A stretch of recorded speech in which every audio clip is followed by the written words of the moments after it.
game lost. There's always a hope. Rise and fight.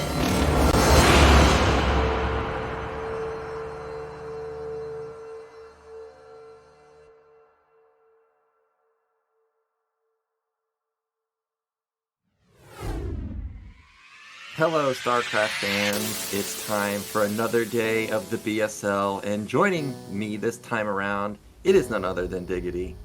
It is good to be here. I'm guessing we got bleary-eyed fans today because you had the ASL, including you, Nyoken, because we got the ASL finals last night, and we got the true StarCraft fans that are hanging out for BSL17 Group D the next day. It should be a fun one. We got full representation from South America. We got JDConan from Bolivia representing Zerg. We got Gosu Dark representing Protoss from Peru. We got UltrA, who's, I feel like when you think of South America, you think of the Terran players, and he's a Terran player from Chile. And we have him, all of those guys from South America going up against the lone North American in DragOn. Yeah, normally when I see BSL groups, there generally seems to be like a standout player. Like yesterday, I would say the standout player was Zerg and Chow GG, but when I look at this group, everybody seems to be similar in MMR. My experience playing versus all these players on the ladder, no one stands out to me. I feel like this is going to be definitely a group that legitimately any player can get out of. It's just going to be a matter of how good are they right now. And I'm excited to see. I feel like all of these guys also have very exciting game styles. I think JDConan's been playing particularly well recently. I'm excited to see his matches in particular. I feel like DragOn, he's been a bit overshadowed by other North American Protoss like Raz, like Jaeyoon, like Boa. And so I think he's looking to establish himself. He's got he had a previous Gosu League championship. You can see in BSL Season 14. So we know he's one of those guys who can go the distance. But also on the other side of the bracket, I think UltrA has a really fun play style, as does Gosudark. I mean, he can throw everything in the kitchen sink at his opponents. So yeah, I think it's going to be a really good day of matches. Yeah, we're getting a look at the stats of both of the players. You can see JDConan. Is this really his first time in Pro League? I feel like I've seen JDConan's ID for a long time, but it appears to be actually his first time in Pro League. So he's made it up from the Gosu League. Now he's into the big leagues here, but he's going to face off versus DragOn, who's pretty much always in the Pro League, and he always does well. Like when I see DragOn, I do not expect him to bomb out in round of 24. I think he's even made the round of 4 at least once, because I remember he beat me to get there. So this guy is always on top of his game when it comes to BSL. I think JDConan is one of the, so I feel like, yeah, there's kind of a potential chip on the shoulder both directions, where you have JDConan, who, yeah, I think he's one of those names where you're surprised he hasn't gone further in the BSL Pro League up to this stage, just because he's one of those names that stands out. He's one of those guys like, really? He hasn't gone deeper than this? Where you have DragOn on the opposite side, where he wants to, yeah, prove himself, go pretty deep in the BSL as well, establish himself as that top Protoss in North America potentially. We're going to be starting off on Neo Dark Origin. I just love this map. I think it just makes really, really fun games. This is a really good map, and our players are ready, so let's get into game 1 of DragOn versus JDConan.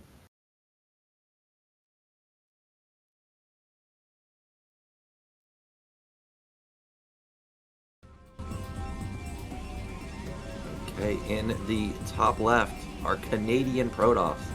It is DragOn. In the bottom right, as the blue Zerg, we got JDConan. And what I like about DragOn is every time I see him play, whether it's myself playing him on the ladder or myself casting him in BSL, when I see this guy play, he hits his build order. I can't even remember the last time where I thought to myself, man, he botched his build. Like, all of his timings are always crisp. He always hits them, and that's what always makes him a very strong opponent to play against. I'm particularly excited to see what he's going to pull, how this map is going to go. I feel like Neo Dark Origin is somewhat favored towards Zerg, but I think it just makes really entertaining games because you have 3 bases across those bridges that are pretty easy to hold and defend, which makes the meta shift a little bit differently, where Protoss has a little bit less trouble going ahead and getting 3 bases up, but at the same time, once you're going past that 3-base play, the additional bases are just so far away that it just makes interesting fights with more heavy mid-game armies, and we'll see a DragOn going for a very quick scout, going pylon straight with that probe into the base, wants to get eyes, and it's actually going to pay off because he's going to see that overpool. Yep, he sees the early pool, and this map, it's very important to control the center. If you control the center, you basically control the mining on those middle bases, because you can storm on the low ground. You can hit with lurkers from the low ground. It's very important to control that area of the map. And we do see the Forge expand. A lot of Protoss players these days are going for Forge. It used to be, I would say, something like 90%, 10% Gateway to Forge ratio. Now it's something like even close to 50-50, and we're seeing it this time.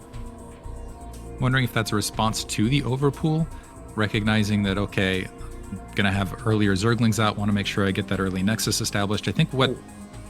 Ooh, nice blockade, able to...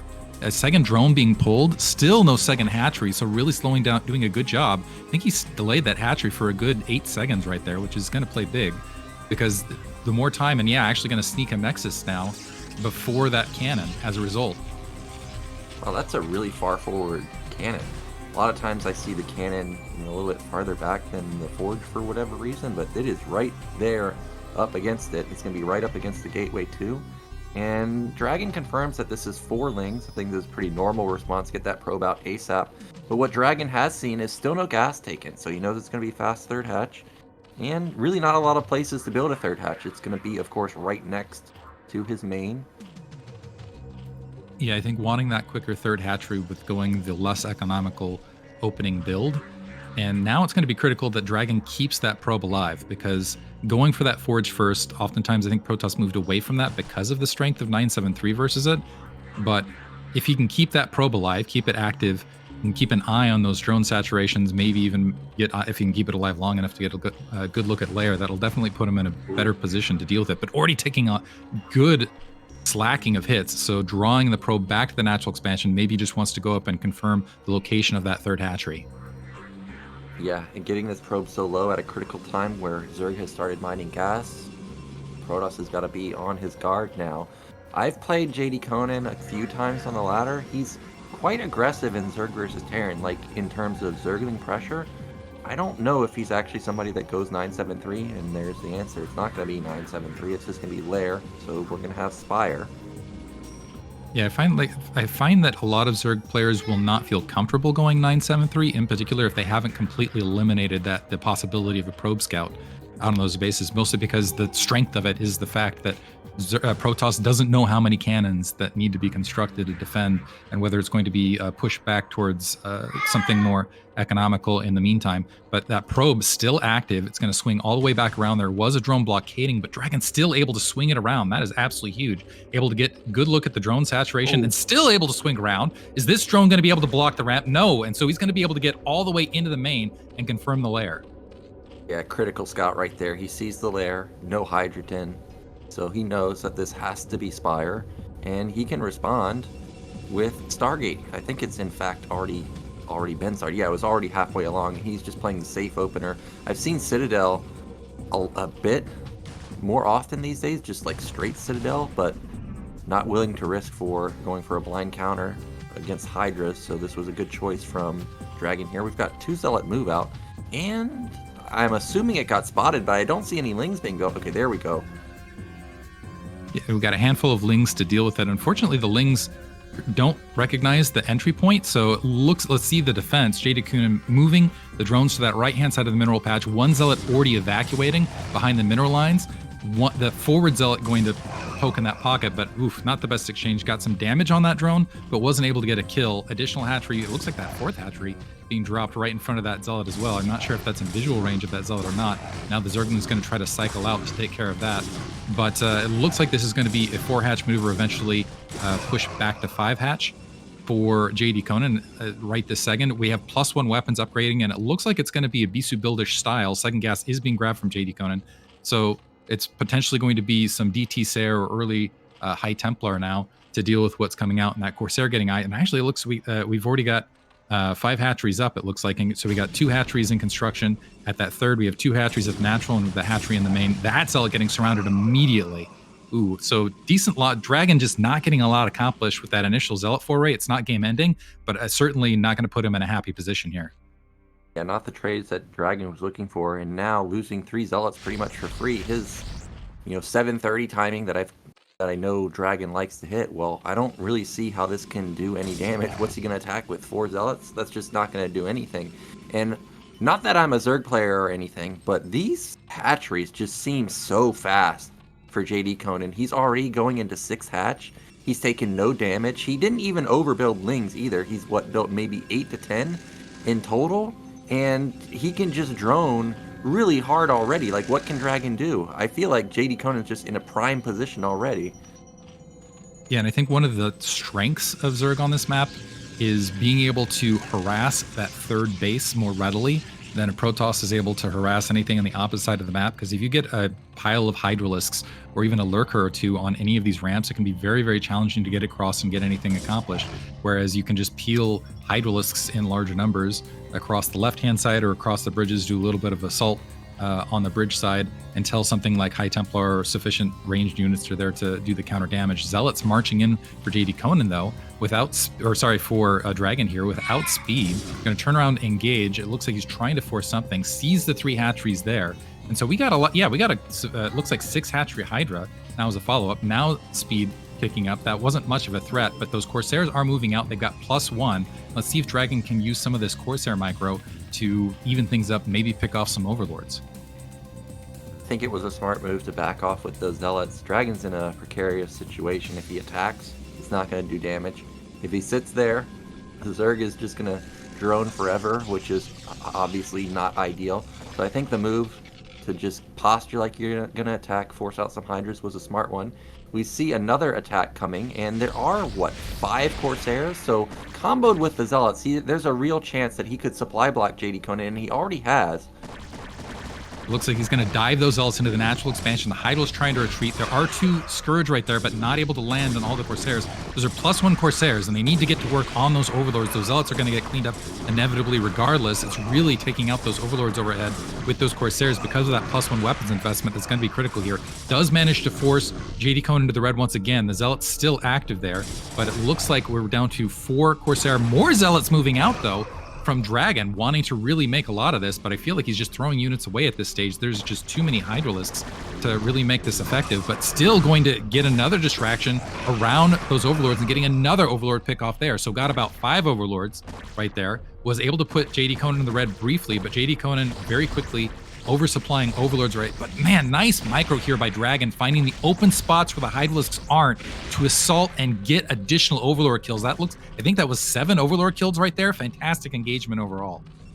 Yeah, well done there to eliminate so many Overlords, but he didn't kill that many Hydras. I'm feeling like if JDConan does a drone cycle and then starts pumping out a ton of Hydras, he could set up a massive contain. And it's Dark Origin, where it's kind of hard to get out once you have that massive contain. I wonder if JDConan has started his Lurker upgrade. There he goes, and he has. But generally around this time, Protoss is going to be building their robotics pretty soon, so I expect him to have Observer in time. Another Overlord almost got picked off, but instead Dragon ends up losing an additional 2 Corsairs. And look at this, the sneaky DT. There's no Overlord. Yeah, wonderful chaos earlier from Dragon. It looks like Hydralisks are moving to the natural expansion. I think there are plenty of cannons, but now the gas getting assaulted. It looks like JDConan just now spotting it. Drones fleeing. Finally, the Overlords do have Overlord speed moving back out, but Dragon going to sneak up to the high ground to keep that Dark Templar active. I don't know if there's an Overlord currently near that natural expansion as well, so if it cycles back to the main, might be able to help with that defense. And keep in mind, there's still some Corsairs active, so never mind. It looks like there are some Overlords in position, but we'll see. Now it's going to come up to Dragon and some decent Side Storms to be able to push back out of this. He did have the Gateway Flood not too long ago. He's sitting on 7 gateways, starting to pump units right here, getting that Observatory just right this second. So, and actually moving out towards the natural expansion, it looks like encapsulating a lot of these Hydralisks. I'm not sure if JDConan was aware of that assault or not, but he's trying to morph Lurkers right there. Side Storm over the Zealots as well. It doesn't look like Dragon has sufficiently peeled off enough Hydralisks, but he's moving in those Corsairs. He's going to try to take out those Overlords. If he can do that, maybe some Dark Templar can sweep up that natural expansion to open up a potential third. Critical move right there to move out right before the Lurker contain gets set up, because once that gets set up, you're in big time trouble. JDConan, he's got a great drone count right now, sitting at around 50, but he needs to start pumping out those Hydras, because Protoss is about to burst out onto the field. There's no Sunkens set up at the 3rd bases. This is a powerful army. I feel like Dragon actually has a moment of opportunity to go for a counter if he wants. Overlord being pushed off. That's going to open up some additional Hydralisk kills here at the 3 o'clock location. It looks like the Lurkers are being pushed back from that natural expansion, running to the high ground over the 3rd, where they can be a bit of a harassment. But now we got some good Dragoons who get some High Templar, and this is where Psystorm can be very, very strong against any groups, any sort of units trying to pile up. But this is kind of what and Dark Templar going to try to sweep back in, gets taken out at the 3 o'clock location. But this is kind of what I like about Neo Dark Origin, is oftentimes in ZVP, if you give Protoss a 3rd, it's Danger Town, and it's like, okay, well, I guess that's game. And oftentimes, actually, there was a great article not too recently about the timings and whatnot of various win rates across a whole bunch of replays here. But JDConan able to force a cancellation of the Nexus at the 3 o'clock. Looks like he's probably going to end up losing a hatchery though at the 9 o'clock. At the 3 o'clock, looks like he's going to lose the hatchery instead in turn. But with the Lurkers on the high ground, it looks like it might end up being 2 base versus 3 base for an extended period of time. That it's assuming JDConan's going to be able to protect this 3rd base. Yeah, coming in through the high ground with Storm, with a lot of heavily upgraded units, this is going to be a tough hold for JDConan. That Nexus is so low, but he doesn't get it! The Hydra does not have enough DPS to take it down, and at the same time, a massive attack at the 3rd base. The Storms, he should have like 8 Storms here. Oh man, JDConan can't bunch up right there, man. You're going to be eating so much. The Dragoons holding the high ground, trying to use the misfire rate to their advantage. It looks like more Storms peeling off. I think JDConan might be able to fight this off because this is a long distance reinforcement point. It doesn't look like Dragon's dedicating any additional forces, just wants to kill as many units here up on the high ground as possible while he's getting that 3rd up and running. But wow, able to actually take out all the reinforcements as well. He's opened up a huge supply lead. Still additional Dragoons are able to assault. They're not going to move off the low ground, but more Hydras moving in to try to evict this. Storms have been incredible. The ramp is just so punishing to deal with, just holding the position with these Dragoons. He's not able to range the hatchery, so he's not disrupting the mining, but this is just such a hard position for JDConan to deal with. Now finally Dragon rallying some units across the map, but actually not the best angle coming through those bridges. He also has realized that, hey, I've got some supply on the left side. I need to get that together with the rest of my army too.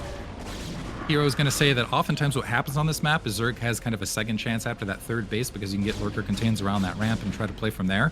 But here, Dragon being the aggressor, just with his 3rd not fully established and missing the Hydralisk able to slip through the lines, they're going to start assaulting that 3rd base of Dragon while Dragon's starting to peel down and go for assault there. Are they going to be able to finish off the Nexus this time? So assault's happening on both ends.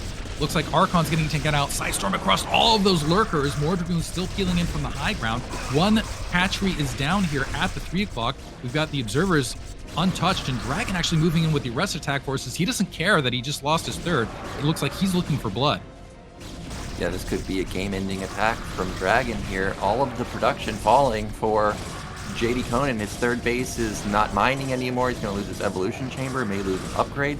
Hydras are not in high enough numbers to deal with his army anymore, and we could be moments away from seeing the GG. All 3 hatcheries now gone at that 3 o'clock base. JDConan, if Dragon just keeps producing right now, he's not going to be able to keep up, and he's at a massive supply deficit on top of it. It looks like, I assume once this army is expended in these Hydralisks, we're going to see potentially a GG. Yeah, there's the GG from JDConan right there. And that's got to be a disappointing loss because Neo Dark Origin is one of those maps that I think is somewhat favored towards Zerg. So losing that early to Dragon has got to be a big hit mentally for JDConan. Yeah, for sure, because if he watches that replay, he'll see he was in a good spot. Like, think about it. He shut down the first 2 Zealots. He shut down the next move out also. His drone count was amazing. He had 6 hatches insanely quick. And then, out of nowhere, those Corsairs just ramped up so many kills. I like JDConan's play, but I don't know really how he fell apart there. I guess Dragon just had too good of a macro. Yeah, I think the story of that match was Dragon's fantastic Corsair micro in the middle point of that map where he was able to, I think he got up to 9 Overlord kills right there, which is a massive amount of supply deficit for JDConan, and JDConan wasn't able to, he had a good drone count up to that stage, had a pretty solid economic play running, and then Dragon just with the gateway sweep was able to catch up in supply and get aggressive. And I think I got to give kudos to Dragon for seeing the flow of the game, recognizing he doesn't have to get that 3rd up, that he was going to be able to overwhelm JDConan, and abusing that high ground over that 3 o'clock position to close out the game. Yeah, it was just well done from DragOn, and like I was saying before the series even started, he knows his timings. He will hit you with the solid timings, and that's exactly what happened there. He hit his armor power spikes. I was paying attention to that. Now he's up 1-0 in the series. Of course, JDConan not in the losers bracket just yet because this format is best of 3 all throughout. It's going to be his map pick also, and we have a lot of good choices for Zerg, even though when ASL started, I thought Invader, no way you're going to pick this map as Zerg. That's a good map pick. We've got the standard maps, we've got Polyploid, we've got Circuit Breaker, all viable picks, and there we go. There's Polyploid, and we're ready for game 2. Let's see if we can get JDConan a point on the board for Zerg, or if DragOn will close it out 2-0.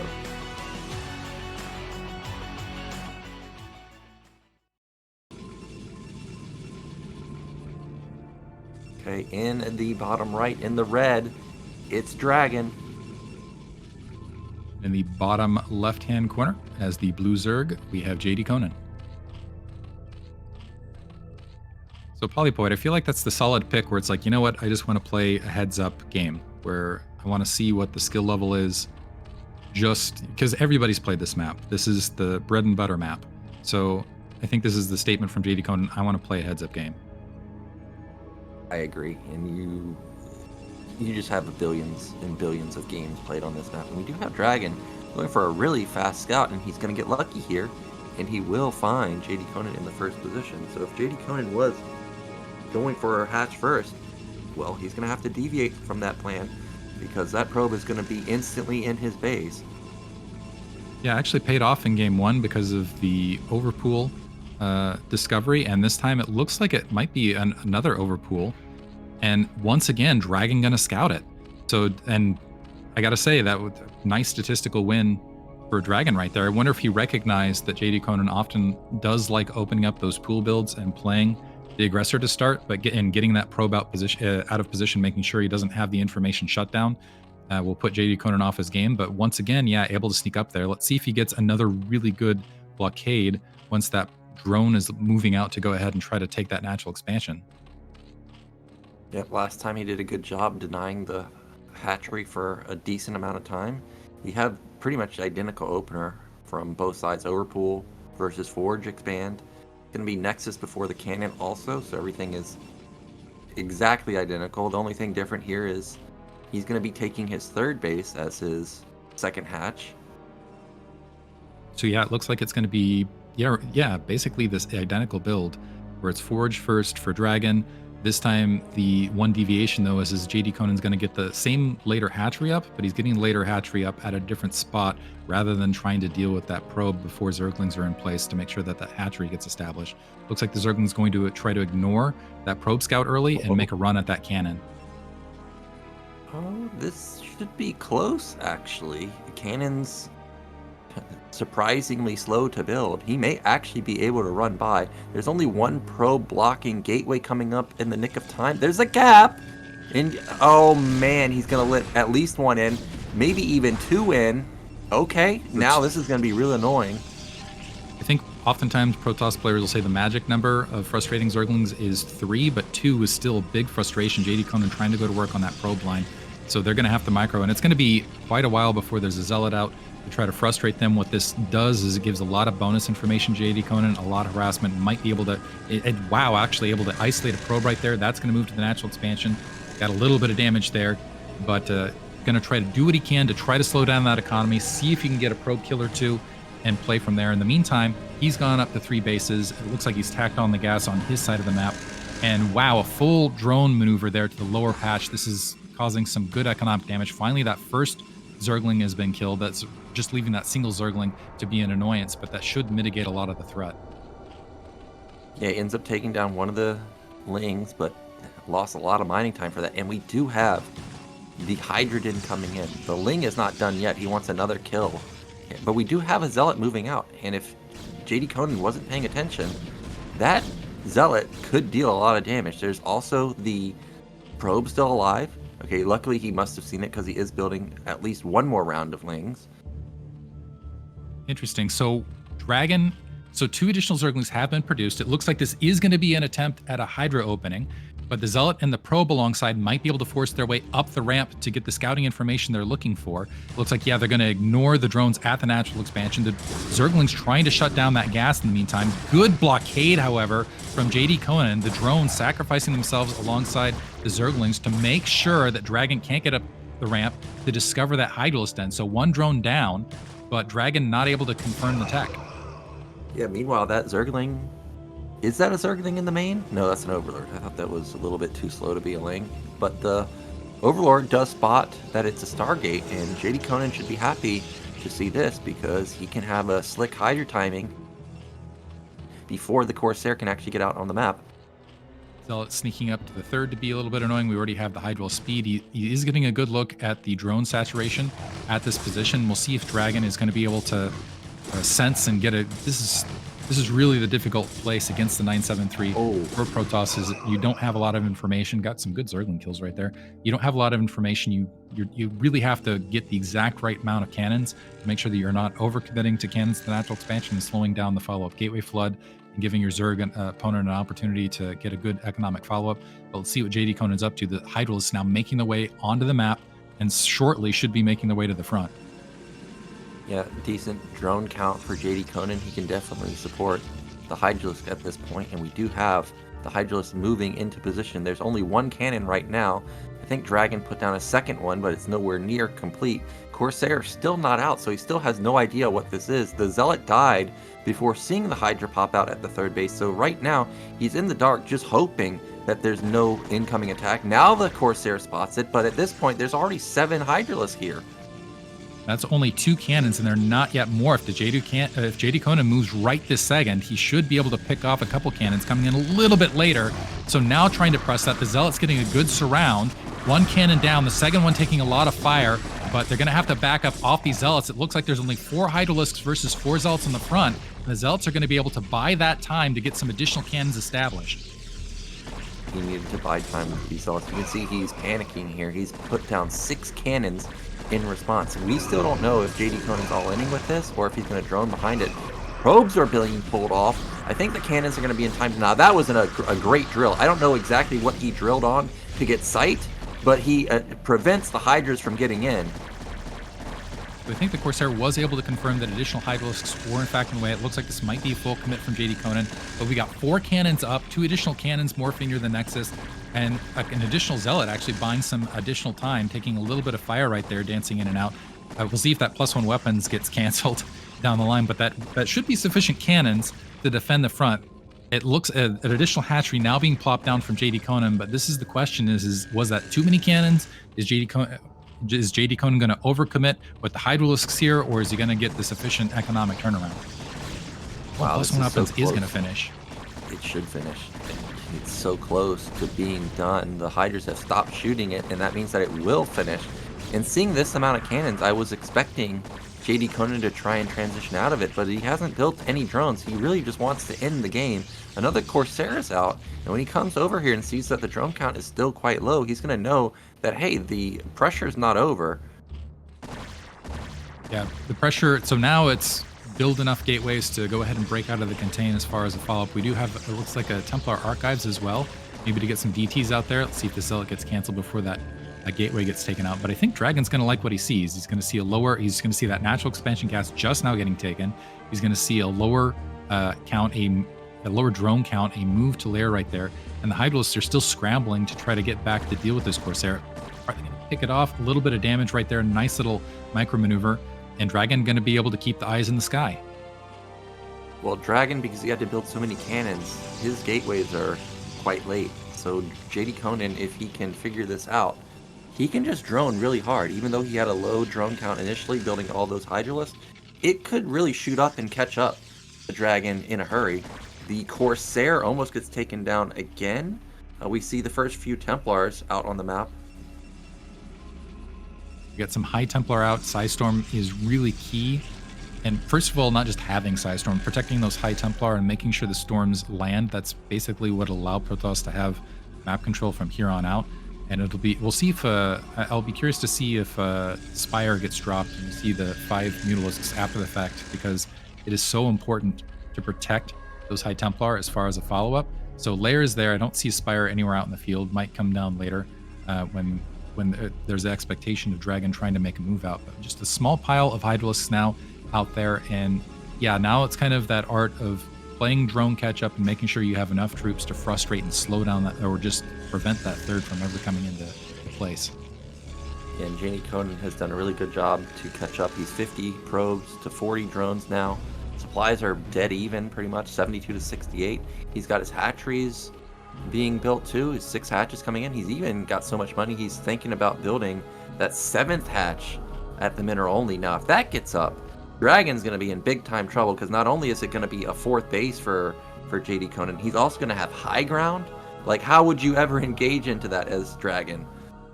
Yeah, having that high ground in between spot where you can just plant Hydralisks and make that the reinforcement point rather than your natural is a big play. And we have a Dark Archon out. I think that was in anticipation of a potential Mutalisk switch. Might be something against the Hydralisk, but usually against Hydral, it doesn't stop the firing rate. What it does do is it allows for a little bit better Psy Storm, at least against pure Hydralisk. And we did, I believe we had Lurker Tech morphing in the meantime, so we'll see if DragOn's able to get the Observatory and everything out and push out. Right now it's the waiting game of it's the macro race basically as far as the move out from DragOn and when that hits. A few Lurkers already out in the field, looks like in a more defensive slot right this second. I'm surprised DragOn hasn't moved out at all. Like, there's absolutely no movement onto the field. Like, he's just giving so much map control to JDConan. JDConan's going to get his 4th base up and running pretty soon. I see the Observatory. I was wondering how far along that was relative to the Lurker timing. It's nice to see that he does have it, so he can move out and not be fearful of Lurkers. DragOn's econ is crazy. He's got almost 60 workers on 2 bases. Once he gets out onto the field, he'll be able to take a 3rd base and instantly saturate it. Meantime, needs to protect that lone observer, tacking on a lot. Wow, is he just going to go for a kill here? He's tacking on some additional gateways. And he's got 4 High Templar, a large amount of Dragoons, a few Zealots here and there. Keep in mind, +1 weapons did finish behind this. He's got another Forge whirling in the meantime, but moving out. Looks like he is going to catch a lot of these Hydralisks. The Dark Templar has been revealed. I think that's mostly to keep those the High Templar protected. An empty Storm right there doesn't really hit much of any of the Hydralisks, but is able to bully right up and establish that 3rd base. Yeah, I thought he was going to use the Dark Archon for Maelstrom on those Hydras, but he ends up saving it because he still is unaware if there's Mutas or not. We know that there aren't any, so at some point I'm sure he will use it on the Lurkers and the Hydras. But look at this, JDConan realizing that, hey, this guy's just playing super passive. Not only does he have his 4th base up and running now, he's taking top left also. It is going to get spotted by DragOn, but how are you going to knock this base down? It's so far away. His army is not that huge right now. I feel like his only answer to knocking that down is probably sneak out some DTs. Yeah, JDConan is going to be in a pretty good position here because he's near workers. He might end up losing that upper left, but he's still got a good amount of bases. DragOn is, so spotting that, is responding. The entirety of his army is flooding out. I think that's leaving that 3rd somewhat exposed. That played out for him well in the previous match. We'll see if it ends up being okay here. So what DragOn could do, if there's an overcommitment of a defense to the top, a counterattack, he might just try to drop down and end the game once again. A few Dragoons making their way up. It looks like he's just dedicating the base minimum amount of Dragoons to engage these Hydralisks in the top left and splitting off the army. There we see the counterattack moving out on the towards that 3rd, and we'll see how DragOn responds from here. Yeah, this is a smart move. I'm glad to see that JDConan didn't try to save top left. He should recognize that, hey, I've still got my mineral only. I can afford to lose that base. But what DragOn can't do is he cannot afford to lose his mineral only and get massively contained. He has hidden a 4th base at top right, which JDConan has not found just yet. I'm surprised JDConan didn't send his full army. Like, remember, he knows there's a Dark Archon. He knows there's a lot of Templars. Like, this is a tiny army that can get eaten up real quick, like, just like that. But JDConan able to take out that 3rd. That's going to be a long time before that Nexus comes online. I think that was worth the sacrifice top left. Now DragOn needs to respond by doing some economic damage, and I thought this here was going to be the key point of the match, is DragOn's success at engaging this that 3rd, or I should say that 4th base, mineral only. It looks like we have a sweep of troops out from JDConan towards the north, maybe looking to clean up any troops. It looks like he is going to catch some of the Dragoons in retreat there mid-map, but now Dragon engaging, and there's a whole reinforcement wing of Zerglings. It looks like the Scourge looking to hunt down those observers, and Dragon just going to have to sit on the low ground. Let's see if he can get some decent storms to make his way up. But I think if JDConan can hold this, he's just going to have such a strong economy that eventually he's just going to be able to bowl Dragon over. Yeah, I think this is a smart move out or move back from Dragon. There's no way you're busting that many lurkers, plus Sunkens, plus it being on high ground. He is going to back off, but I agree that if he backs off, well, JDConan can just power forever. He's got his Queen's Nest done, so Hive is going to be coming along. This is a really tough position for Dragon. I think he's gone for the best response, which is just double expand, and he's going to saturate both of them pretty much at the same time. But you can see JDConan, he's got pretty similar supply. He's also got a massive bank, and he's retaken top left. Yeah, I think JDConan, as long as he spends, he'll be okay. It looks like some lurkers being more top left. Dragon needs to be very, very careful with his army that it doesn't get swarmed and absolutely wiped out on the map. But at the same time, I think he's making the correct maneuver here and making sure JDConan's not able to establish everything top left.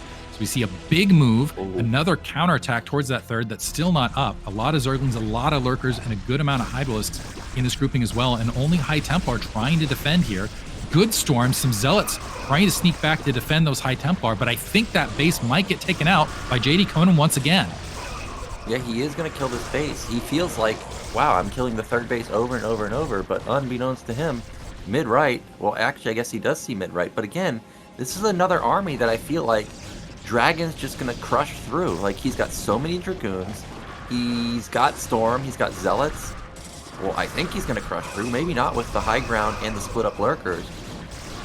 JDConan, yeah, trying to get some bonus. Good side storm on the Hydralisks right there. The nice micro and army positioning, though, by Dragon. Not dropping too many of his units here, allowing the Dragoons to march forward and getting a lot of distance fire on them. Now JDConan wisely pulling the rest of those lurkers out to that mineral only. It looks like he has managed to get that upper left-hand base established. He's actually ahead in the overall work count. Now he just needs to spend, and make sure he continues with those upgrades and ends up with a larger supply count than Dragon. And from there, it's going to be some army maneuvers. It looks like he's just checking that top right with a group of Hydralisks, making sure Dragon wasn't able to sneak additional bases. And I think once he he takes care of that probe, he's got to feel really good about his position in this match. Yeah, and look at that worker count. 75 drones for Zerg. That's crazy. He also has Hive. He has at least, I think he has even triple evolution chamber, so he's getting all the upgrades. He's got Defiler Bound too, so the plagues are going to start rolling in pretty soon. This is just massive econ. Top right, good micro from JDConan, but I think there's a few too many Zealots, so he may be able to start taking this base. Not giving up just yet, microing back against the Zealots and reinforcing with some Hydras. I think maybe he can shut this down.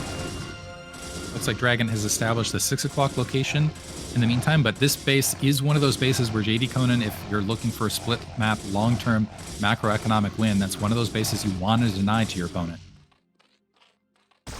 We do have Zealot confirming top left, but I think top right should be denied. There's a group at top right that's not attacking that I think JDConan thought he had sent up there.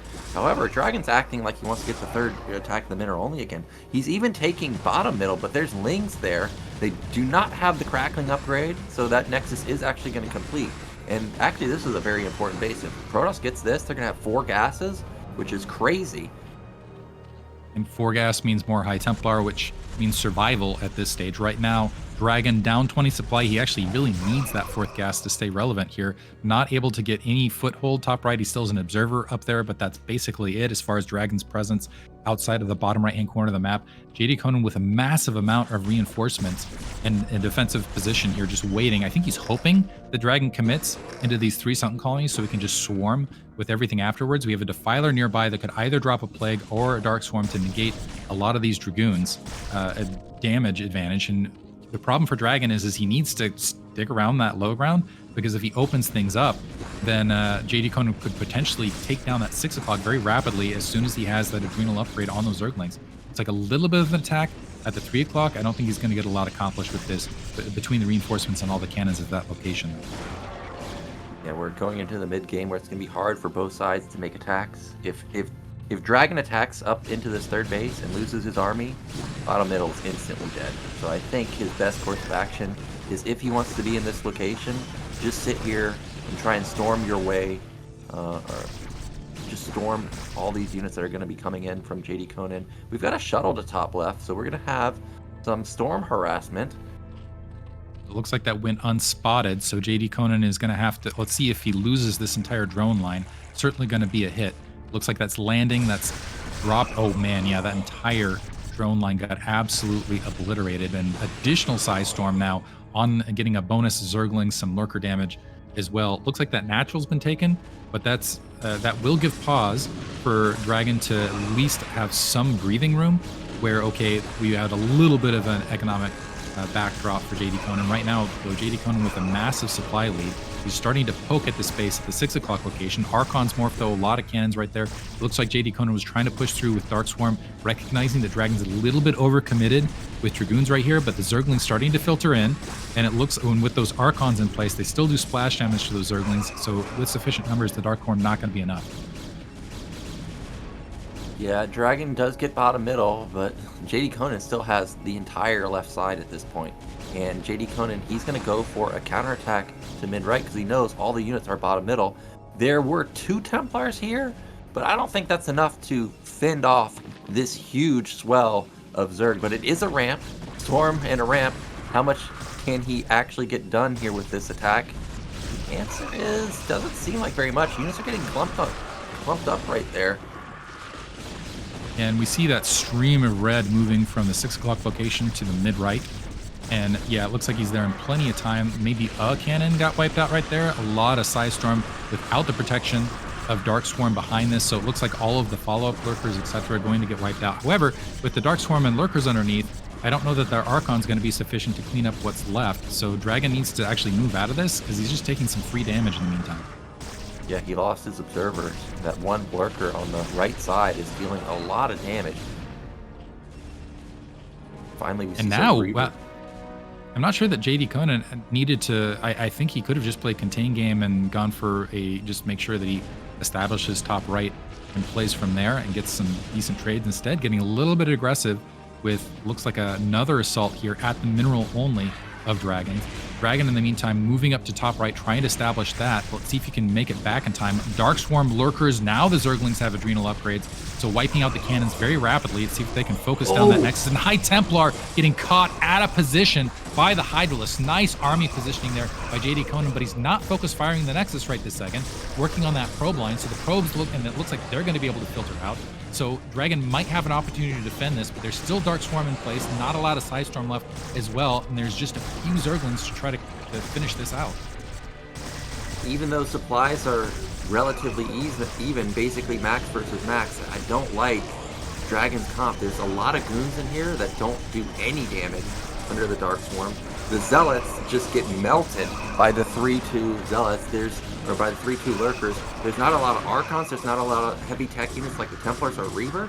Feels like JDConan, if he just puts his foot to the pedal with all these macro hatches that he has, he should eventually be able to overrun one of these bases. And even if he does, I don't even know that he needs to overrun a base. He just needs to make sure that top right doesn't fall into Dragon's hands. And he gets not just horrible trades in the meantime. Looks like Size Storm dropping the Zealots, eating a bit of that Size Storm damage, but the Zerglings getting taken out as well. Archon moving in. Yeah, a lot of lurkers behind that. And that Dark Swarm's really been playing well for JDConan, recognizing that Dragon's been in it. Rather than having a High Templar heavy army, he's been spending a lot of that gas on Dragoons. And now a Plague finally dropped on a lot of those units, but JDConan still being frustrating, still getting a lot of free damage. As you can see under that Dark Swarm, those Dragoons completely nullified by that Dark Swarm play. He has top right. Right now, he can build a Nidus, he can start building up sunken colonies. Dragon, even though he has his 5 bases, he's in trouble here. There's no Zealots at top right anymore. He's got Storm, but he doesn't have that much Storm. Lurker's going to be burrowing. Actually, he takes out the majority of the Lurkers instantly. So this attack was denied, but look how little minerals he has mining left at mid-right. Dragon finally finds top right. He's going to go for an instant counterattack. May actually be able to take this base down. So going for a counterattack there. Let's see if JDConan fills in the gap because he's got a massive supply to follow this up. It looks like he is going to take out that Nexus at the 3 o'clock. That really hurts Dragon. If you look at the banks right now, I think that really kind of tells you the story of the game as well, where JDConan has 5,000 minerals sitting right there, and that's just a lot of units waiting to be built and flooded to all these locations. More Sidestorm drop. The probes trying to move to the 3 o'clock, but they're moving into an assault at the 3 o'clock look at that mineral only as they're coming across. So a complete retreat back to the natural expansion. It looks like some lurkers moving their way that direction. And Dragon, yeah, in full retreat on full defense right now, trying to scramble and get units back. But even if he manages to get his units back and defend someplace, he's going to have to reestablish some Nexus. It's going to be a while. He's at sub 2,000 minerals. So this is looking like a danger town right now. And JDConan now pouring units out all over the place. Yeah, Dragon desperately trying to fortify all these positions, but it's so tough. And these attacks that JDConan's making, this isn't even close to the entirety of his army. There's a huge blob of units between his natural and third base. We've got a shuttle that's going up across to top left. I guess Dragon's realized that, hey, I can't hold every position. The best course of action is to try and just eliminate these bases, but the Nidus means that the Zerg can get everything into position so quickly. Reaver does unload though, and he does have a lot of Storm and Archons here. So now JDConan, let's see if he can fight this off, because Dragon's recognized, okay, I'm not going to be able to win in the economic front, so let me just try to pile drive all of these bases, wipe everything out, and play the game from there. That Archon really doing a nice job of linebackering for the Reavers and everything else, so it looks like this natural expansion may fall. The question is does this get swarmed and followed up? It looks like there's still units hanging out that mineral only for JDConan. He's not pulling them out of position, just trying to hold that. Dragon has a lot of troops there at the natural. He's still holding the 6 o'clock, so that natural, the top left, gonna get wiped out. Let's see if Dragon continues and to press this attack. We have some additional units morphing, and it looks like JDConan might not have sufficient units morphing out. It looks like that mineral only is mined out. Actually, it looks like JDConan's base, with all of the drones he's had, is mined out at all of his bases except for top left. So he's got 3,000 minerals left, so he does need to defend this. Yeah, if Dragon could get all of his units up to top left somehow, you know, maybe he could win the game, because like you said, all the bases are gone for JDConan, but you're just not getting past your natural as Dragon because there's such a heavily fortified position there with the Lings and Lurkers. Dragon finally saturates his base at mid-right, but the problem for him is you see the comp that he has. It's almost pure Zealot versus Ling Lurker with max upgrades. We got a lone shuttle moving out with 2 Reavers. Maybe it can get some miracle drops at some location, but the thing is the only place to drop is top left. And I think there's still units right there. It looks like they're going to try to move on the low ground and work that, get some damage done right there. That's provoking some of the Zerglings forward. But JDConan needs to be very careful with this as well. He's not producing a lot of minerals himself. This is going to be a starvation match. We got Dragon, who's sub 500, just crawling the resources in on both points. Let's see if he turns into a more High Templar heavy army. It looks like JDConan is going to be able to transfer all of his drones to top left to get those minerals back in a hurry. He might want to go ahead and just move up and establish top right, but it's going to be Reaver Micro from here for Dragon to try to stay in this. Reavers are going to have to save the day for him. He's slowly creeping forward, taking down Lurker after Lurker. Oh, that was a clutch hit. He eats a Plague, but he takes down 2 of the Defilers. Shuttle dies. Oh, and it died. And he got both Reavers too. So only 1 Reaver remaining, and that's just leaving Plagued Zealots to try to approach that Lurker line. Now the High Templar are starting to move forward. Maybe some decent Storms will make it, but I think this is the last vestiges here of Dragon's army trying to push up and re-establish that mineral only. In the meantime, 12 o'clock base being grabbed from JDConan. That could get saturated pretty rapidly, so he should get he should be able to roll with that economy. But oddly enough, the resources have re-evened. JDConan only has a 20 supply lead after all of this, and Dragon actually got some fantastic trades with those Reavers and all those Storms. Yeah, he's finally gotten up a sizable army, but the problem is still JDConan's got so many bases relative to Dragon. Dragon's mined out in mid-right in just a second. He desperately needs to get that mineral only. He has no map control either. He's eating Plagues left and right, and the Plagues are devastating. Ooh, Storming his own Archon right there to try to deal with the Zerglings. not getting a lot of effect out of there. It looks like we are getting some good Scarab shots, so is going to wipe out this forward army from JDConan, but that's leaving his army very, very thin. And as you can see, Dragon doesn't have the minerals or the gas to spend right now to replenish that army, where JDConan has the resources starting to flood in. Another observer falls. This is just so annoying how much damage the lurkers are doing. Every time he kills an observer also means he can't build a Reaver. He's just got to use that time so he can get vision onto the map, and that just buys JDConan more time to get another base up and running, like top middle that he just got. So right now, Dragon going, it looks like the 6 o'clock base is still running, but that is basically it. JDConan fully upgraded on his side. So true late game right here, and it looks like JDConan starting to move more assaults mid-map. Beautiful side storm catching a lot of that army right there. The single lurker doing some damage from the north. And with the lack of observer, it's really hurting right now because Dragon could be pressing forward. It looks like that observer now lagging, making its way. But JDConan now starting to saturate that 12 o'clock base. So look for him to start pouring out even more units. And I think, yeah, as long as JDConan just starts throwing units bottom right, it doesn't matter if he gets great trades or not. He just needs to make sure that Dragon isn't able to establish anything else. He should just be able to outproduce him over the long term. Yeah, Dragon's gaining ground, though. He's taken out almost every single lurker, finally. He can maybe take his third base pretty soon. Looks like some more lurkers being some more high duelists waiting position. Yeah, what I've been really impressed by is despite the late game desperation situation, Dragon has made sure that these exchanges have been fantastic. The side storms have really been on point. The lurker scarabs have hit just massive amounts of defilers, of high duelists, of everything. And JDConan, it feels like every time he moves in, he's running into a wall. Some distance mining now happening from Dragon in the upper right. JDConan needs to figure that out in a hurry. Otherwise, Dragon going to continue to be able to limp into this. It looks like he's now starting to move up to go ahead and take that mineral only. Yep, and he should be able to get it. The top right long distance mining has been spotted, so Lings and Hydras are moving into position to shut that down. But he will get his third base mineral only, finally. However, all these probes are not long for this world. He's got to evacuate ASAP. I'm wondering if in this brief moment of respite for Dragon, if he's going to be able to establish a shuttle to maybe get something out to that 12 o'clock. He's starting to move. It looks like he's starting to move out with this army. Maybe to take out those units top right to establish that for himself. That will be key. If he can somehow defend all he's got and establish top right, he'll be right back in this match. But that's a tall order right now. I don't see how he can get across to the top side without getting instantly punished by a counterattack. That's going to be another plague on top of an Archon and a couple of Zealots. Supplies are still just so close, but we're just running out of money, running out of time for our Protoss player. There's so many lurkers here. I don't know if you can engage into this.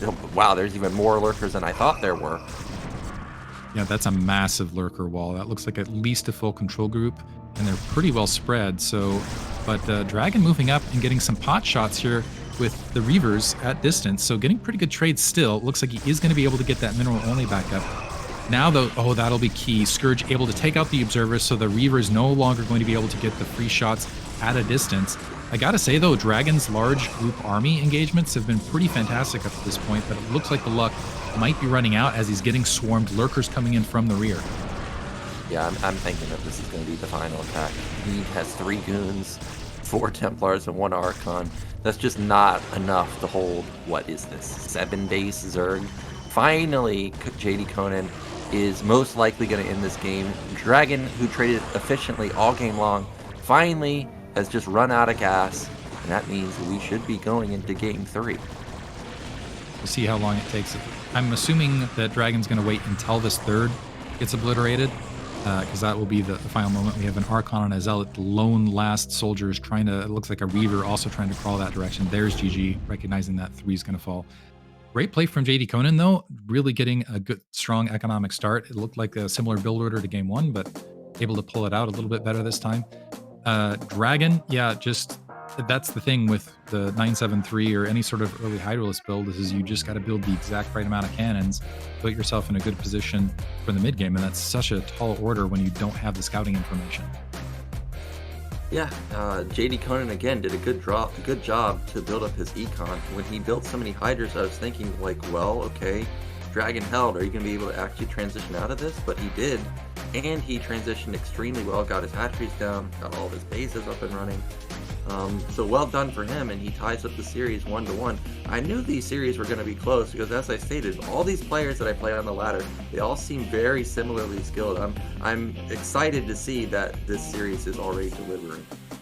Yeah, exciting series thus far. Close matches where they could go either direction. It's kind of interesting because from what we're seeing thus far, it looks like JDConan has really strong macro play. He's got some good long-term macro strategic things going, but Dragon's exchanges have been absolutely fantastic. And despite being down a large economy, he's done a really good job of keeping it close. I mean, I think in any other situation, being down 4 bases versus a Zerg would have been a death sentence. Yeah, it was surprising how long that Dragon was able to survive. If JDConan didn't pop that mineral only, what was it, 3 times? This could have been a different ball game because Dragon's counterattack did a lot of damage to top left, and at one point JDConan was essentially not mining. So even though Dragon loses that game, I think he can realize that, hey, if I had to stabilize at literally any point in the game, he had a fighting shot to actually take it. It's going to be his map pick now.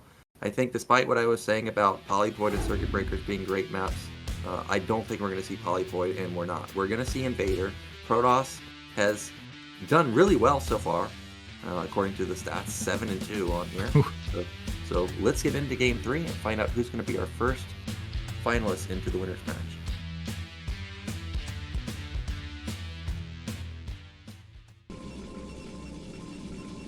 Okay, in the top left, it is Dragon. In the bottom right, it is JDConan as the Blue Zerg. I'll be curious to see if Dragon once again goes for the pylon into scout. It'll be, or if he just, so previously he wanted to get that quick scout. Now we got a 2-player map, so he knows he's going to be able to get eyes on JDConan at pretty, it's not like it's a 4-player map where you have to worry about the where are they at sort of game. But so he might go for a little bit later probe scout, but I'm wondering if he's still going to dedicate after pylon just to see if JDConan's going for that overpool once again. We do have pylon going down at the natural. There's the fast scout. If you're going to overpool on the other maps, I imagine he's most likely going to overpool here. Overlord will miss the probe, I'm thinking. And Dragon should be able to deny this hatchery again. One thing with Invader is there's just a lot of routes to move around as well, which also means that there's a lot of opportunity for Zealots to be crazy in the mid-game. And it looks like we are, going to see overpool once again from JDConan. Yep, everything going according to plan, essentially. Now, in ASL a couple weeks ago, Mini did this Identica opener, went for the Forge, got greedy, actually went Nexus before Cannon, was not punished. I wonder if Dragon will do the same thing here, try and keep the Lings back. I'm sure JDConan has watched that game and will keep that in mind, that he should send his Lings across. Yeah, and it is a 2-player map and short distances, and it's kind of also weird angles towards that natural expansion. So might be able to get the Zerg. I mean, he got the Zerglings in the base last match. I think that also helped him in that victory. But let's see if he gets additional denial similar to game 1. Some nice and actually just engaging heads up, and needs to be careful with that drone. That drone only down to 13 health. It looks like it's going to draw back, maybe go for a third at an odd position, but that third is a ways away and can be troubling to defend. Hatchery going to be placed at the third base, and this is literally the same opener as Mini. Now, if these Lings go across right now, oh no, it's not. It's actually Cannon before Nexus, so never mind. The Lings definitely could not have gotten there in time. This was a safer opener from Dragon. Yeah, and I'm wondering if Dragon has a particular build order he's going to try to execute on this map that's been successful for Protoss at this stage. I haven't seen a lot of games on Invader to be able to speak to it, but it looks like right this second, JDConan wanting to try to focus on getting rid of that probe scout. We do see a gas grab a little bit later, also confirming for Dragon that it's going to be 3 hatchery before gas. Right, probe is going to not be pushed out. I thought actually he was going to go down the ramp. So he wants to stick around and see exactly what's going on. JDConan almost finds the full surround there. Now the probe is going to finally be pushed back, and the ramp is tiny. So with the probe being out of the base, don't really expect him to get back in there again. He's going to come in here and not see mid right, but it's just such a common place for the third base that I'm sure he knows that it's there regardless. Okay, let's see if this sparks a Hydralisk counter. One thing for Invader is it's a little bit harder to execute because of just the angles that you're dealing with at that natural expansion. But the probe's gone, and that oftentimes will spark the Hydralisk opener for Zerg players. It looks like another probe going to sneak out, wants to make sure you can get a look at drone saturation. It's one additional hit for Zerg is being forced to build that hatchery at the 3 o'clock. It means you have to build drones on spot. It takes a little bit longer to saturate. It's not like you can transfer probes from your main. But natural is up. Still no probes right there. The Zergling's not going to be able to stop that scout at the 3 o'clock location. Yep, he does come in here and doesn't really see anything. There's no hidden Hydra in here. There's no abundance of lings or anything unusual. Oh, what was this? Was this a mistake? I actually think that was I'm a not mistake. sure. Yeah, I have to assume that's a mistake. Was teching layer, maybe he recognized he wasn't going to be able to stop the scout and wanted to but wow, immediately the Hydralisk den is spotted. So there was an initial tech to layer, a cancellation, and a drop of the Hydralisk den, and a grouping of Zerglings now trying to chase this probe down. That feels like a huge miscalculation on JDConan's part. Yeah, I think he messed up there, especially letting the probe in. Now, DragOn knows exactly what's going on. He also has his Stargate basically done, so he can pop that Overlord that's exiting his base. All he really needs to do is, just like he did last game, is just build the correct amount of cannons here, use the Corsair to scout. Am I getting all in? Am I facing a 6 Hydra push and then a transition? And he should be able to be fine versus this. But actually, is the Ling run by? I don't know. There's a lot of Zerglings. It looks like they're engaging the natural expansion right this second, trying to shove their way in. Also coming from the lower ramp, Zealot's right there blockading. Another Zealot produced. It should be produced shortly. It looks like a couple probes coming off the line just in case. And yeah, there was so many Zerglings built, and they got nothing. They got a Zealot kill, it looks like, and that is it. Yeah, that was really good defense from DragOn right there. I didn't think there was an opening there, but JDConan thought there was, and he does get punished. And now, not only does he lose his lings, he loses all these lings that could buffer for the Hydras. So now his bust is all of a sudden not nearly as strong as it could be. And also, I don't know that DragOn needs to build as many cannons as he's building in response to this. He's already got a Corsair out in the field that's going to force a handful of these Hydralisks to stay back. He might be overbuilding just a little bit here. Because he's I honestly think he might be able to get away with just 4, but keeping that Corsair active, but JDConan at the same time losing all those Zerglings might feel fully committed.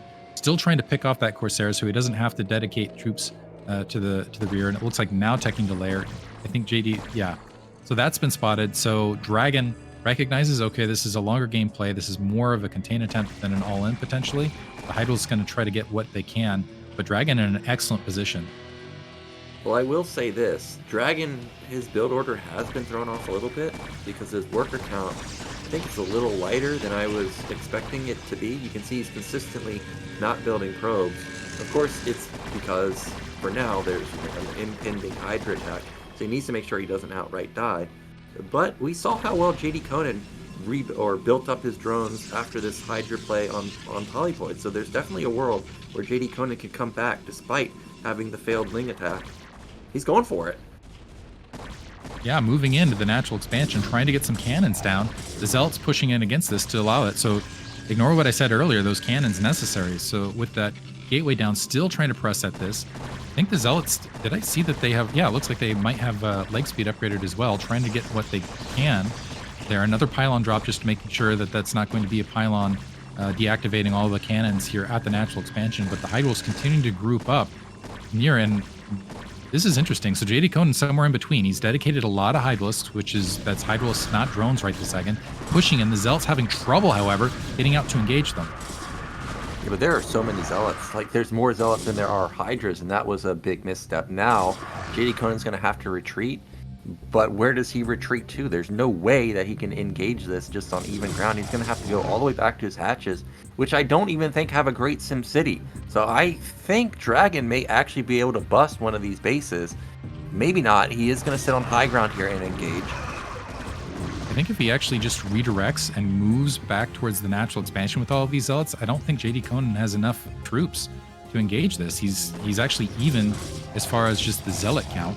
And so this could be devastating for JDConan. It looks like he's dropped another hatchery there to try to create an instantaneous SimCity, but it's not enough. The Hydra's still evacuating right there. The drones preemptively pulling out of the natural, recognizing that there wasn't going to be a defense. Additional Hydras coming from the north, but this is a lot of economic disruption. Let's see how many drones get picked off. It looks like, actually, I would say where this might have been a game-ending maneuver, JDConan is at least able to survive, but he's still not sitting happy. He's down to sub 20 drones now, and more Zealots are still peeling out on the map. Massive supply lead for DragOn, and he's getting some Overlord kills in the midst of all of this.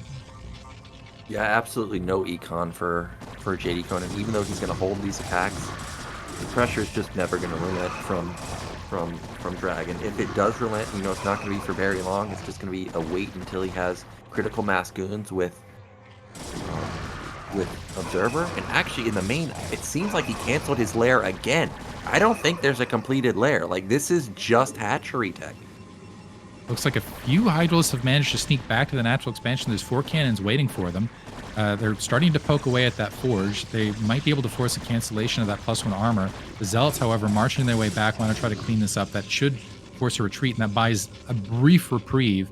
But JDConan still, his economy is shattered right this second. We already have Dark Templar out in the field, High Templar waiting as well. DragOn is, in a good supply lead where you'd want to be otherwise. But I think JDConan might try to take one more strike at this. Let's see if Psystorm's ready. Psystorm is not ready. He needs a couple more points of energy. There's not that many Zealots or Cannons. Is JDConan actually going to bust through here? Cannons are all falling. All the Zealots are falling. Clutch Cannon coming in at the very end. You can see JDConan. He's streaming everything he can possibly across the map, but another Clutch Storm eliminates one of the last remaining Hydras. However, there are no more Cannons anymore. Yeah, and JDConan just trying to stream what he's got left. I think he recognized the situation where if he just sat back, he wouldn't have the economy to keep up with DragOn. DragOn morphing an Archon to try to be a stopgap measure. A decent storm right there. If he can repel this, this should be a victory. But in the meantime, Zerglings at the natural expansion, no cannons down, more Hydralisks making their way up. Do we have any more Psystorm for those High Templar to provide some support? They're going to try to sneak down. Nice blockade by the Zealots to keep them alive. The Archon engaging the Hydralisks as they're incoming. And it looks like a Dark Templar was able to sneak out and get some damage done at the main. That should do it. Now it's just a cleanup operation for DragOn to win this match.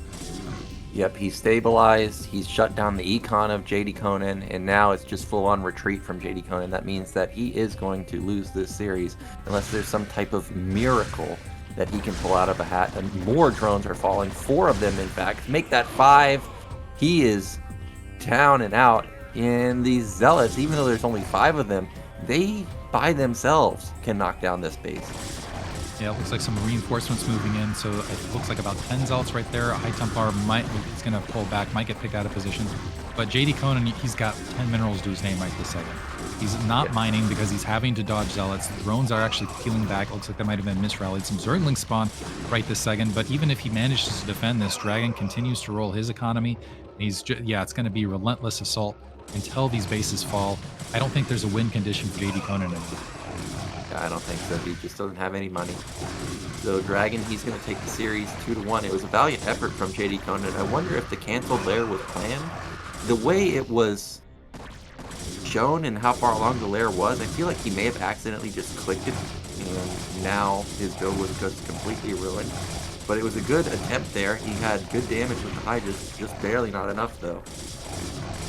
Yeah, it looks like the Zealots cleaning up that lower hatchery, working on additional hatchery. We've got some more unit, and wow, look at all the gateways for DragOn in the meantime. DragOn hasn't grabbed his 3rd yet, doesn't need to though. 5 drones to JDConan's name right this second.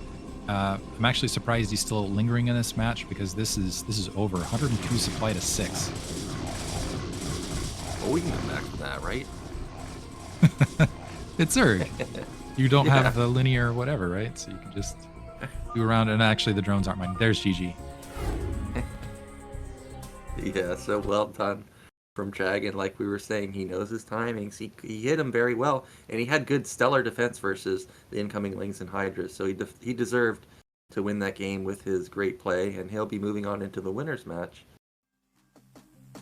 He's going to be facing the winner of UltrA versus Gosu Dark. This should be a fun one. I'm really excited about this one. Gosu Dark, I mean, his name might as well just be Dark Templar. He is one of those guys who will just throw. Yeah, I enjoy his aggressive style of Protoss play.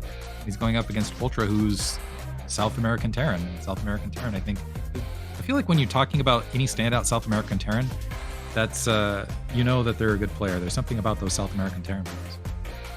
Yeah, they're freaking good, man. And when you said this is going to be a fun matchup, I tell you, it ain't going to be fun for UltrA. This guy, he's going to be on top. He's going to need to be on top of his scouting, because when I play Gosu Dark on the ladder, you see something, like let's say, for example, I see Templar Archive. That don't mean jack squat. He'll cancel that and go 4-gate speed zealot. This guy he has no shame. He will pull out literally the most disgusting all-ins you've ever seen. You must scout versus this guy. He is like the equivalent of Terror in playing Terran. Like versus Terror, you must know what he's doing. Just seeing a wall, not enough. Just seeing 2 racks, not enough. So this is going to be a very, very good matchup, at least for the viewers. I'm excited to see it, but we're going to be going into a break, and then we'll be back with that series.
Bata Bata is the name of a dance we do down Johannesburg way.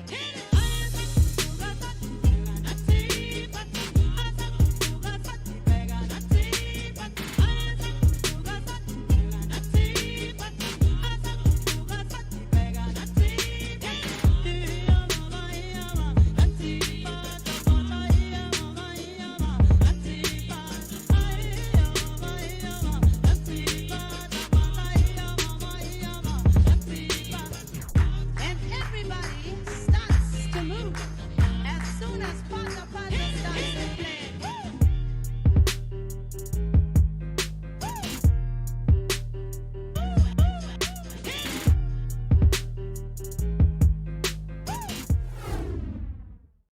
Welcome back, everybody. We just saw DragOn get through JDConan, and JDConan will be waiting in the losers bracket. Of course, DragOn at the top side. And now we're going into a TVP, and we already know how deadly Gosu Dark can be. Anybody that's played Gosu Dark knows how crazy this guy is. But he's got a formidable opponent.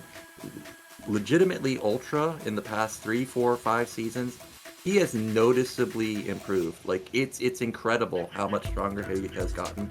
So Gosu Dark, who's very deadly with his all-ins, I don't know if it will actually work versus someone like UltrA. Yeah, I feel like both of these guys, this will be an interesting match because I feel like both of these guys are regulars in the round of 16 of BSL. UltrA has just, we've seen him time and time again. I actually wish I had looked up how often they had been there. Wonderful, we get the stats right there. 13th or 16th place for UltrA last season. I think he wants to try to break in the top 8. Might be able to make it happen this time. What I'm hoping UltrA does versus Gosu Dark here is gets a little aggressive. I think that's oftentimes I've seen Terran have more success when they're willing to play 2 factory openers or do an FD or maybe even go 4 factory, take a little bit of an economic sack to have a little bit more vultures out on the map in the mid game, just to try to punish a lot of the shenanigans that players like Gosu Dark will try to pull. That being said, where I've seen UltrA play previously, he does play the more standard defensive work towards the 2-1 timing sort of Terran style. So we'll see if Gosu Dark's able to punish it.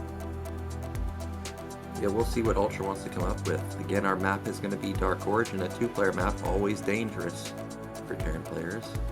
So players ready, it's time for game 1.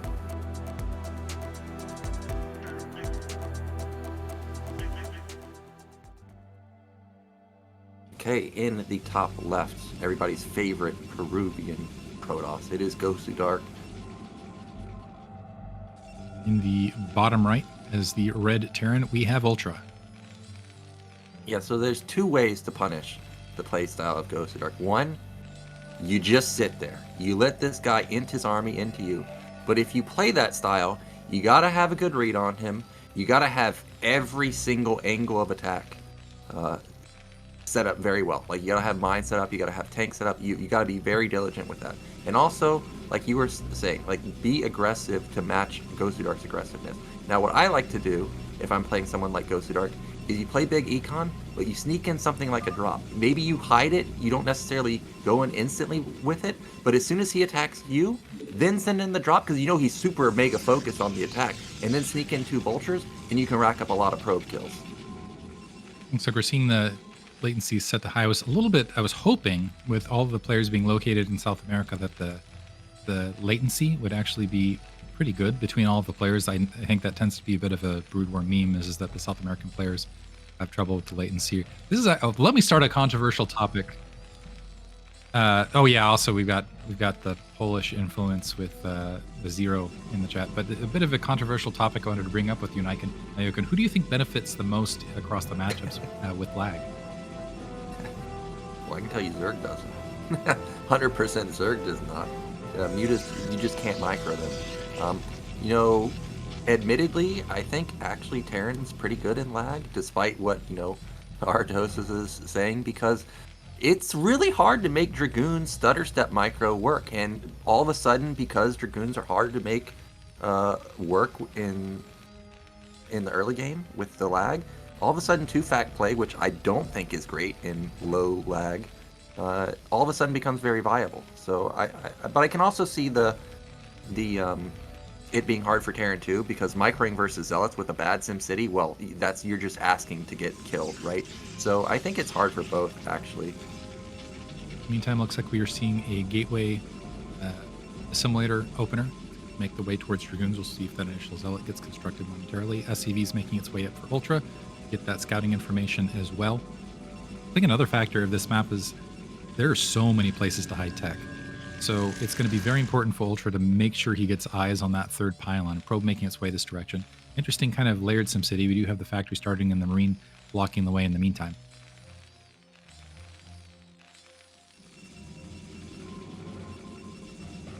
Are we going to see... Okay, we do see range to start as well for Gosu Dark.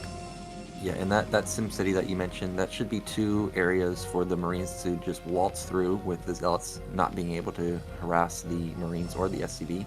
But there wasn't even a Zealot move out this time. There wasn't even a gas steal, which is surprising, just in general. But for me, it's even more surprising from Gosu Dark. If I was Ultra here, I didn't get gas stolen, I didn't see Zealot pressure, I didn't really see the probe move at all, I would be scouting the entire map. And that's exactly what we're seeing here, because you know your opponent. You know this guy's very funky with his builds. He's got to be doing something sneaky. I think Gosu Dark looking to play for that early Dragoon pressure, make sure he can shut down any sort of information coming out. So it's going to be really important that that SCV that's wandering out mid-map for Ultra stays active, stays alive. And if he can confirm whether it was one gate into expansion, whether it was a robotics facility follow-up, at least he's going to have the information of the Dragoon range. I think Gosu Dark has already confirmed that it's natural expansion. Gosu Dark doing... Oh, SCV gets right past, and that is actually huge. Yeah, he actually had shift moved those SCVs out onto the map and then back to the mineral line. That's how he was able to get in there. I actually thought that probe was setting up to go for a robo, and the SCV not only did it not see anything in the main, it didn't see the Nexus either, and that means you gotta instantly build an eBay, but I don't see an eBay from Ultra just yet. If this was hidden DT, this game is literally already over. Luckily it's not. Maybe seeing the Dragoon count and figured the timing of the range, because if coming in you see range a little bit later, you wouldn't expect range to be going at that stage. But the Dragoon's now starting to get... Ooh, no SCVs down here as of yet. And that's going to be 3 Dragoons on that bunker really, really rapidly. Only 2 SCVs to repair. So if Gosu Dark hurries up, he actually might be able to take out this bunker. And it looks like finally a siege tank making its way up to help against these Dragoons. They need to be a little bit careful, a little bit of a step back. And now initial 3 shots and another initial 3 shots. Able to take that siege tank out. So big win early here from Gosu Dark. Yep, you knew that play was going to happen. It's Gosu Dark, man. Any isolated take, he's going to try and go for the kill. It was a good clutch defense there with the SCVs to repair the bunker, but now he's lost the tank. And if Gosu Dark was smart here, he could take advantage of that and go for like a fast third base. He's going to lose a goon, and he is going to go into Robotech. And I have played Gosu Dark recently on the ladder. I would say it's a 50-50 chance that it's support bay or observer. He does go both styles. So he's still sitting on 1 gateway, so I'm wondering if he's going to try... Are we going to... Or sorry, he's got that second gateway up, but let's see if he goes for a really, really greedy quick third in response to this. We did see the robo play. Could be an observatory to follow just to keep eyes. Looks like it is going to be an observatory to follow. But Gosu Dark, right now, he's got the Dragoons out in the forward position to maybe absorb any sort of vultures and moving out. Vultures playing very, very defensively up to the stage. He lost that initial siege tank. He's just kind of keeping eyes on that background, getting the defensive turrets up. We have that pylon just in case there is some sort of sneaky play to try to sneak the mineral line back there. I'm not sure how Ultra would have ever gotten the SCVs out there to make that happen. But yeah, we'll see. I think it's the move now is for Gosu Dark, whether he wants to get some sort of aggressive play in the mid game to try to halt Ultra, or if he's going to go for a quick third. And I think he's already got a probe in position to grab that third base. Yep, third base should be coming down pretty soon. This is a very defensive opener from Gosu Dark with the 2-gate observer follow-up. Wants to get intel onto what Terran's doing. Observer finally going to get across the map, and he will see that it's just one fact. I'm assuming a rushed armory, even though I didn't actually see it in the main. But I did notice that Ultra is just now taking his gas, so not too sure how much he'll be able, how many factories he'll be able to support with getting such a light. Wow, actually the armory's not even done, so he really prioritizes minerals here. And only a single factory with the machine shop, just now that second factory being dropped. So Ultra getting the turrets down to prevent any sort of drop play in the main, especially at that natural expansion, also probably to help defend against those DTs. He has a good amount of siege tanks actually, despite just sitting on that single factory. I think Gosu Dark wise to keep those Dragoons back at his base. It looks like he was anticipating potentially a drop defensively there from Ultra. But one problem for Gosu Dark at this stage is if you get evicted across those bridges, it's very difficult to get back across those bridges, and it's very easy for Terran to just go ahead and hold that third ad nauseum, at which stage you need to come up with something past that, either Arbiter recalls, some maybe a tech to carrier to play from there, which is just very precarious, and you need some sort of option to hold back that, either that 3-1 with the bridges. I feel like what's interesting about Dark Origin, why I enjoy it so much as a map from this stage on, is that it becomes so much about babysitting those big army moves across and huge map positioning across the middle, because those bridges just make things a little bit more challenging on both directions. So you've got the natural expansion area that needs to be held, and losing and being evicted from that territory, it's very difficult to get back in there. You have the middle of the map, which is absolutely key to hold. Then you have that same sort of action happening on the opposite corner. And we have Ultra already going, so he's tacking on, looks like a third factory in a starport just for the upgrades. He's got double machine shop down, and he is making his way towards his third base. Yep, command center going down also for him, so he's looking to expand. But it can be hard to expand versus someone like Gosu Dark, who does do a lot of probe cutting. And you can see that both those nexuses were not blinking. There's no Templar Archive. There's no, I don't think there was Stargate, if I saw correctly. So it's going to be 9 gate, 10 gate versus 3 factory production. Tanks are strong. +1 is decent, but it ain't that strong to be facing off versus 10 gateways. So Ultra's going to have really good SimCity setup. He's going to have lay mines everywhere. So yeah, it looks like we're gonna see a gateway man play from here. Maybe Gosu Dark feeling after picking up that first siege tank that he was gonna get that economic lead on Ultra. The one thing I don't like about 10 gate on this map is those bridges where Dragoons get piled up. It can be very difficult to push through, positioning against them. If Ultra stages his army very well, he could end up punishing a lot of this. Really, what Gosu Dark is gonna have to do is he's gonna have to abuse that high ground above that third and make very, very critical engagements right there. And I'm hoping that Ultra lifts an engineering bay and provides some spotting out that direction, just so that the siege tanks are engaging it before Gosu Dark's able to really make any sort of play. It looks like the command center floating out right there. The engineering bay is sitting back, and let's see if Gosu Dark bites down right this second and tries to deny that base. If Gosu Dark goes right now before mines are set up, maybe he can actually bust through. If he waits, I'm not too sure, because Ultra scanned how many gateways there were, so he's going to be building, well, I hope he's going to be building like depots all over the place. Even a bunker would help. But there's actually not great SimCity. He is double floating Iraq. Now that can soak up a lot of hits, which is really going to help versus the Dragoons. I hope Gosu Dark does not go from this angle, because the Goons are not going to do any damage. They're just going to be busy attacking that eBay and racks. But here he comes. Siege tanks engaging from the rear, the Dragoons pressing forward. It looks like an initial turret's going to get taken down. The Zealots are able to get to the initial line of siege tanks, doing some good mine drags, but that is a long, deep line of siege tanks. SCV's trying to defend themselves in the meantime at that third, but it looks like that's a lot of Dragoon blood on the ground. These Dragoons should get cleaned up. They got a decent amount, but it looks like I think Ultra should be able to clean this up with what he's got from reinforcements. We have another round of units pouring through in just a second that might try to take another shot across the bridge as Gosu Dark moving up, but I don't like this angle, especially with the tanks the way they're sieged and the mines in the way. Well, unfortunately for Gosu Dark fans, I feel like I've seen this just so many times. He goes for a big attack like that. His probe count is lacking now. Ultra held the attack with 3 factories. Now Gosu Dark is going to try and transition into Arbiters, but your power spike is so delayed now. By the time even just one Arbiter gets out, regardless of whether it has stasis or not, Terran's going to be maxed. Terran's going to have 2-1. And Protoss does not have a big bank. They don't even have a 4th base. So what do you do here as Gosu Dark? I feel like the only thing he can pray for is to just avoid the army as long as possible. But it's a 2-player map. It's a small map. You can't avoid the army.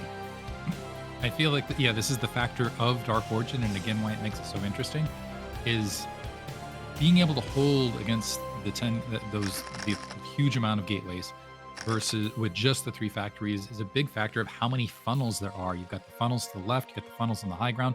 As long as the spotting was there, I think Ultra was going to be able to get a decent trade and a decent engagement.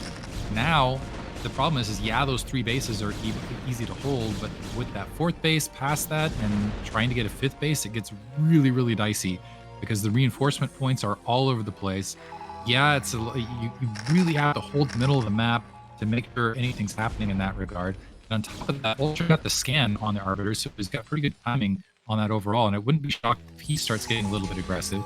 He's within what I was about to say, he was within the couple supply, but we saw another big swarm of a macro cycle there from Ultra to keep it within that 20 lane. But Ultra can just sit back. Yeah, like you said, he can just sit back and the big micro looks like he's sneaking a couple vultures out for that 9 o'clock. I don't know that he's going to get a lot out of this aside from the probe kill. And it just cover up that base, land some mines, which would just be annoying. Otherwise, I might be able to sneak that up and follow it up towards an attack to the 3rd. But I feel like even without these attacks, Ultra's in a really good spot.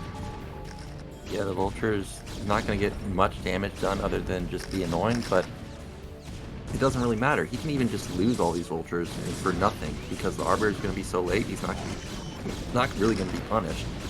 He can just slowly build up his tank count. So this is, overall, despite dealing not really any damage, it's still going to be fine. He does spot Double Forge going down, but I hope Gosudark just do not attack, please. You can't get damage done here.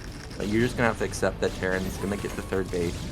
He really needs to just back off now and try and hold the bridges. He's going to lose some goons. Yeah, it looks like he was maybe hoping to get the refinery right there, but he did like from Ultra with all of those vultures that were streaming across the mid-map. He did manage to create some trouble for Gosudark mid-map and apply some pressure right there. Gosudark needs to hold the middle of the map from this stage on if he's going to have success anywhere.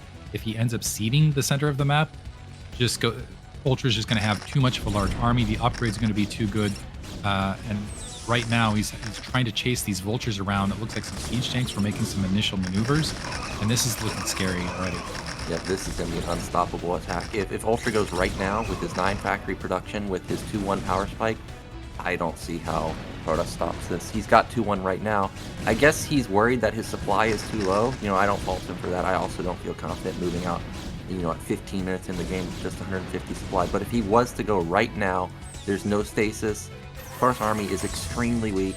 You have the 2-1 power spike. Okay, he's going to catch some goons. Fortunately, his army is pretty strung out, so the Dragoon's able to engage a few siege tanks, but Gosudark, with that bunching, doesn't feel confident as well. Now restaging to maybe get an attack, but he's got to stop this. If he allows Ultra to get across this map and get a foothold on the other side of the bridges, yeah, it's going to get ugly. Well, he has double Arbiter. Do they have the energy for stasis is what I want to know. I don't think Ultra actually got EMP. Okay, Gosudark, you gotta go. If you're gonna go at any point, you gotta go right now. All the units are moving into position. There's not that many mines. Actually, Terran's army looks quite small. He's got not that many tanks even on the other side of the bridge. That's a good stasis. Where is Terran's supply? It just looks tiny. Protoss should be able to bulldoze this. Actually, the reason it looks small is because remember, those vultures are all at bottom left. We got a lot of vultures bottom left. We got a lot of siege tanks that were sitting mid-right, worrying about an attack from the high ground. And it looks like Ultra just overextended and he didn't keep his army cohesive and didn't bring the bulk of it to bear to get across that ramp. So Gosudark going to still have life in this. Has a decent supply lead. He's going to have a little bit more energy to work with, and he's going to get a couple free siege tanks. But he doesn't have much of an army left. He still needs to hold the mid-ground. Now Ultra bringing the rest of that army in. Ooh. Yeah, the supply count just plummeting in between. There's not any anti-air to take out those arbiters, but it doesn't matter. And part of the problem is mid-map with this. If you get a sizable Terran army across the bridge, there's just not a lot of space for Protoss to retreat, except for back to the main, at which point you're completely on the defensive, and you're really exposing any holdings you have out in the map. And now with the middle going in favor of Terran, Protoss is in big time trouble. This base is not long for this world. Like I was saying, the only thing that Protoss can do in a scenario like this is just counter. But the Sim City is so strong at the right side, even with minimal defense, it will buy a lot of time for Ultra to get back into position. So this gate base is going to be busted. Gosudark's going to try and bust the third base. I think that's a smart move. But I just feel like it's too little. I don't see that this busting. Now, he did take down the one turret. It can get dicey when Terran has no vision. That is 4 Arbiters as well.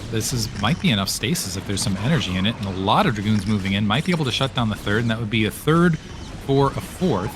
So we'd kind of get a restage. And keep in mind, we're past the 17-minute mark, so the main and the natural are a little bit thin for Ultra, or maybe potentially mined out. Big EMP to make sure that those Arbiters aren't going to have additional stasis energy.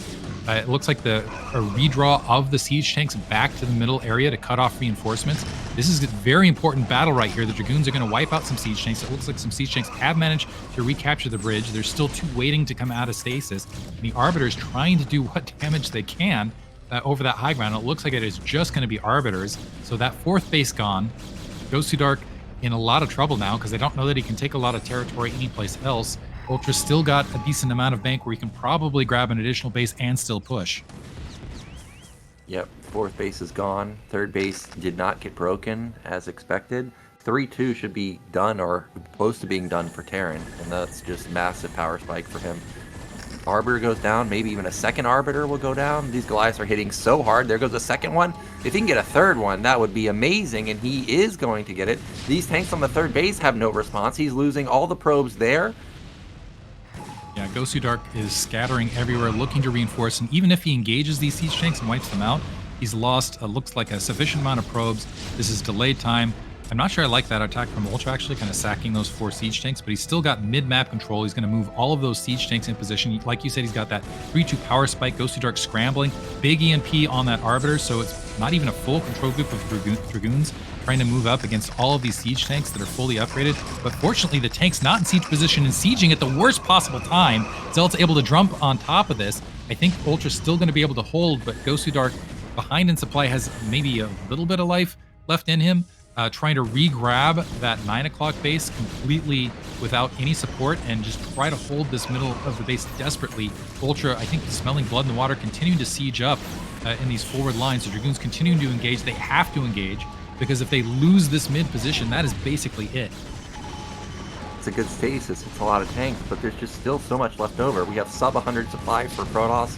Protoss mining on essentially 1 base. He's double expanding, trying to get some econ, but there it is. GG comes out, and Ultra, he's going to take game 1. Great play from Ultra top to bottom. I feel like he anticipated Gosu Dark's attack fairly well, defended it really well. It was a really thin defense. There were moments where Gosu Dark might have been able to pull ahead, but I feel like you said, 2 ways to beat him, and Ultra chose option 1. Just allow your opponent to come to you and have the solid defense and just crush it. Yeah, that's one of the downsides to Gosu Dark's play is it's like a one punch move. If it doesn't work, if it doesn't cripple, you're in big time trouble. And you can see exactly why. Even though he had double stasis, 2-1 power spike, it's too strong. Terran has 3 bases. They have 9 factories, and you don't have a big bank. Like, you have to not necessarily win the game, but it's got to do devastating damage, because once Terran hits critical mass, it's over. You're done for. You don't. It's also Dark Origin. You don't have 7 bases, like Polypoid or Circuit Breakers. There's no worry of being flanked from a 270-degree angle. It's a tough map to play on, and Gosudark's gonna have to come up with a different plan on game 2. It is going to be his map pick, so he can choose maybe a Polypoid where it's a more wide open middle base. You got 4 bases to work with. So you can have maybe you can go with something along those lines. I assume he's not going to go for a 2-base map like Invader against Ultra. We'll have to see.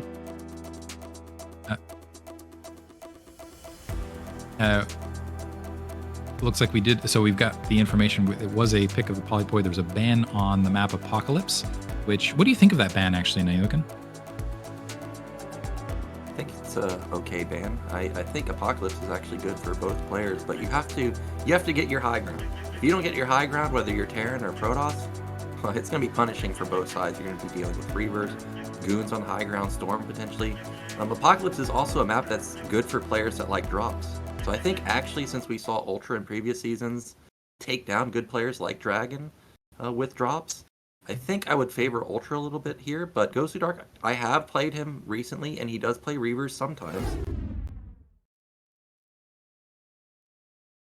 We are moving to Polypoid, which is it's a fantastic map. Just about dead even. You can see it's barely 56% for Terran versus Zur. It's basically 50% across the board. And it is that map that everybody's played. Should be an exciting one. With this map up, we know that the players are ready, so let's go ahead and dive into it.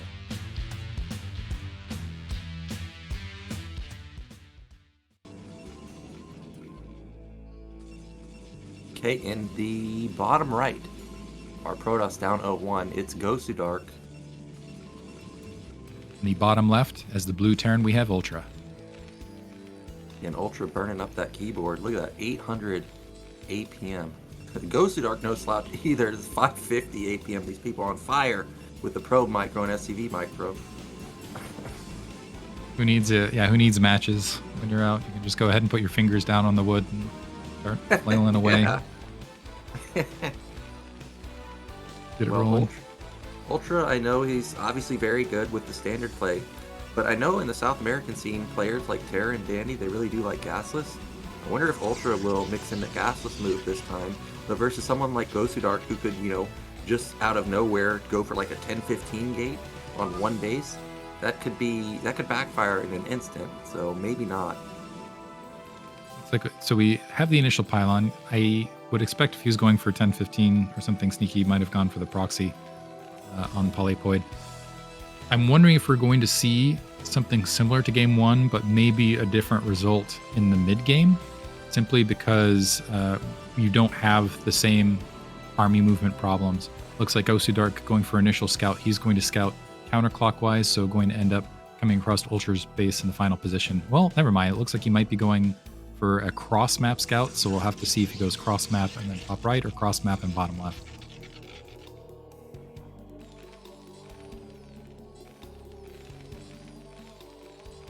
Oh, We do have a gas grab in the meantime for UltrA. Yep, not going to see any proxy shenanigans from UltrA. And it's a kind of a weird scout pattern to go for a cross map scout as Protoss. Not sure exactly what he was looking for, but he will intercept the SCV and see the angle that it's coming from, so he'll know where UltrA is with his second scout. And as you stated, this is just normal opener from both sides. It's gas for Gosu Dark, also gas for UltrA. Well, looks like he missed the SCV. So I think he just didn't see the SCV as it was coming across the path, and maybe had it preset, because now that probe going to make it to top right, and that's actually pretty significant, because that's even less information he's going to have on UltrA's base. He should have a Marine or two out there in the factory well underway. It looks like it is going to be Gateway Robotics. It could be he's being a little bit more lazy with it, because he was planning on just playing a little bit more defensively here to start. Well, the SCV did not get in. However, the Zealot is not on hold position. So because of that, I don't think there's going to be a Citadel or anything wild going on. The Zealot moving across right now. It is hiding at the bottom side. Some players do this, where they hide the Zealot, and then they send out the Goon. And you think it's just one Goon, and you feel like, oh, well, I got 3 Marines, I got an SCV, we're good to go. But when that Zealot shows up, your entire strategy goes down the drain.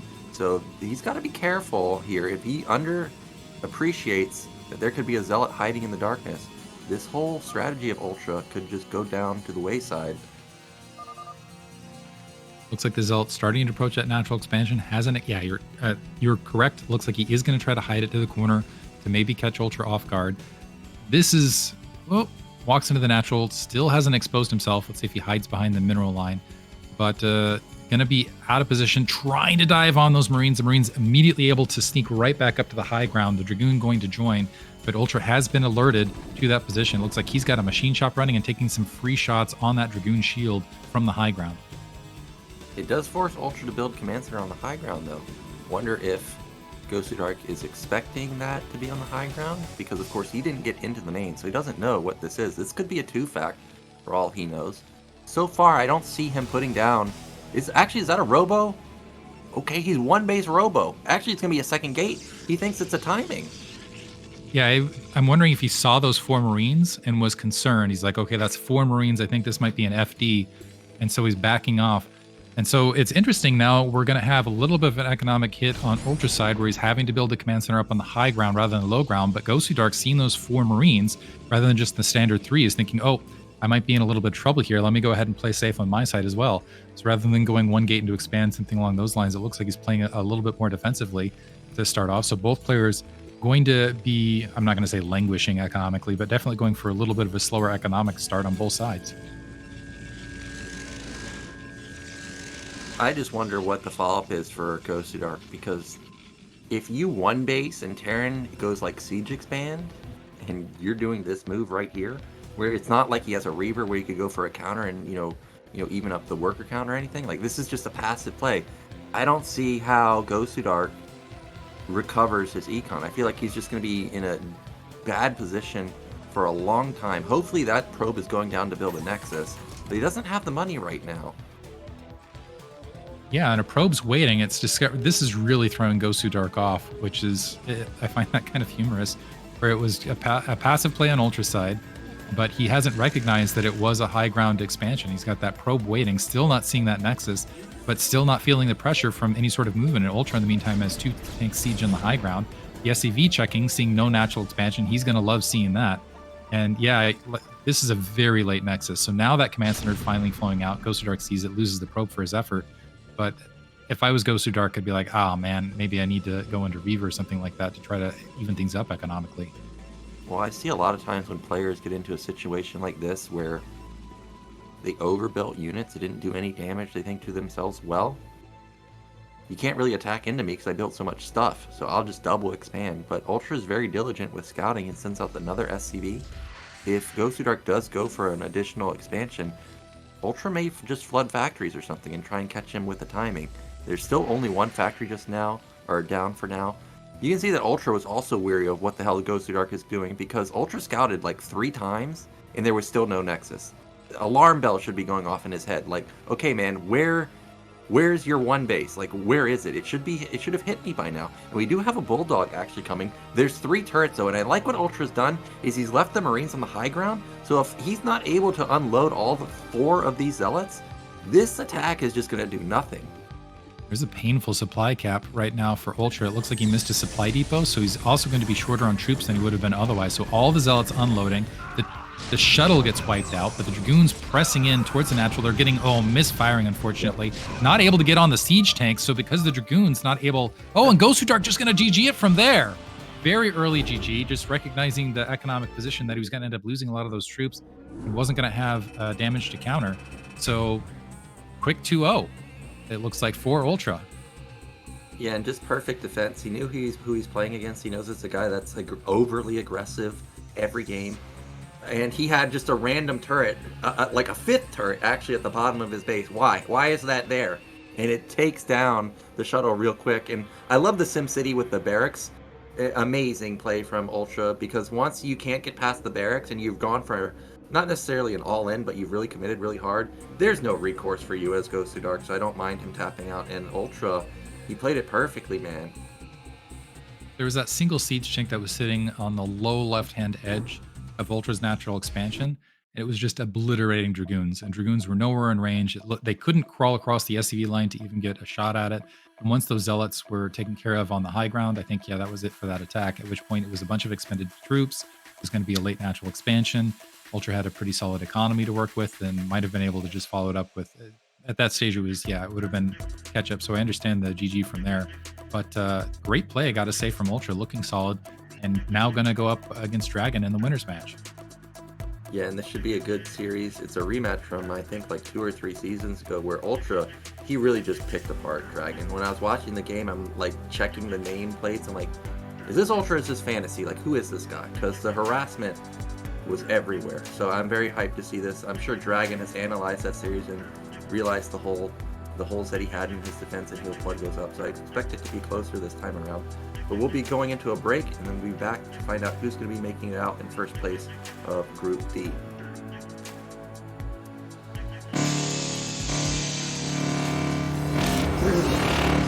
Johannesburg way.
And we're getting into our winners match now, which is going to be DragOn versus UltrA.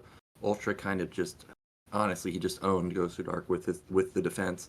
DragOn, however, he did kind of struggle a little bit with Conan, but he ended up getting the victory anyways. And like I was saying, this is a rematch from previous seasons, and it was actually in favor of UltrA, but I think this should be close this time around.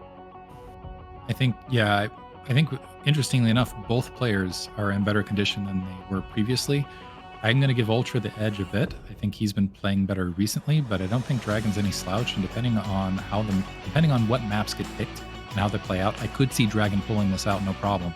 It's not one of those things where I'm like, yeah, UltrA wins 9 times out of 10. I feel like it's more like he wins, 6 times out of 10 sort of thing, where it's going to be fairly close and interesting matches, I hope. I'm hoping that this is going to be a good match. UltrA, even though he kind of bodied Gosu Dark in the games we just saw, DragOn does not play like Gosu Dark at all. UltrA, you're not going to be able to just sit there versus DragOn, because if you do, DragOn will not gateway man you. You will just run into like 10 carriers. So hopefully, UltrA does not play the super defensive style. I mean, he still may go upgrade Terran, but he just can't. He can't just sit there like he did with his, Expo on the high ground, rush siege mode, and just hope that this guy one bases into you, because that's not going to happen. That's actually what I really enjoy about DragOn styles is he is very, very good against the +1 timing, and he's also very, very good against the 2-1 timing, and seems to have a very good sense of when he can sneak to carriers and when he can't. And so that actually might end up stacking pretty well against UltrA's particular style. Yeah, and DragOn is someone that can play all the styles. He can play shuttles with the Reaver. He can play Arbiter. He can play Gateway Man, I guess, but it's unlikely. And he does mix in carriers, so it's not like you go into the series, knowing that you're going to get all in like Gosu Dark, or if you're playing Stork, for example, this guy's going to go carriers at some point. You do have to be diligent with your scouting versus DragOn and see what the actual final tech is. And our players are ready now, and our first map is going to be Apocalypse, so let's get into Game 1.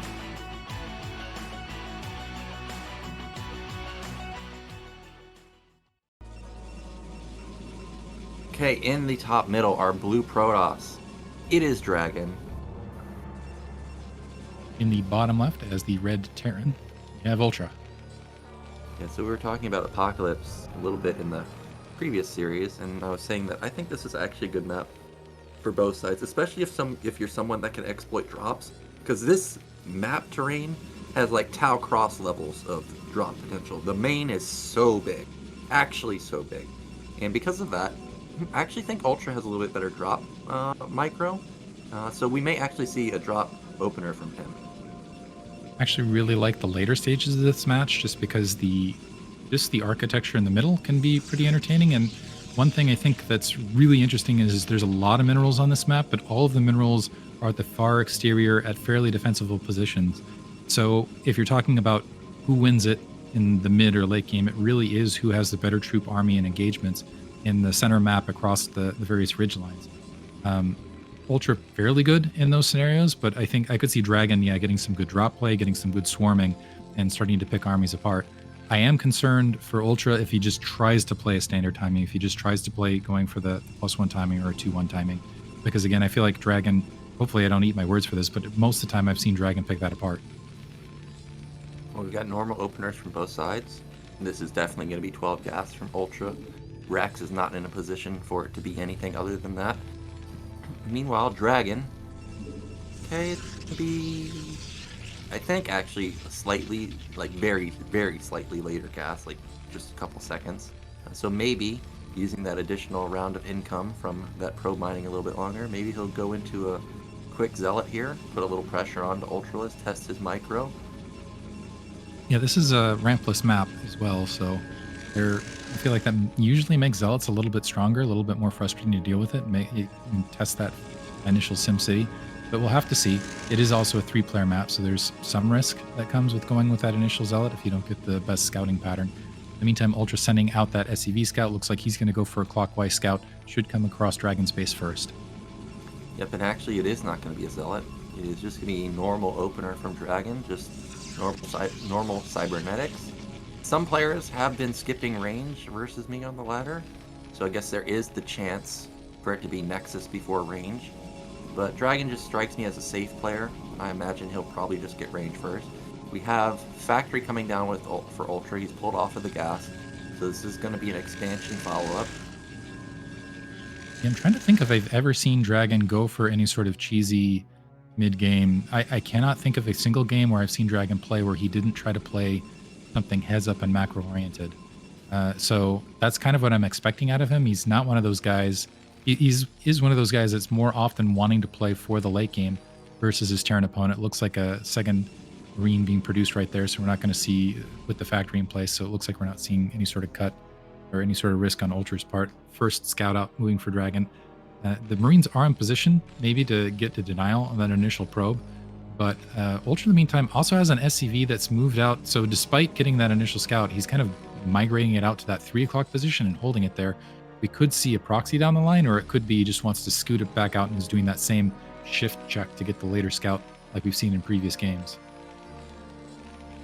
1 goon versus 3 Marines. 3 Marines will beat that. And this is actually the safe opener from Ultra. He gets the bunker, and he went depot before command center. So he's going to have the Vulture coming out also. And I mean, this is just super safe. Like, you're just not going to die pretty much to anything. The SCV manages to sneak by that Dragoon, and the Dragoon also doesn't confirm whether this is a Vulture opener or tank opener. So the Vulture can hide in the darkness, wait for its opportunity to run in, snipe some probes, or he can just hide in the darkness and wait for his opportunity to lay some mines. That's a common move that a lot of Terran players do these days. I assume that Vulture is going to hang out until at least mines are upgraded. Command center is being plopped down for Ultra. It's coming out a little bit later than DragOn, but it's not so much where I'm going to say that it's a significant economic lead for DragOn at this stage. So yeah, both players setting up for very safe macro openings. We've got Robo coming in for DragOn. At least I think that's the Robo. 4-minute Robo, very standard. I think I did see mine upgrades coming in for Ultra, so this is just going to give him a little bit of map control. Maybe he can catch a goon. A lot of Protoss players are very cautious with their Dragoons these days. Like, they don't overextend like in the olden days where they just sit out in an arc, like trying to keep you in your base. So I don't expect him to be able to catch any Dragoons with these mines if he lays them down. So we do have, 2-gate Robo, natural expansion coming up. As soon as mines are finished, I expect Ultra to drop a mine at that 3rd, and maybe after he gets that mine complement out, try to shift up from there. I feel like that mine placement on that ramp up that side can be really, really frustrating. I've seen on occasion some Dragoons just at the exact right placement where they just run headlong into it, but it looks like Ultra's actually going to back off and maybe try to catch this Dragoon on retreat and get a kill that direction, trying to anticipate the direction, and man, maybe right on top of it, because nope, I was about to say the Dragoon may be lucky today, but not this time for DragOn, and that's the mine placement I'm talking about right there, where you just it can, even with an observer out, sometimes with the misfire rate, it takes a while to clear it. And that's exactly why you see a lot of players very cautious with their Dragoons, because now that he's lost one, if Ultra had gone 2-fact as a follow-up, this could be a devastating push. We of course know that it's not the case, but it could have been, and also with it being Apocalypse where you're coming in through high ground, that could make it even harder. Losing a single goon is a big deal. So DragOn's going to be on the back foot for now. He does have his observer coming out, so he will get across the map and see that, hey, this guy did go great opener. He'll be feeling great about that. I wonder what his response will be, because I didn't see support bay in the main. That means I'm assuming that it's just going to be a Nexus follow-up. I assume we're going to see a Nexus follow-up, and well, I feel like the Nexus follow-ups end up being more successful when you can get Dragoon pressure out on the map and shut down the Vultures so they can't scout the timings of it. It doesn't look like DragOn's going to be in a position to do that here. He's migrating, it looks like, the Observer mid-map to kind of get eyes right here. At the same time, though, Ultra playing very passively. He has not sent really much of anything out on the map. He's just got that single Vulture to provide scouting. It looks like it is going to be able to wind around, though, and confirm that Nexus timing. Yeah, and he will get a probe. So the Vulture was definitely worth right there. Confirms the 3rd Nexus. He still doesn't have intel into the main. Terran players these days have been skipping Academy for a long time, so he'll have to guess exactly what the follow-up is going to be. DragOn, in my experience, doesn't play Reaver that often, so if Ultra knows that, he should be pretty confident that the only follow-up can be is, you know, some type of safe opener, like 3 or 4 gate. Does have the turret. It's not going to be able to stop that observer from winding in, able to confirm that single armory and the +1 maneuver. Also able to get eyes on the mine placement to the north without taking an additional hit on an observer. But yeah, I think UltrA trying to, I think he was anticipating the position of that observer, trying to build a turret underneath it to evict it as soon as possible. DragOn's not the style of player where you want him to be able to see that factory count, because he will respond in kind. And I'm almost wondering, seeing the lack of, seeing that it's just 2 factory at this stage, if he's going to risk, maybe play a little bit risky and go for a quick 4th. He could. The factory count is lacking. There's the 745 Academy. I mean, you're getting like a 9-minute scan with this timing. There's actually hidden factories at the top side. There's 4 facts. Versus someone like Gosudark, I wouldn't be surprised to see that. But versus someone like DragOn, who's more passive, you know, you're not getting hit that often. This is not just going to be to take his 3rd base. This is Ultra saying like, okay, once my +1 kicks in, I'm going to go and attack you and see if you can hold it. And again, this is where I've seen DragOn be strong in the past. I'm curious if we're going to see that once again this time.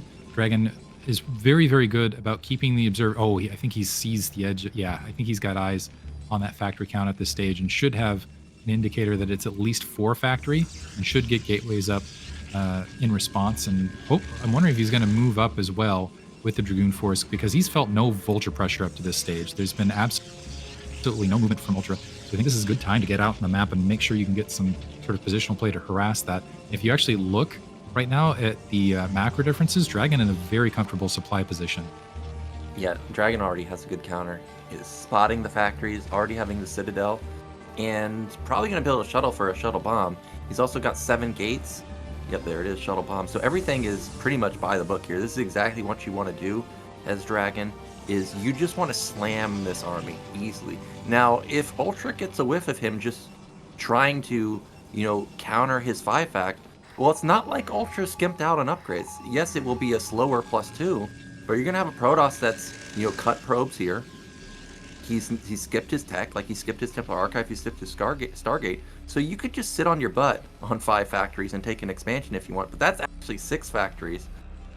6 factories and positioning as though he's going to try to grab that 6 o'clock 3rd. But I think Ultra, like you said, I think he might be playing to push right here. I don't see a second armory out anywhere. It could be, I just haven't seen it out on the map, and it could be spinning somewhere. But it looks like that single armory upgrades for right this second.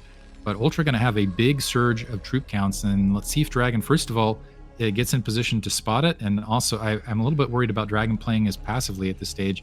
He really hasn't done mine clearage to the mid-map. He's got a pylon wall defending that 3rd, but really hasn't made any other maneuvers. Surprised DragOn hasn't tried to get on top of the high ground at Ultra's base, because he can always just retreat to his own high ground. Like, all you're trying to do is just stall the push. Like, that's it. Just wait. Or stall to buy time so that you can reach max, because Terran's not going to reach max anytime soon. But I'm more surprised that Ultra ended up going for this playstyle on Apocalypse. You've got to go up 2 ramps here, just your own, and then also onto high ground at Protoss's base. Feels like this would have been a better build for something like, well, like Fighting Spirit if it was in the map pool, which it isn't. But here we go. He is going to move out. The observer spots it from a distance. Protoss is up 30 supply. Remember, there is a shuttle. It has 4 Zealots, and there's not a lot of anti-air here. Only 2 Goliaths. So I might be able to punish this from an angle. Looks like Ultra taking, so rather than going up straight up the middle and going for the wider ramp entry point, it looks like he's going along the left-hand side. I'm going to take the narrow ramp entry point, but DragOn he's got a little bit of Dragoons right there to stall it, but not a lot. And this is what my concern was earlier, is DragOn really wasn't playing positionally forward to try to engage this. So Ultra already starting to seize that high ground. I don't think this is enough for Terran. He doesn't have mines set up either, and if he does lay mines right now, they're going to blow up all his tanks. Here we go. I just feel like Protoss is way too much. The shuttle is going to bomb on top of all the tanks. He doesn't even need the shuttle, it seems. Like, there's so many Zealots here. There's not a lot of Ultras, and this army got blasted, to say the least. Oof. And on top of that, a lot of the siege tanks could, by the time that engagement was happening, because it was going up the small ramp rather than the large area across the center, there were a lot of troops that just weren't participating in the battle, that were staggered out from the rear. So not only does DragOn crush that, he maintains the vast majority of his army as a huge supply lead and is now in firm control. And we saw Zero select the SCVs at the natural. It is very thin there. Like, there are not very many. What is that, exactly 12? So the econ of Ultra isn't even good at all. Like, it's not like previous games, what was it, Dragon, you know, having like 60 probes on 2 bases. Ultra maybe has like 45. So he cannot transition out of this. All he can do is try and build up again and try and go and hope that he can make it work. But now being down almost 70 supply, it's definitely not going to work a second time. I also have that little caster sigh of like, whew, Dragon didn't prove me wrong and actually was able to do the thing I said he was good at in the middle of the match, so it's not embarrassing me in the middle of the cast. So thank you, Dragon, for that. But yeah, now Ultra, maybe he can try to go back and grab that 6 o'clock. I saw Probe make its way top right, but Temple Archives, I'm actually a little surprised that Dragon is not made maneuvers to grab an additional base yet with the supply lead, nor has he made, he's just going Arbiter Tech rather than going for a carrier tech switch. He had plenty of space to go for carrier tech switch if he wanted to. I feel like this is a fantastic map for carriers. But at the same time, he's got such a massive supply lead that he's well okay. It looks like we just saw that a command center being dropped at the 6 o'clock, but I think Dragon playing passively enough might be giving Ultra opportunities to try to sneak back into this a little bit. He's still way ahead, but at the same time, he's not made maneuvers to just end the game from here. Just to the trap that Gosu Dark fell into, where he had one timing to hit. It needed to deal catastrophic damage. It didn't. And now Ultra's in panic mode. He's like, well, I got to expand now, but you can't expand now. It's too late for that. If you expand, Protoss will take the whole map. We'll have all their tech. Not that I think a follow-up attack would work for Ultra anyways, but I just don't see how he takes these 3 base, or I don't see how he really secures any other base. Like, yes, he has high ground, it's strong, but Dragon's about to have Arbiters. Like, he's about to be maxed out. He could probably just kill Ultra even without Arbiters. This actually might be a big win for Ultra at the 12 o'clock location. Dragoons weren't there staging off to defend that 12 o'clock base. Again, Ultra just holding that high ground outside of his naturals. So Vulture's getting some decent damage. It looks like they are going to retreat.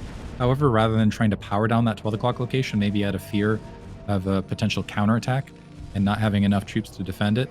So looks like that base is going to go up. Ultra swarming. It looks like that high ground, once again, another big engagement mid-map.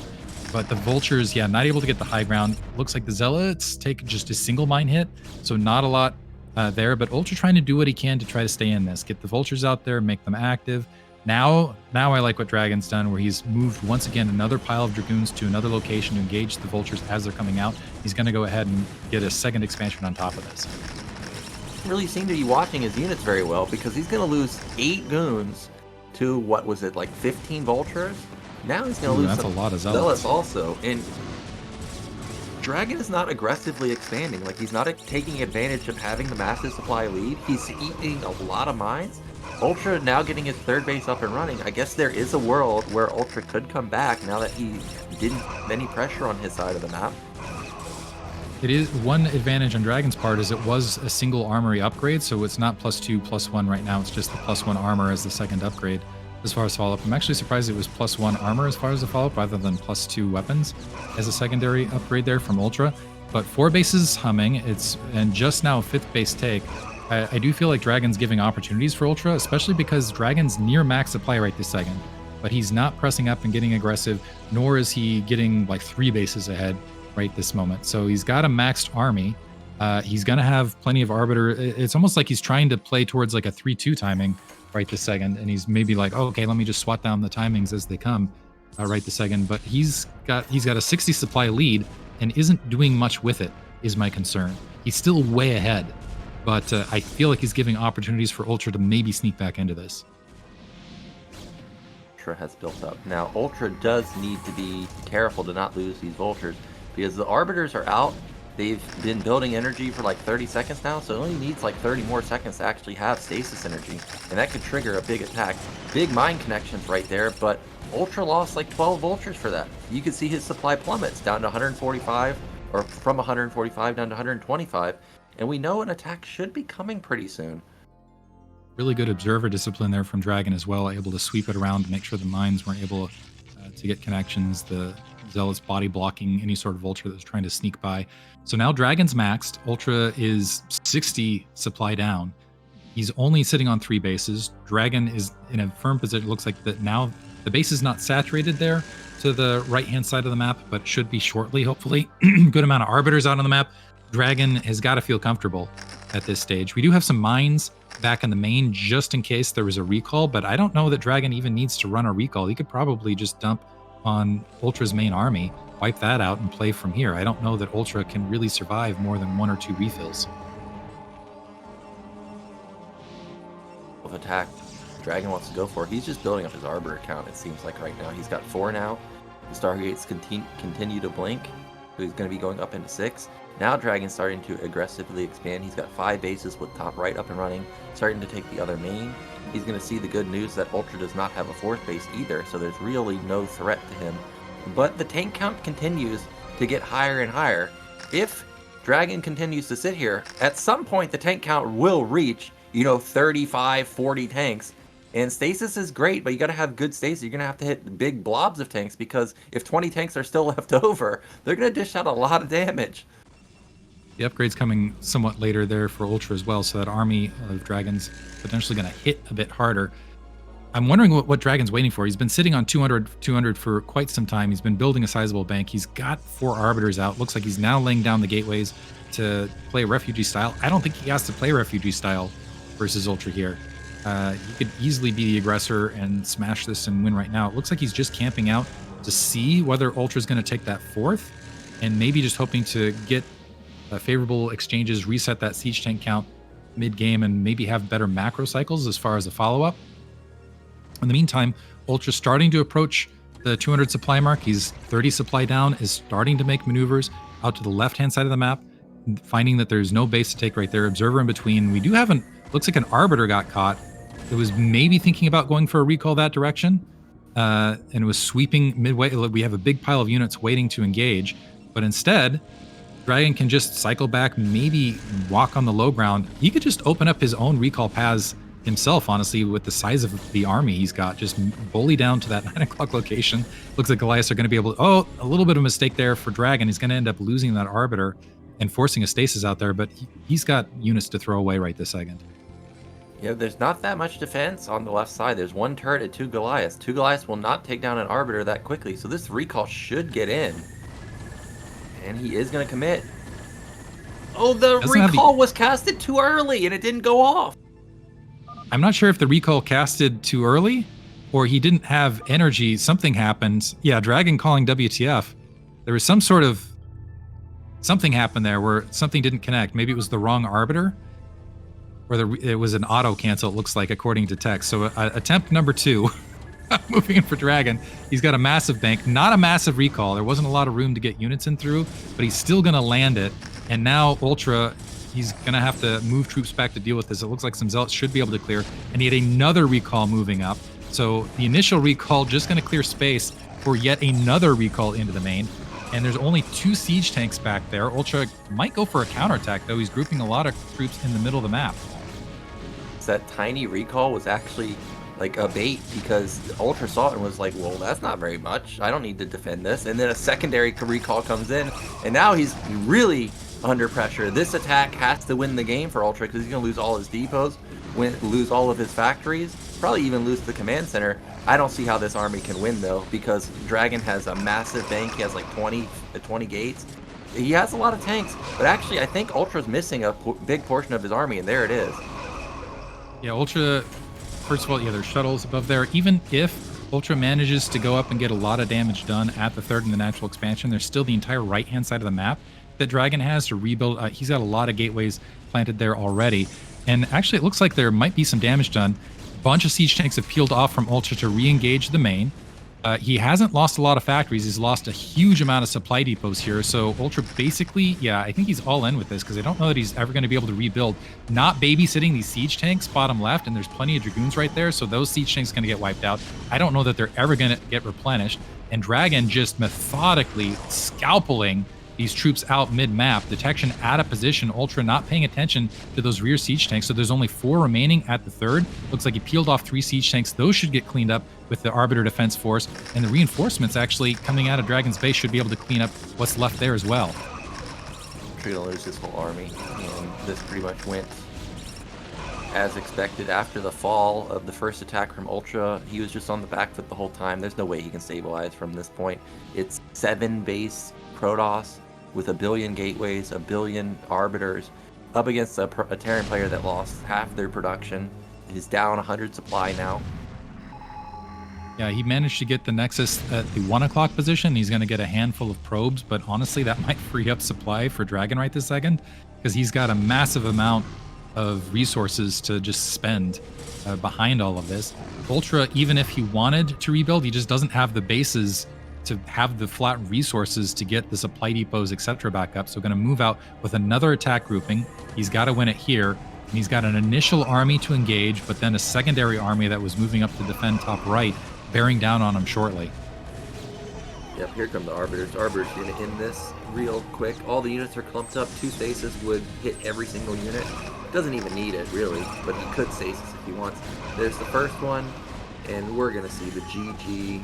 There it is, and Dragon, he's going to take game 1. Yeah, and this is what I think that's what I was anticipating, because I was expecting UltrA to do what he typically does, which is go for some sort of timing, and then Dragon just plays really, really well against the timing attacks. I still think it was an interesting match overall, but I'm wondering if UltrA's going to try something different. I think you're right. If he sneaks in a drop, sneaks in something like that, that's where I've seen Dragon falter oftentimes, is dealing with drops and something mixed up in the mid game. But if you just try to play like a heads up, like I'm going to hit this particular timing, a +1 timing or 2-1 timing, Dragon seems to always pick that apart. Situation for UltrA, because I'm trying to think of what other map a 6-fact is even good on in the BSL. Only one that's coming to mind is Retro, maybe, because at least you don't have to deal with any high grounds. It just, to me, it just didn't make sense on Apocalypse. There's too many high grounds to get through. You're attacking uphill at best. I think There's a lot of Circuit funnels, yeah. Yeah, it's just too hard to make work. I mean, Circuit Breakers maybe, but even that has an uphill onto the 3rd base. Also, don't really see UltrA do 6-fact timings that much. If he does timings, it's more like harassment-based timing, harassment into a timing. So I don't know. I would like to see him go into the upgrade style that he's played versus Gosu Dark. Not be as defensive, but still go for the upgrades and see how that works out. Have you seen anyone choose Shooting Break yet? No, that's not gonna be picked, man. You crazy? That's not on the ladder. That's not an ASL. That's not gonna get picked, which is a bit sad because actually, out of all the maps that could have been picked in ASL, I actually really wanted Shooting Break. And the reason I say that is when you look at that map and you see how you can get 3 gases, it's interesting because we've had mineral onlys for so long, but on that map, it's essentially a gas-only base, which is what I've been waiting to see how that would play out, and who or what race would benefit from that the most. No, yeah, I've been curious about that as well. I'm wondering if Zerg would be able to really exploit that, because usually Zerg, they're caring less about minerals, right? In the mid game, but then you have to does that then exploit? Because sometimes it would be an interesting riff on the Zerg matchups in particular. But yeah, I'm waiting for it. Maybe one day. Yeah, it's kind of similar to Optimizer, right? Where you got 3 gases, but Optimizer's a little different because 1, the gas is limited, but also you don't have to commit a command center or a hatchery to it, right? Like if you want that gas only base, you got to build a nexus or a hatchery or something. Like you actually have to spend money for it. So it's an interesting concept. I can't wait to see it in the round of 4 or finals. But actually, UltrA's decided on Invader here.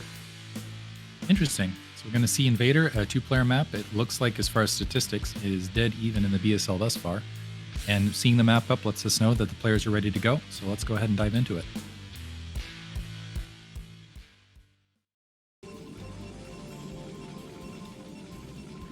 The left coming off a solid win in game 1.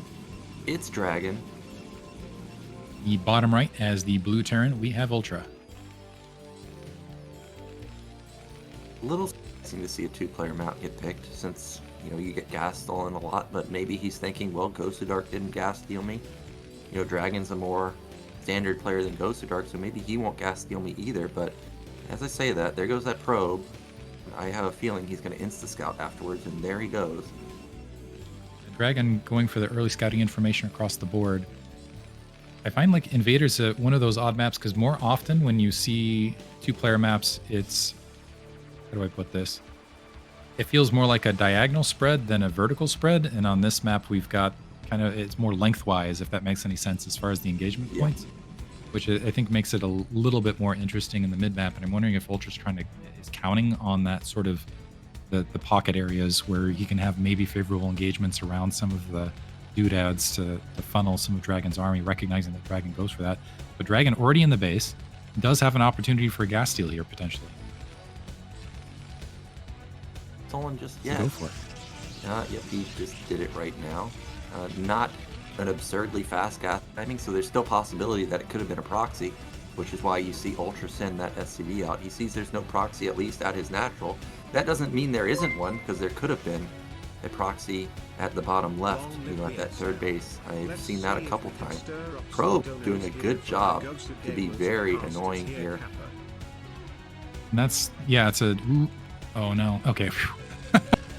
We're seeing a decent economic cost as well. Look how many SCVs are off the line. We have an SC that was pulled off to repair that SCV, building the initial barracks as well. So that's 4 SCV right now in the early game that are not mining for Ultra, and that is going to, plus the missing gas, that's going to cost him. Yeah, and he's gas stolen. Like, if DragOn had gone for a 1-base gas instead of actually what it seems to be, which is a Nexus, can you imagine how late that factory would be? And also the econ would be absolutely blasted for Terran. Like, he would not be able to build a command center for days. And actually, now that the Zealot has spotted the eBay, he will go into later gas. It's a bit, yeah, I feel like DragOn might have missed an opportunity right there because he went for that later gas. Oftentimes I'll see Protoss go for the faster gas just because when you get that gas steal, that means Dragoons can oftentimes reign supreme in the follow-up point. So Ultra actually getting a little bit of a reprieve right here. The engineering bay did get a block. It looks like we're seeing additional Zealots being constructed to go ahead and try to take this down a little bit faster because DragOn did want that faster Nexus as far as a follow-up. And in the meantime, it looks like Ultra was able to bully things down, and he's going to actually get that command center up in pretty close timing to DragOn. So nice recovery, I will say, overall. A good spot. Sure, he's going to have his bunker up in time. Still has to worry about a run-by, but I think DragOn can make the run-by, but I think it's kind of 50-50 up in the air if he'll actually try and do it. DragOn's more of a cautious player as opposed to an overly aggressive player. But he may go for it, especially if he sees the racks floating. Now, if he sees the racks floating, he may just be like, oh, well, I'm in here. Okay, and Zealots peeking. I think he just wanted to confirm that command center. I'm going to go ahead and pull back out from here. Yep, and we do have cybernetics coming down for DragOn. We have gas finally being mined for... So overall, what looked like a lot of lost econ in the beginning for Ultra has not really transitioned into any devastating damage on his side of the map. Also, I want to give a shout out to the donation a minute ago from Scheming Gypsy. We appreciate it. DragOn, yeah, has map control right this second. He is going to have a little bit more delay to the Dragoons. I don't see an upgrade to Dragoon speed or Dragoon range right this second. So I'm wondering if he's going to stack some gas. Factory in the meantime out for Ultra. And it looks like both players just going to... We see a second factory being dropped from Ultra as far as a response. Might decide to get aggressive. Another SV has managed to sneak out. And I don't see any Dragoons out. So should be able to get some additional information. CV should be able to get in here and figure out what's going on. The ramp at the bottom side, completely open. There's no goon there. And just now the goon pops out. And it's just rallied across the map. So yeah, he should be able to get in here and see everything. Now, I don't think he'll see the third Nexus, but he will get to see the robo timing. And also may be able to scout whether it's an observatory or support bay, which is amazing if he can figure that out. I'm expecting a robo because I think that a robotics facility, or I should say support bay, because I think that was dropped before range in response. But it's kind of an interesting play here from DragOn overall, grabbing the 12. Nope, it's going to be an observatory. I take it back. So going for the quick third, the SCV isn't going to be able to see that as of yet. It is confirming that it's just a single gateway in here, and he's confirming the observatory otherwise.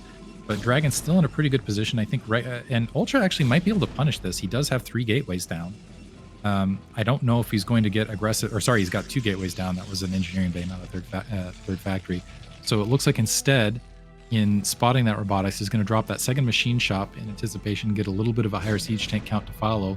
And DragOn, it looks like, should be able to get that solid economic lead in the mid game once again. 4 gateways coming in for DragOn. That's going to be strong versus this 2-fact timing that Ultra seems to be going for. He's not getting upgrades either. That means that these are all tanks. So he has a couple options here. He can go with 3 tanks. He can go with 5 tanks. And on a map like this, pushing is very strong, especially if you can knock down the third and then use the high ground to your advantage while you siege the natural with supporting tanks at the high ground. So this is going to be a tough push to stop. But the Marine count is already really high. It's at, what, 4 right now? If he can a few more and then to get a rallied Vultures, this could deal a lot of damage. That is if we're seeing a push from Ultra right this second. I'm not sure that I haven't seen any additional Marines constructed. He's floating some things out. I don't know if he spotted or recognized that third was in place or not. He's got a couple SCVs hanging out waiting to repair that front bunker, and we have a couple additional siege tanks right on the front. So right now, we'll see. Ultra, he's got the double machine shop. He could go for a push, but DragOn this time, there he goes with the 3 siege tank. This time is in forward position. The Observer also going to be able to trail all the way in. I think there is a path to go ahead and get into the main from that right-hand side with that Observer. I'm not sure if DragOn's going to find it or not, though. Well, Ultra showed the 3 tanks. So now, Protoss should know that this is the time. You couldn't have 3 tanks this quickly at this point. But I didn't see an additional building go down for DragOn. I don't see Reaver coming anytime soon. And this is going to be the 5 tank push. It did come at a later time, so the 4 gateways have kicked in, but this is still going to be really hard to stop. It may have also bought time for DragOn to get a shuttle out, but I don't see it. And in fact, that cybernetics is spinning, so DragOn was anticipating going carriers as a follow-up. Oof.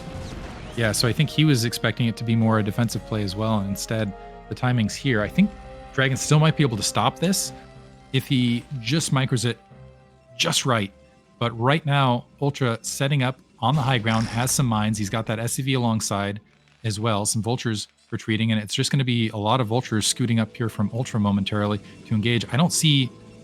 Yeah, and like you said with that carrier switch, I don't know that there was space to get a shuttle in here, so DragOn's just going to have to wait for the low ground. And, Vulture's able to sneak to the natural expansion, get some mines to cut off reinforcements, and they're starting to chew into that probe count as well. This is perfect play for Ultra. However, did Ultra sit on the high ground too long? There's not very many Zealots, so actually they just insta-die. This is not going to work. That mine connected, and high ground tanks with a lot of buffering support with the Vultures and the Marines. DragOn may just be down and out because I don't think he's going to be able to stop this attack. He now moves forward into the tanks. Okay, gets 2 of the 5 tanks instantly. Now takes down the third. Now, actually, I guess he is going to hold. Ultra supply is plummeted. So nice defense there from DragOn. He lost a good amount of probes there at the natural expansion, but transferred the majority of them up to the 1 o'clock, so should be able to transfer them back. Now it's a move up to 5 factories from Ultra, but that initial attack was completely stymied. And so DragOn now has some supply growing, and it doesn't look like it is in carrier counts. It looks like it is mostly in Dragoons. He's starting to resaturate. It looks like that 1 o'clock base is still fully saturated. We've got a few probes back at the main, so he's still in pretty good economic position. He's got a big supply lead as far as the follow-up. But yeah, now the probe's being retransferred, so pretty solid defense from DragOn. I think he halted that. Now Ultra with that 5 factory is going to have to wait for another grouping and try to, never mind, going up to 6 factory once again. For a big timing this time around, because his Vultures did a lot of damage at the natural, he actually has a window of opportunity. Also, I don't think the Observers have gotten into the main to spot the factory count. This could be anything. This could be 3-fact expansion. This could be 4-fact, a secondary timing. It could also be 6-fact. Now, Ultra scans the Stargate, but this is 10 minutes into the game. This could just be arbiter timing. So I think Ultra was going to go with that 6 factories. He's going to go no matter what. Yeah. And right now, DragOn dropping that second Stargate. I'm not sure if he's anticipating that 6 factory follow-up, so might get caught in this transition and just not have enough base troops to keep Ultra back. If he's going to do so, I would hope that he stages a little bit further forward. At the moment, though, I don't see that happening. Yeah, Protoss has a big army. Despite going carries, he's up almost 40 supply. He's got mostly goons, however, whereas Terran has a lot of vultures, so I don't think Terran can push right now, but with maybe one more round of tanks, he's got 8 or so. That's a good amount. He can deal a lot of damage.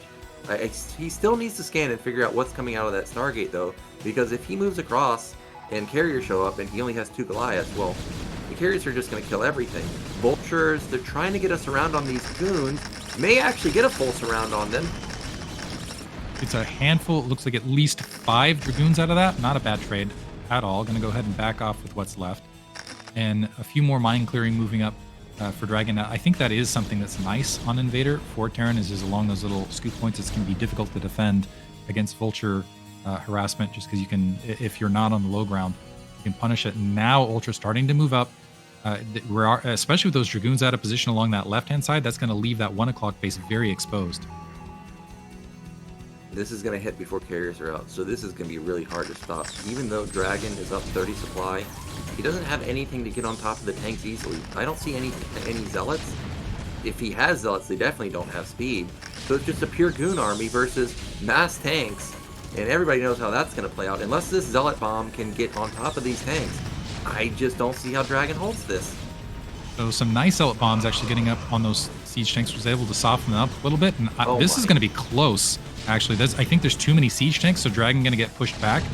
But those were severely damaged to the north. It looks like that 12 o'clock is going to get cracked open. And there's too many vultures there. They should be able to swarm up momentarily. The carriers, it's 3 Stargate carrier now behind us. So Dragon is going to have to try to recover off 2 base with a little bit of carrier support. And did Ultra see it? Does he have any Goliaths to follow this up? So Dragon might have a little bit of life after this. Nope, he's going to call GG right there. Didn't have the timing with the carriers. Oversaturated base at top middle, so there's like 25 probes there. That was like a third, probably even more than a third of his income right there, so no shock that he taps out. And Ultra, another 6-fact timing. I wonder what Dragon is thinking here going into game 3. Is he going to be expecting another 6-fact timing? Yeah, honestly, if you saw it once, you saw it again, and I think it worked a little bit better on Invader as well. One thing I've noticed for Dragon is he's been playing very, very passively. His army stagings have been very, very, I don't want to say defensive. They haven't been forward staging to see the army incoming. Really, he's relying on observers there. Has been caught off guard here and there. I think the carrier switch right there was very, very risky. If he maybe had that observer that snuck in the base along that right-hand side to spot the factories, it might have been a different game. But Ultra able to sneak it out, and that was, I gotta say, looking at that top to bottom, that was really scrappy in Ultra's part, and I like seeing that scrappy win. It is going to be Dragon's pick, though, as far as a follow-up map, and there's a lot of maps that he can choose that I think are going to be very favorable for him. It's going to go standard, though. I think it's Polypoid or Circuit Breakers. Retro's also a good pick. It's hard for players to get 4 bases on that map. I see a lot of times Terrans, after they get the 3rd, they actually take the center of the map for whatever reason. So that could be another map that Dragon might want to pick. If Ultra's just gonna, 2-fact, or not necessarily 2-fact, 2 base all in you, and then take a slow 3rd, well, he's just never gonna have the ability to take a 4th base ever unless it's the middle. So Retro could be a good pick, now that I'm thinking about it. Yeah, I wouldn't mind seeing Retro at all. But yeah, I think Retro, I'm expecting Polypoid, because I think especially after game 1 and knowing that, especially game 1, game 2, Ultra's gone for more of the 6 factory play.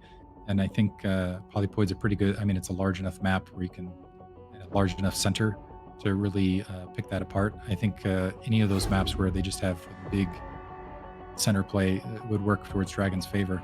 Ultra, maybe he can sneak it out again. I'm really impressed, I want to say, in that previous match at Ultra's economic catch-up mechanism there, where it looked like he had 4 SCVs that were pulled off in the early stages. He got gas stolen, but still was able to recover. Okay, relative to Dragon. And Dragon didn't even go for like a greedy build. Like, he went 3 Nexus into 4 Gate. Like, that's a lot of production for him. Yes, he had his cybernetic spinning, but it's not like he had his fleet beacon already put down. It's not like he had double Stargate put down and had wasted a lot of resources. So nice win from Ultra there, and as expected, we do have Polypoid. And our players are ready, so let's get into game 3.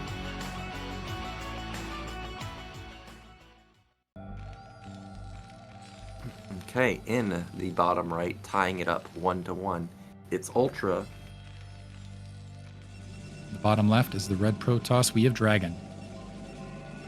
Yeah, and this is good spawns for Dragon. If he thinks it's going to be another 6-fact timing, UltrA's going to have to be fighting uphill into the third base, just like he did on Apocalypse.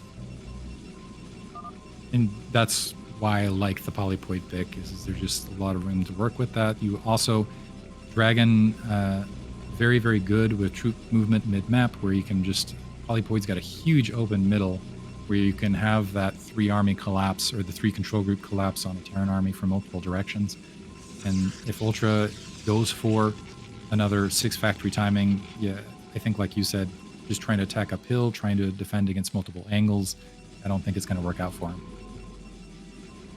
Yep, and again, we don't see any aggressive openers from either side. There's no BBS, there's no forward gate, so more than likely, again, it's just going to be either a Zealot expand, or a Zealot gas, and then into most likely an expansion, or it's going to be straight goon. I expect UltrA to go gas himself, go for another 12 gas opener. So you give him one thing, yeah, having that extra flexibility on Polypoid I think is pretty important. I'm curious if Dragon's going to skip the one thing for follow-up vultures in mid-game can be strong on Polypoid. So I'm wondering if he's going to try to skip the initial Zealot to get a few more Dragoons out early to try to pin UltrA into that 2-base play and get that kind of fan-out defensive Dragoon spread. Looks like we do have, like you said, the gas grab from UltrA as far as a follow-up. Attention to Dragon's opener here, paying close attention to that supply to see if he will build a Zealot or not. So far, Cybernetics coming in. No Zealot just yet, and now that 100 minerals has come and gone, it is not going to be a Zealot, and we do have SCV going out for UltrA a little bit late, or later than usual. Usually you're scouting around 12 or 13, but this is a 14 scout, and unfortunately for him, he's going to find Dragon either last or second, depending if he goes for that in scout. Yeah, I want to say that UltrA is just going to go for the counterclockwise scout, but when I've said that a couple times, he's done the weird thing where he's all of a sudden shifted across map for whatever reason. Looks like Dragon is going to go for that Dragoon first build. We have that nice SimCity in the meantime with the factory being built behind it. I like this style on Polypoid from Dragon. It is a little bit risky in case there was a racks into expansion or some sort of play from your Terran opponent, but otherwise, as far as a follow-up, you're going to end up with a lot of Dragoons that are able to assault that bunker, and you can get a pretty quick Nexus defensively behind it. Range to get the fast Nexus. Well, I don't think that... it's hard to read this. Like, even if you come in here and see the fast Nexus, by the time UltrA gets into the main, Dragon's going to have restarted range, most likely. So it's going to be a hard judge whether he skipped range or not, but he will notice that, hey, this is a pretty damn fast Nexus. I wonder if he'll actually cancel his bunker or go for a push. And so far, I don't see a cancel on the bunker, which means that I don't think he's going to be going for a push. He's just going to try and take an expansion himself. Oh, So maybe three not. Marines and a Vulture are starting to move across the field, All right. or at Okay, least wait. at the forward position. What's that doing? Interesting. Not sure exactly what that SCV is doing now, but the Vulture is out in the map. SCV is out in the map also. Okay, this could be for Proxy Starport, actually. Command Center into Proxy Starport. The probe sees it, though. So Clutch Scout there with the probe. He's going to be wondering, what the hell is that up to? I'm not sure if it got caught on the map, though, because Dragon didn't cycle that probe back around. So now we have UltrA moving, and this is what I like against Dragon. This play from UltrA precisely is throw in a drop, throw in something to disrupt his build. And so we got that SCV now pocketed at the 9 o'clock, waiting to build potential Proxy Starport. The SCV catches got the shift timing in. So able to scout all the way into the main, and I think he's going to like what he sees here. Yeah, I was not expecting that at all. And you can see Dragon also wasn't expecting that either. He thought that SCV that went to the top side was proxying something at the top base. So that probe won't see anything, but DragOn could now proxy all of his tech up there if he wanted to, or take a fast Nexus.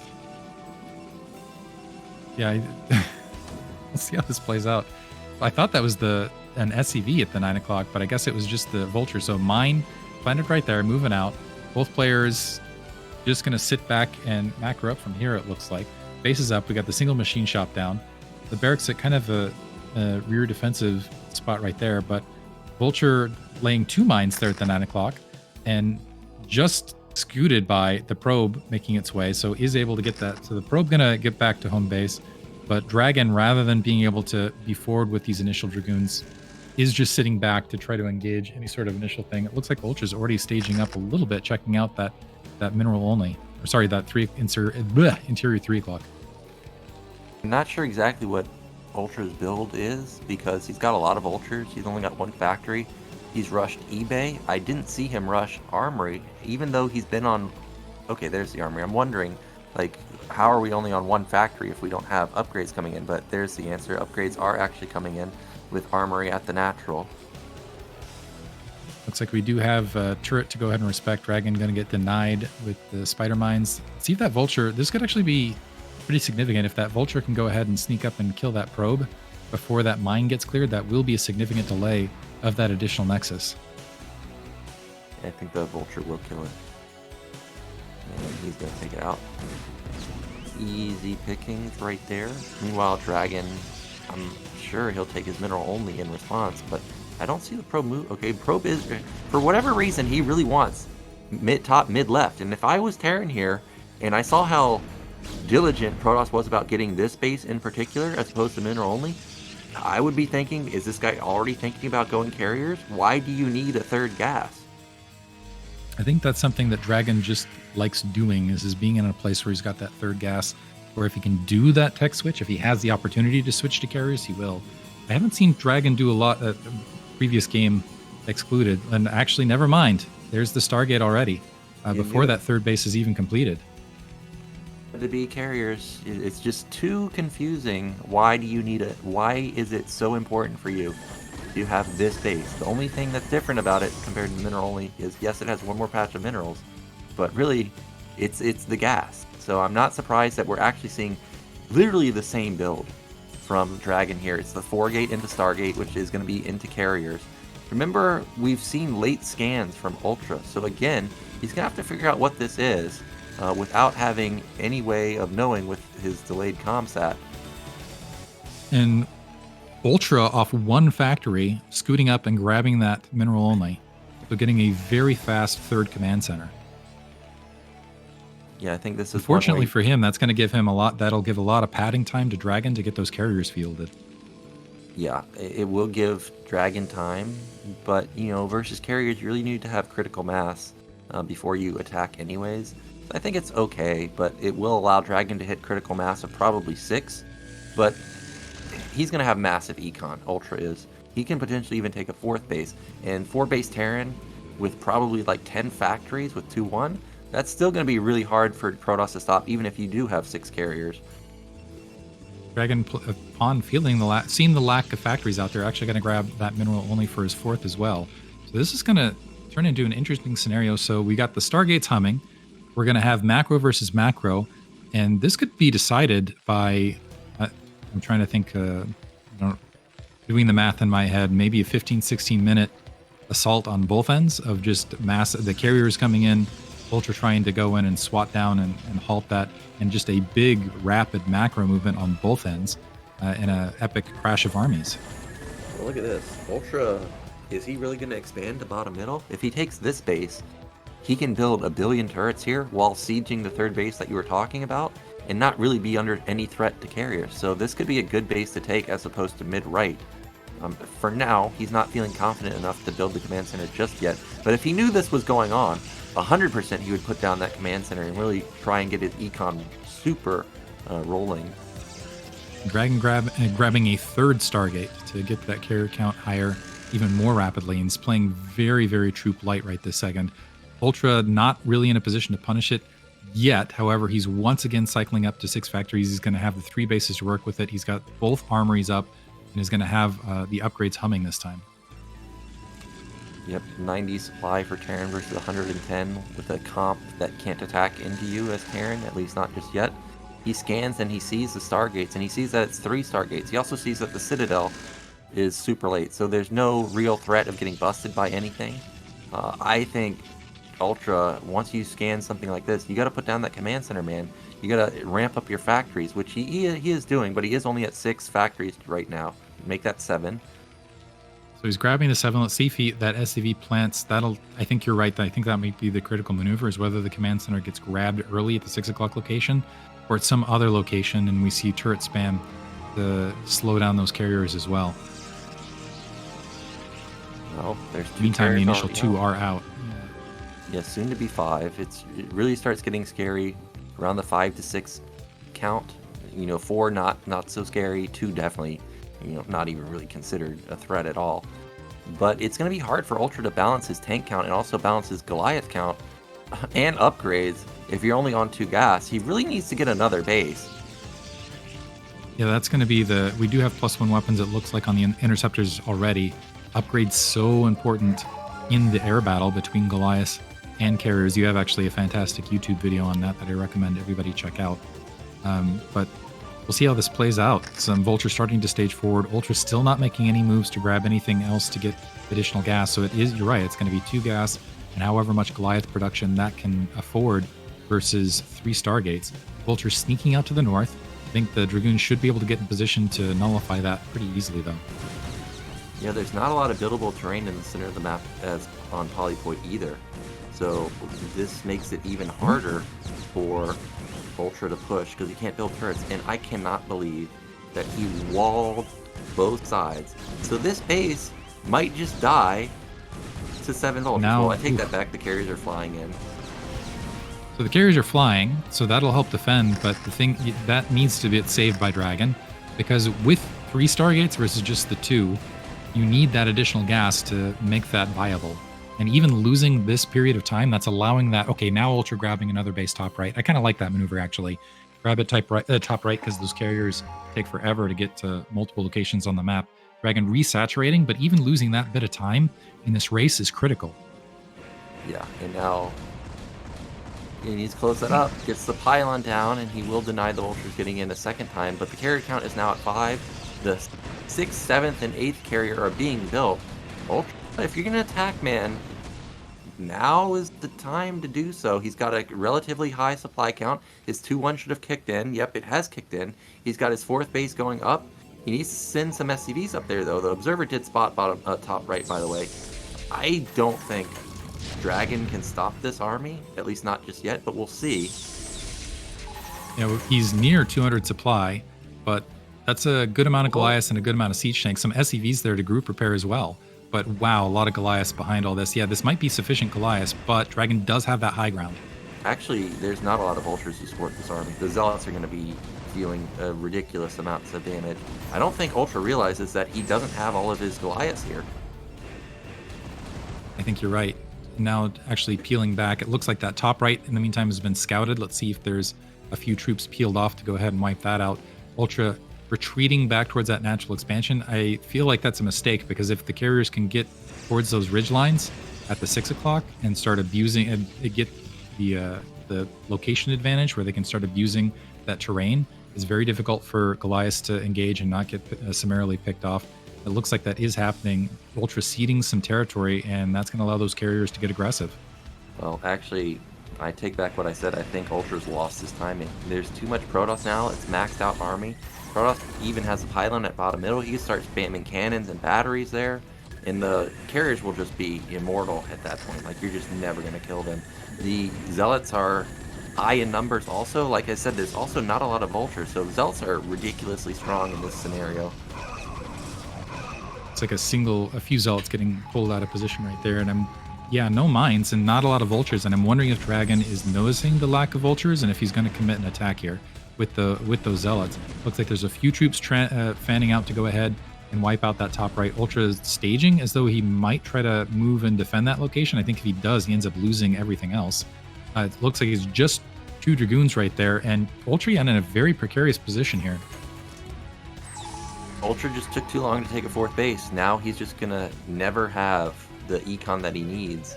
He's got a huge army, like there's no denial of that. But there's also a huge amount of carriers, and the carriers can, use the ledges to their advantage.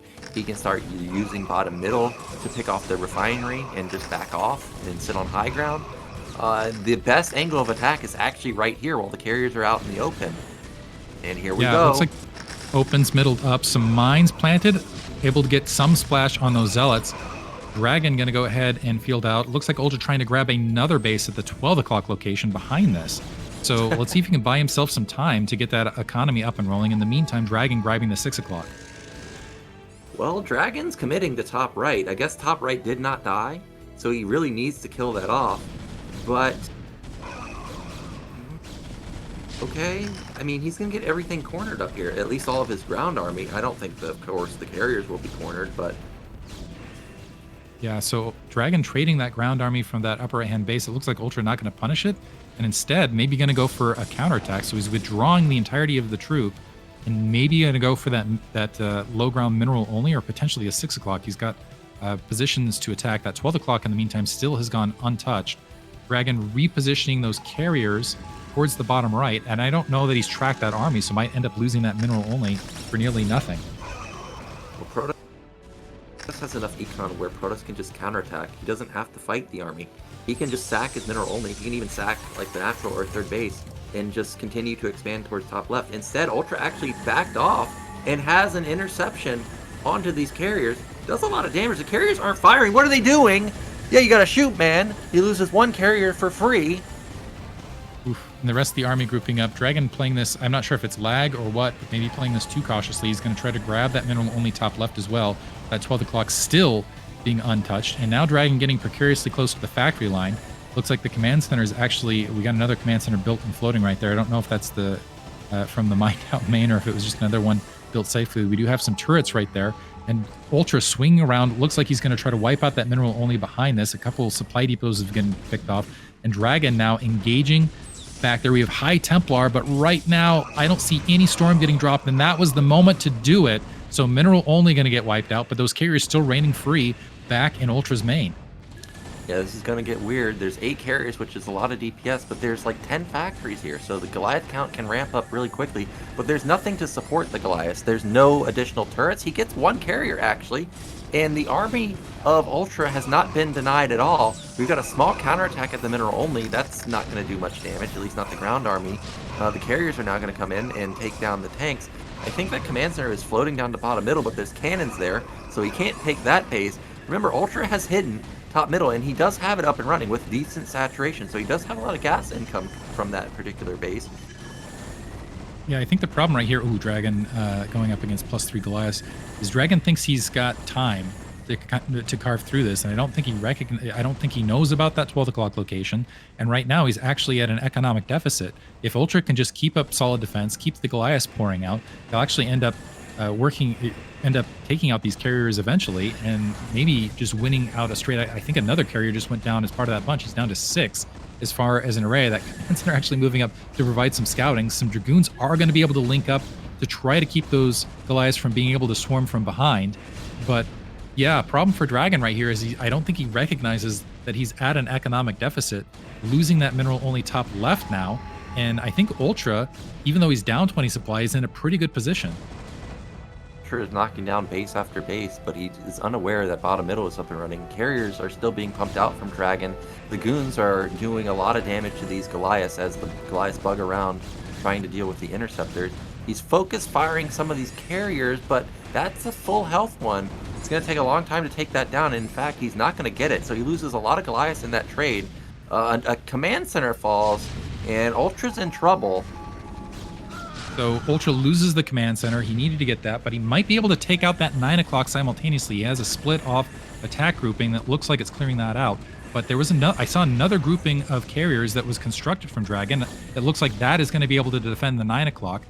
We'll see if that's able to tag up and regroup. I don't know that that's going to, so that's 5 carriers. I don't know if that's going to be sufficient to take care of those siege tanks before that Nexus gets dropped or not. No, it is not sufficient. So now DragOn down to, I think, the main gas pretty close to getting depleted. He's got the gas at the 6 o'clock. He's got the gas at the natural expansion. Ultra, this is a weird situation. We got Ultra mining at the 12 o'clock, lost his mineral only. His main's mined out. But Ultra, yeah, needs to get another base established, needs to pick off these carriers at the right to stay in it. Ooh, gets another one. That was not the move from DragOn there. He needed to back off all the way to top right and sync them up with the other 5 carriers on the other side of the map. Now, it's even supply with Terran at 3-2. Terran has that hidden base. Yes, Terran lost his mineral only, but he's got, you know, a decent bank with 1,000 minerals. He can rebuild the command center, rebuild mid-right. However, this base at bottom middle is still up and running for DragOn, and it's going to be hard to push here. You're going into high ground with cannons, with carriers overlooking the ledge. I actually think he needs to not even bother with this, because I don't see how you're breaking it. Well, DragOn needs to have the carriers there to defend it, and right now they're sitting at the mineral only, so the siege tanks and the Goliath's going to be able to pour in. The troops going for a counterattack along that the rear end, potentially to dive in to save that base. Ultra floating out another command center back to the mineral only, so the carriers are here. The Goliaths are trying to work their way up. The siege tanks are swatting away at this. Now DragOn dedicating the forces to the low ground from the rear. It looks like the Goliaths have pivoted back, and this is an interesting engagement at a very wide angle happening all the way at the mineral only. It looks like some Psystorm going to be able to clean up the siege tanks. The Goliaths are going to get taken out. That 6 o'clock base is going to get saved. Looks like the 9 o'clock's being rebuilt, but Ultra able to reestablish his mineral only. Let's see if he can get some more Goliaths out to push the rest of this back. So a ferocious fight for survival, oddly, both directions, happening at the 6 o'clock, and Ultra has re-grabbed top right. Yeah, it gets spotted by a observer though, so 1 DT could shut this down. But yeah, he is taking it. He needs to transfer some SCVs up there though, because he's essentially mining on like half a base right now, just the mineral only up and running. Ultra has almost no Goliaths. He's got like 9 Goliaths versus 7 carriers. You're just never winning any fights in that scenario. As I say that, he's gonna get a carrier. I can't believe he got that one. Oof. And there's, what, 4 Zealots that need to march out? Actually, DragOn, let's see if he takes some additional territory. I think there's a Vulture patrolling top left, maybe denying that there. There was also an attempt to take that mineral only previously that got swatted, but this is interestingly going to come down to basically the mining happening at that 12 o'clock, maybe the mining happening top right for Ultra, versus can DragOn get it done with, I think, what is this going to be, 9 carriers potentially once they link up? I think DragOn might need to finish it with the carriers he's got, because he's basically only mining at the 6 o'clock. That 9 has been mining for quite some time, so I'm not sure how much longer that's going to happen. Upper right looks like it's being engaged by DragOn. Ultra can't defend that, so he's going to end up losing that. A bunch of SCVs are already transferring there, but potentially need to transfer back. Now DragOn's found that 12 o'clock, so this gets really interesting. Finding the only income for Ultra, that command center is going to die at top right. I think Ultra actually needs to float his main base to mid right. I don't think he can afford to build a command center. That's such an expensive investment, especially now that he's going to be not mining since top middle's been spotted. So Ultra, even though he's up 20 supply, I think it's deceiving because Protoss's army is just flat out stronger right now. 9 carriers on high ground versus, what is it, maybe 20 Goliaths? Protoss should win this fight. But he's got to win it before those siege tanks are able to chew. Well, he needs to keep that assimilator up and he needs to win it before it chews through that nexus. And DragOn, with some nice micro, able to peel through those Goliaths in record time. He's got full damage upgrades on those interceptors and is making good use of it. However, the interceptor's looking a little bit thin as far as what's left, and there aren't any other troops underneath. Yeah, the Vultures at mid-left actually denied almost all of the mining from DragOn. He has no income. Okay, never mind. He has the income at bottom, but yeah, the interceptors are very low. And if you look at it, DragOn can't rebuild the interceptors. He needs the minerals, actually, to get the interceptors up to defend the 6 o'clock. So Ultra might have a win condition where, because he's denied the mining at the 9 o'clock base, he's going to have enough Goliaths up to take down the interceptors. And DragOn, because he hasn't taken any additional expansion, isn't going to be able to keep supplying those carriers. Yeah, somehow the army at top middle actually got taken down by SCVs, maybe? I don't even know what killed it. So Ultra has that base up and running. DragOn, realizing he's only mining 1 base, essentially, he can't go send units to the top side because he risks losing his bottom base. And the carriers, they're not dealing any damage to these tanks. He needs to get on top of this army Now, finally, the carriers are starting to shoot, but the Nexus is gonna die. The tanks have already killed all the probes. The damage has already been done. We're down to 7 carriers now. So, wow, this is going to come down to the wire here because the interceptors, if they're getting taken out by the Goliaths, even on the low ground, ooh, another carrier get popped. So we got 5 carriers left versus what looks like a control group of Goliaths. The Goliaths, unfortunately, walking back on move command right there rather than attacking the air like they needed to. This could be the last troops on both sides, potentially. UltrA has moved back up to the 3 o'clock. DragOn, in the meantime, is attacking the 12 o'clock with the Dragoons and is able to stop the gas right there. So we got some mining now re-happening at the 3 o'clock. The 6 o'clock is gone for DragOn. The 3 o'clock is up for UltrA, but he doesn't have, it looks like some SCVs are right there. The SCVs are going to try to defend themselves at the 12 o'clock, and supply counts are dead even. We've got some carriers in the air, some Goliaths on the ground, and this is going to get real close. Yeah, I think UltrA almost killed one of those carriers, but one of them is extremely low. Yeah, that one right there. One hit would have taken it down. So still 5 carriers out in the field. DragOn desperate for money, though, at mid-left. That's his only income. He now sees that he can transfer some probes over there. But UltrA does have mid-right up and running. This base at top-middle can be shut down just by a single tank and a marine alone. So that's still running. If DragOn moves his carriers up here, he can shut this down. Oh my gosh. How many times are you going to miss? 8 times? And SCVs are forced to defend themselves once again. They should be able to kill that Dragoon, but at least that's minerals to UltrA. The thing is, okay, so the carrier's going to the 12 o'clock, and DragOn can shut down that base, but there's still troops on the ground, potentially for UltrA to go for more attacks out on the field. I'm hoping DragOn, I don't know where he's going to get the resources, but might want to try distance mining something here in top left. Oh, loses all of those High Templar and the Dragoon, which again, I mean, we're sub 100 troops right now. Could not afford to lose that. What terrible luck.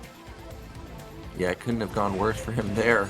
The carriers are still alive, though. He still has 5, but spending all that time going to top middle has bought time for the Goliath count to ramp up to about 12 now. UltrA, I can't believe he's not out of this game just yet. He has a lot of SCVs that he needs to transfer to mid-right or to top right. The problem for DragOn is I don't think he can feel confident to commit across the map, because if he does, he's going to be stuck. How is he going to get back to his side to defend? UltrA's mine coverage is going to be able to spot those carriers in position as they're moving midfield. I think the Goliaths are going to be able to respond in kind, and UltrA is playing a game of inverted whack-a-mole where you're not going to be able to take out all the bases I'm holding because your carriers are too slow to get in position where they can, although he needs to not strand Goliaths like this. Oh, he got one. Still got the kill. Look at that. Nice little bit of micro. Still can't afford to strand Goliaths. However, they're able to get an additional observer right there. DragOn's only mining at the 9 o'clock. UltrA's got the 3 o'clock, and he's got a base potentially running top right. So, wow, this is going down to the wire right here. Yeah, this is a crazy game. The UltrA has done such a good job actually kill the carriers, not just the interceptors. It's quite impressive, really, because oftentimes it's impossible to just actually kill the carriers. They just kite you forever, but he's done a really good job to actually eliminate them. The observer spots the top right base, so carriers are going to loop around there and try and take that down. Oof. I'm trying to think how. So he's continuing to build carriers. He might be able to wipe. It looks like he's got the carriers up. He's going to be able to wipe out top right. He still needs to distance mine someplace. It looks like he's going to go distant. DragOn starting to distance mine his mineral only. I think that's a good spot to do it. Problem for DragOn is I don't think he can afford to take anything else. Goliaths are staged up here. I don't think they're going to be in time to save that command center. Maybe with some desperate group repair. The thing is, even with group repair, I don't think UltrA can afford to sink the minerals into saving this command center. So we got that 3 o'clock base up. Ooh, a carrier getting stranded midfield. It's going to get wiped out. DragOn couldn't afford that. We are seeing another Nexus drop. I'm not sure I like that play. I think I would have preferred to just see distance mining and not the Nexus, considering how close things are in the economic game. UltrA has opened up a 20 supply lead, but Wraith now moving out in the field is there, and they got cloaked. There's no observer. Yeah, the only observer is at top right, which he doesn't realize. He just taps out. What an amazing game from both sides. I thought for sure that DragOn was going to win once his carrier count was so big, but UltrA did such a good job to eliminate carriers over and over and over, and taking those bases over and over at top right really got him all the recon that he needed. I love the scrappiness. And I think there was that key moment where that 9 o'clock base was getting shut down by the vultures that kept the mineral count low. And so Dragon wasn't able to refill the interceptor count, which meant those carriers couldn't hold the 6 o'clock location. That was a big turning point for Ultra. This game, man, this game really delivered. We knew that all the players were very close in skill this group, and so far it is showing true. Ultra makes it out in first place, but Dragon had his chances to actually take that game, so he'll be waiting in the losers match. But well done from Ultra, really delivered. We're going to be going into a break in just a moment, but we've got Gosu Dark versus JDConan coming up, so that's going to be an exciting series. You definitely don't want to miss that.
scrappy, fun matchups going on thus far, and we're now going to move on to the losers bracket between Gosu Dark and JDConan. Should be another exciting one. We saw JDConan have some good games versus Dragon, some killer macro, but in the end, Dragon a little bit too strong. Gosudark, don't think he really had the games that he wanted to have versus UltrA. This is also a different matchup. I'm more accustomed to seeing his aggressive play in PvT. But actually, thinking back to past events in BSL, I remember Gosu Dark being surprisingly strong in PvZ. There was even a time where he was one game away from taking down True Touch. Like, I remember he had True Touch, but True Touch had an amazing comeback. So maybe Gosu Dark can actually take down JDConan here. I think one thing in JDConan's pocket is you've got Dark Origin, which is a very, very strong map for Zerg. JDConan's particularly strong versus Protoss in this matchup as well.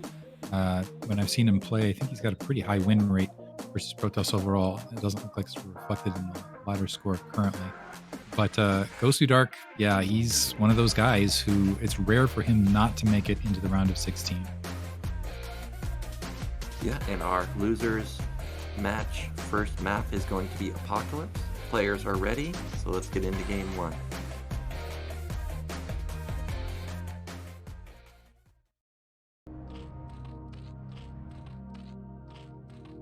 Bottom left, our Zerg, it is JDConan. Bottom right, as the red Protoss, we have Gosu Dark. Yeah, I'm trying to think back to what I remember from Gosu Dark's PvZ in terms of openers, but actually nothing really is coming to mind. I can't even remember whether he's a gateway opener player or a Forge opener. I do know Forge is making a resurgence in the meta these days, so maybe he'll just open with that. I'm kind of curious why it is making that resurgence, what sort of adjustment there's been in Zerg play that's precipitated that. But we know what JDConan's done. If he's had the opportunity to go for the Hydra busts, he's gone for it thus far. We saw that a couple times against Dragon. He seems mostly to be sticking with Hydralisks, and I'm wondering if that might be because of the latency conditions, recognizing that it might be a little bit more challenging to control Mutalisks. Gosu Dark, and he is going to go, I thought, all the way to the middle, but instead he's going to hook around to top middle. And we'll find JDConan second. Another overpull from JDConan, so he really seems to like this particular opener. Definitely likes it.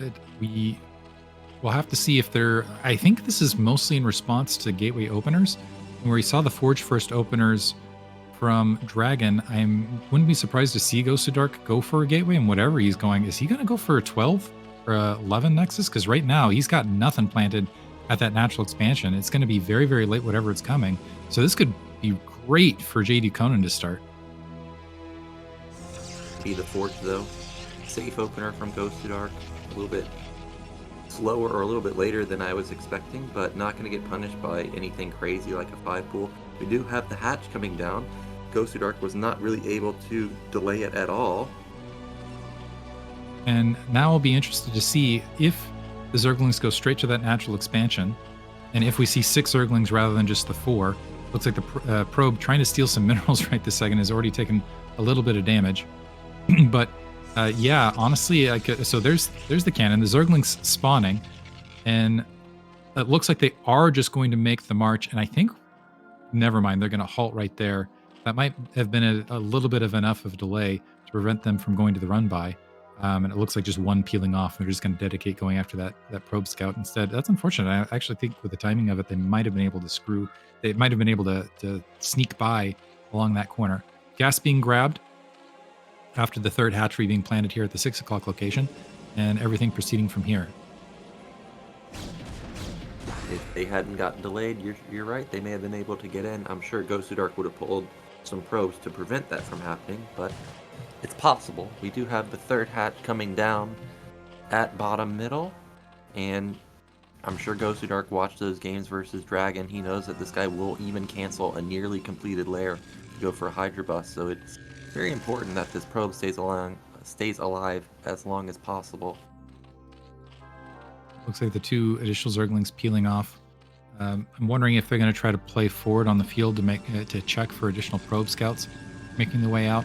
One thing that threw me off in the last game with JDConan is just the massive Zergling production in the mid game.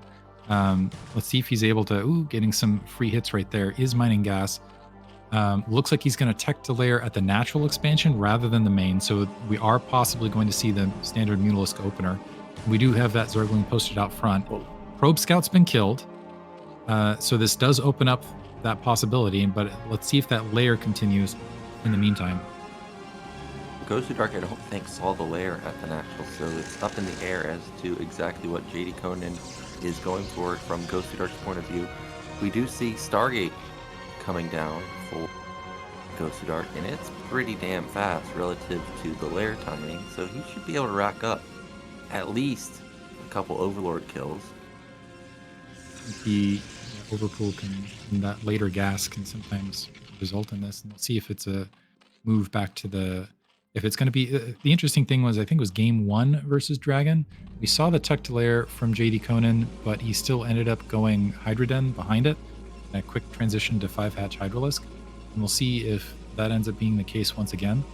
Actually ended up 6-hatch right there. The Zergling's going to be able to spot these initial Zealots incoming. These Zerglings not in favorable numbers versus those 2 Zealots. It looks like actually a probe was able to sneak out to the 12 o'clock. We do have, so right now we're looking at 3-hatch. I presume this is going to go back to the standard 4-hatch, but that probe able to spot an Overlord to the north as well. Like you said, with that earlier timing, being able to spot Overlords ahead of time could be big, actually, and I'm wondering if these Zealots were doing just that, trying to find the Overlord positions to line up the quick kills for this Corsair. Get that one for sure. Maybe even able to get top middle if he can find that Overlord. The Spire is halfway done. Okay, there we go. There's the second gas for JDConan at the natural. I was wondering if he would get that gas and maybe go Mutas. He's ramping up that hatchery account again, already sitting at 5. He's going to be putting down the 6th one pretty soon, I'm sure. And actually, Gosudark goes for the Overlord in the main because he knows where the other one is. He feels like he can probably just back off and get that one. I think scouting-wise, he might be able to take out 3. So he's moving a Corsair to the north. He's got the other one in no man's land in between. And he's going to get this one before Scourge are produced. So he can just exit out here after checking the main, depending on, that's not going to be a Scourge produced there. So sees the Spire, sees the timing, and might be able to get 2 bonus. It looks like he's already working on one of them to the north and should be able to get that other one mid-right, straight up the middle. Gosudark has rushed Templar Archive. This is going to be a DT follow-up, and I'm not sure if there's an Overlord at the 3rd base, but that could be a vulnerable base that maybe he can take advantage of. That Overlord does die at top middle, and we do have another supply block. I noticed in the DragOn games that JDConan got consistently supply blocked, so he needs to be careful, because if you get supply block versus a guy that loves timing like Gosudark does, you're going to be in trouble.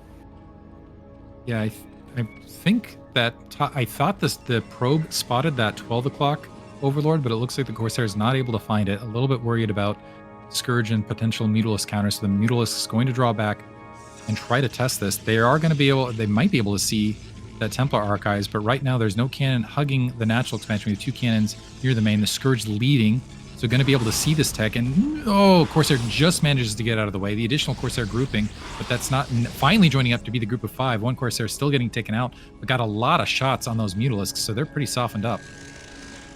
Yeah, those Mutas aren't going to do much damage at all. Also, Gosudark already had a cannon in the main preemptively built, and he has a second one coming in. So no real threat from Mutas anymore. There's the sneaky DT that we were expecting. He actually went into Templars first, but again, actually I was waiting to see if we were going to have Hydras come out for JDConan just yet, but it seems like he's still just powering for now. I didn't see his 6th hatch though. Little clever maneuver. I think the probe was moving to try to open up the pathway so that Dark Templar Shimmer wouldn't get spotted. I don't know whether that was successful or not, because we still have, it looks like the Mutal's trying to mirror the movements of that Dark Templar. So it's managed to breach through. It's headed to the 6 o'clock. We have Overlords in place and a Sunken Colony there. Decent Sim City here at the natural expansion, so I don't know there's a lot of room for this Dark Templar to find purchase to get any sort of damage done, but at the very least, it can at least, if it stays alive, spot the Mutalisk movement in open field if it can find them. We didn't actually see any Zealot move out at all from Gosudark, so he's content with just letting JDConan power up and Gosudark power up himself. But that can backfire because we've seen JDConan do a really good job building his worker count and going to big time macro. In fact, JDConan's already up supply 80 to 75. That's never a great sign for you as Protoss. However, this Corsair count is getting bigger and bigger. If there's a big engagement in the air, I think the Corsairs will win, and then they'll be able to wreak havoc on these Overlords. Yeah, I think JDConan, however, is cycled back. He's now moving more into Hydralisk heavy production. He tacked on that additional hatchery, and he's got that evolution chamber pumping behind this. Gosu Dark is actually behind in supply, and I think he might have been expecting maybe 6 hatch Mutalisk at this stage of things. He does have +1 weapon and is moving out right this second, but instead he is just going to find that's a big investment on Corsair, and I don't know that he's going to get a lot for it. Getting out of position versus these Scourge, going to have to return to home base. Some moving fire looks like to soften those Corsair up. Scourge able to turn around to save the remainder, but right now Gosu Dark very close in supply. That looks like pretty decent drone saturation across 3 bases. JDConan, I think, is in a pretty good situation where he could start pumping units in not too long. Yep. JDConan may even be thinking about taking a 4th base, and there he goes. Mid-left is going to be the hatchery. Not a lot of Mutalisk here, but there's no Corsair, so he may actually be able to pop these Templars. He gets 1, gets 2, actually. These 5 Mutalisks have done a decent amount of damage. Scourge going to come in, get some connections, at least takes down one of them. This is a big move out, but I think JDConan should hold this. Yeah, I think he's got enough Hydralisks where he's not too concerned about these troops, and also the High Templar still under threat of the Mutalisks. But we've got 3 Overlords. Keep in mind we got that Dark Templar in between. If that Dark Templar can survive and those Overlords get taken out, this could be a huge shift in the engagement.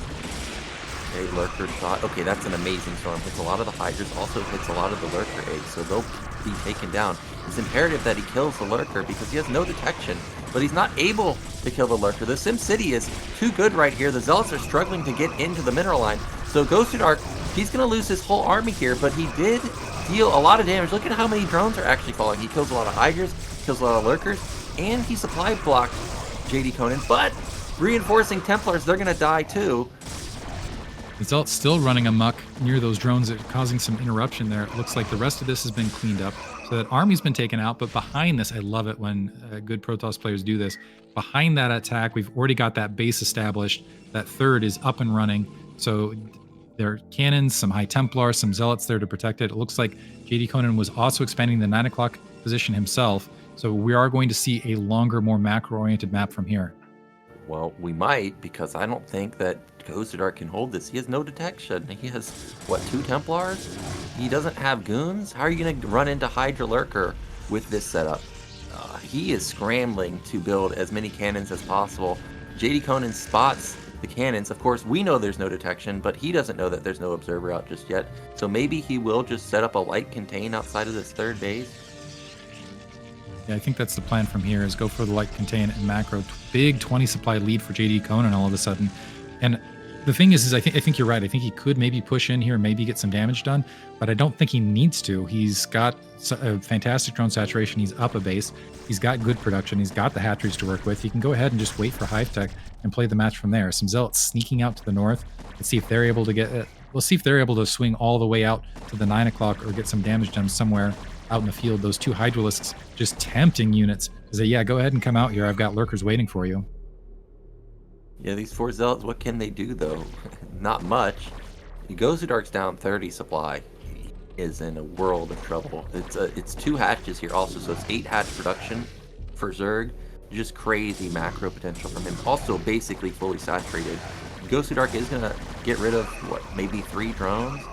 But he needs to really ramp up his gateway count, ramp up his macro. Right now he has no army that can really be a threat to Zergs.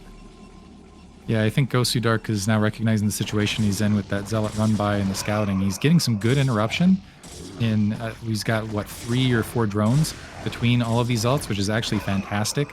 But that's still not going to be sufficient because the saturation is still amazing. It looks like JDConan attacking on yet another 12 o'clock hatchery. He's making his way towards Hive Tech. I don't think that Gosu Dark is just going to have the raw gateway count and production to keep up with this. Dark's in trouble. His gateway count is late. His goons are late. His upgrades, they're late. He still doesn't have Observer, so he can't transfer probes to top right, which means he has to just straight up build probes up there. I feel like JDConan is just going to go kill this. Yeah, and he's also managed to create that contain where it's separating that third from the natural expansion. There was never an army positioned there, so JDConan can just sweep in here, take out all these cannons, take out the third. Some decent size storm, actually, but you can see, yeah, the Dragoons coming in from the rear, they're just not going to be in time to sweep all that out. They're trying to walk through Lurker Fire to get up here to defend this, and it's just... yeah, I don't know that it's going to be sufficient. A move back, going to pick off the High Templar. Actually, the Observer getting picked off by Psystorm. There is a second Observer in there. Actually, I'm shocked, a decent defense from Gosu Dark. It looks like he is going to manage to hold this third barely. Insane damage, killing basically all of the Hydralisks before they could get much damage done. But at least Zerg got rid of all the cannons, and still Gosu Dark's down 20 supply. He has no probes, man. I mean, his worker count is really down in the dumps. He maybe has like 45 on 3 base. Okay, maybe a little more than that. I didn't realize he has 10 up there. So not as bad as I thought, but still, compared to ZZZero, which is a full drone transfer to top middle, I mean, ZZZero is booming in comparison. Yeah, I think that's the secondary problem is okay, yeah, you defended your third, but now are you going to be able to deal with the secondary counterattack? We've got a bunch of Hydralisks, some more lurkers, remorphing on the high ground outside of the third. I don't know that Gosu Dark's going to be able to break out of this, and I'm waiting for Overlord speed to kick in and some Overlords to be on the front to pick off those observers to really seal the fate here. Again, JDConan can attack down into this, but he really doesn't need to. He's got such a strong economy. He can just sit back, allow that tech up, allow himself to make his way up to higher upgrades, etc. Or the other thing he could do is he could just go bank a bunch of minerals and go for a Mutalisk counterattack in the main. Conan already has high. So he's probably just going to wait for his Dark Swarm to kick in and then look to go for a killing blow. He's still up so much supply. He's got high ground advantage on Apocalypse, which is almost impossible to break out of. I think he has enough drones now. He just needs to just build units. Whether they're Lings or Hydras probably doesn't matter. He snipes the Observer. He's eating a lot of storms, but it doesn't matter at this point. He just has such a good angle here. Yeah, he's so many options, and honestly, Gosu Dark needs to get needs to build a shuttle and have some miracle storms or miracle drops somewhere. Another observer trying to make its way out. It looks like there's not an overlord in position to peek away at it, but even a nice ice storm there to the north. But this is such a massive lurker spread. The zealots getting drawn away. They're dying near instantaneously as they make their way. The observer too far forward gets picked off there. High Templar getting picked off, and finally Dark Swarm's now in play, which is going to negate the vast majority of these attack forces. The majority of the army are goons. That means that they're just pretty much useless. They're still attacking that one Hydra under the Dark Swarm, and that means that nothing is going to die. More Dark Swarm going to be coming in just a second. You can see Crackling is coming in for Zerg also. Okay, that's not the move. Move commanding some goons, he just taps out, and that means that Conan, he goes up 1-0 in the series. That was wise recognition, I think, at that stage by Gosu Dark, recognizing, okay, I've got Dark Swarm here. I have to throw units up at JDConan just to keep him distracted from taking out my third. And as soon as that Defiler goes down in the low ground, I have nothing but cannons to defend, and there's a bunch of Cracklings just waiting to wipe out that 3 o'clock base. Nice macro play from JDConan overall. Yeah, I'm not sure exactly where it went wrong for Gosu Dark. It seemed like his build was fine. Like, he had a good Corsair count relative to the mutas. But then I just looked at the supply, and we're down 20 supply. I'm like, well, what happened here? Where did it go? Why are we down so much? I think that's what I've been impressed by JDConan in particular. Even though he dropped games to DragOn, is his macro is still fantastic and on point. His troop engagements haven't been the best, but it just hasn't mattered. He's managed to turn that overpool build with the quick 3 hatcheries into just overwhelming amount of drones as far as follow-up, and just be smothering from there. Drones. It's surprising he's getting away with it. Like every time I look, he does like a 15 drone cycle. I'm like, wow, that's a lot. I watch ASL quite a bit, and if they made a move like that, Protoss would jump on them instantly, but he's not getting punished for it, and, you know, gotta go with what's working for now. So JDConan's looking pretty beast in ZVP, I gotta say. I think Gosu Dark needs to come up with something special here, because last game He really was not a presence other than the Corsairs. Yeah, I'll be interested to see what Gosu Dark's map pick is here, because you got to stay, and that's the other thing. Even if he takes this match, he still has to worry about, again, Neo Dark Origin as far as a follow-up for JDConan. And that's just a really, really strong map from Zerg overall. I think I would want to avoid Invader, honestly, versus Gosu Dark. But maybe that's actually, I take that back. Maybe that's the pick, because there's just a lot of space where you can hide Zealots and maybe go for a Gateway Opener and see if it works from there. But like you said, for whatever reason, Protoss have decided to move back towards Forge-style play. And I don't know if there's a lot of maps where... I can't think of a map off the top of my head where I would feel comfortable as Gosu Dark going up against JDConan in Game 2. It's a rough situation. JDConan looked very strong on all the maps so far that we've seen him play in. I think Polyploid could be good. Got a lot of experience there. I don't know about Circuit Breakers. It's just, I don't know. Just watching that game unfold, there was, like I said, there was no point in that game where JDConan was under threat. So, actually maybe you do want to play a two-player map. You know where they are. You can go Gateway first, 9-gate, and maybe try and make it just chaotic from the get-go. Don't let this guy build a billion drones. Maybe that's the way you take him down. Or maybe go to a map that's a little bit less resource intensive.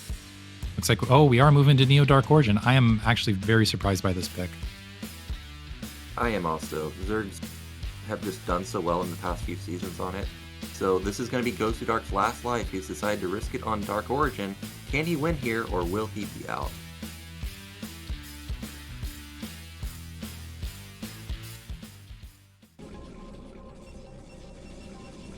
In the top left, our Protoss, it is Gosu Dark. The bottom right has the red Zerg. We have JDConan. I'm wondering if the calculation here is okay, JDConan showing some strong economic play. Let's go to a map where we're not going to end up with 5-6 bases. Let's go to a map where it's basically 3-base play is forced to decide it, and force JDConan to be a little bit more aggressive in that. Statistically, I was actually a little surprised to see in BSL that at least interior to BSL it looked like the percentages were favoring Protoss overall.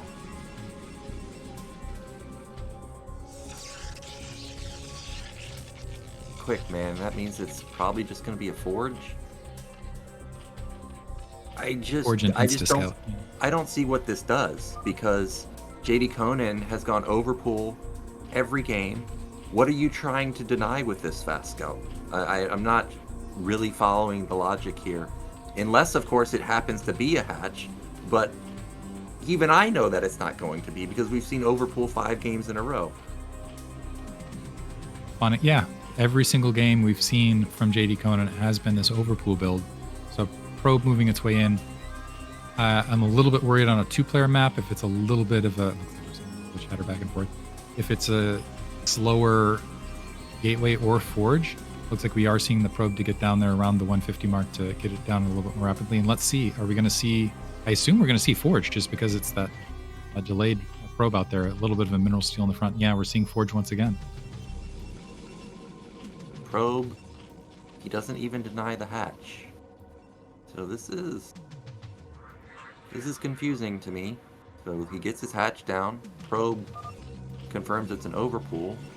I guess he'll see whether it's 4 lings all at once, or if it's going to be drones mixed in. But other than that, didn't really accomplish much with this scout.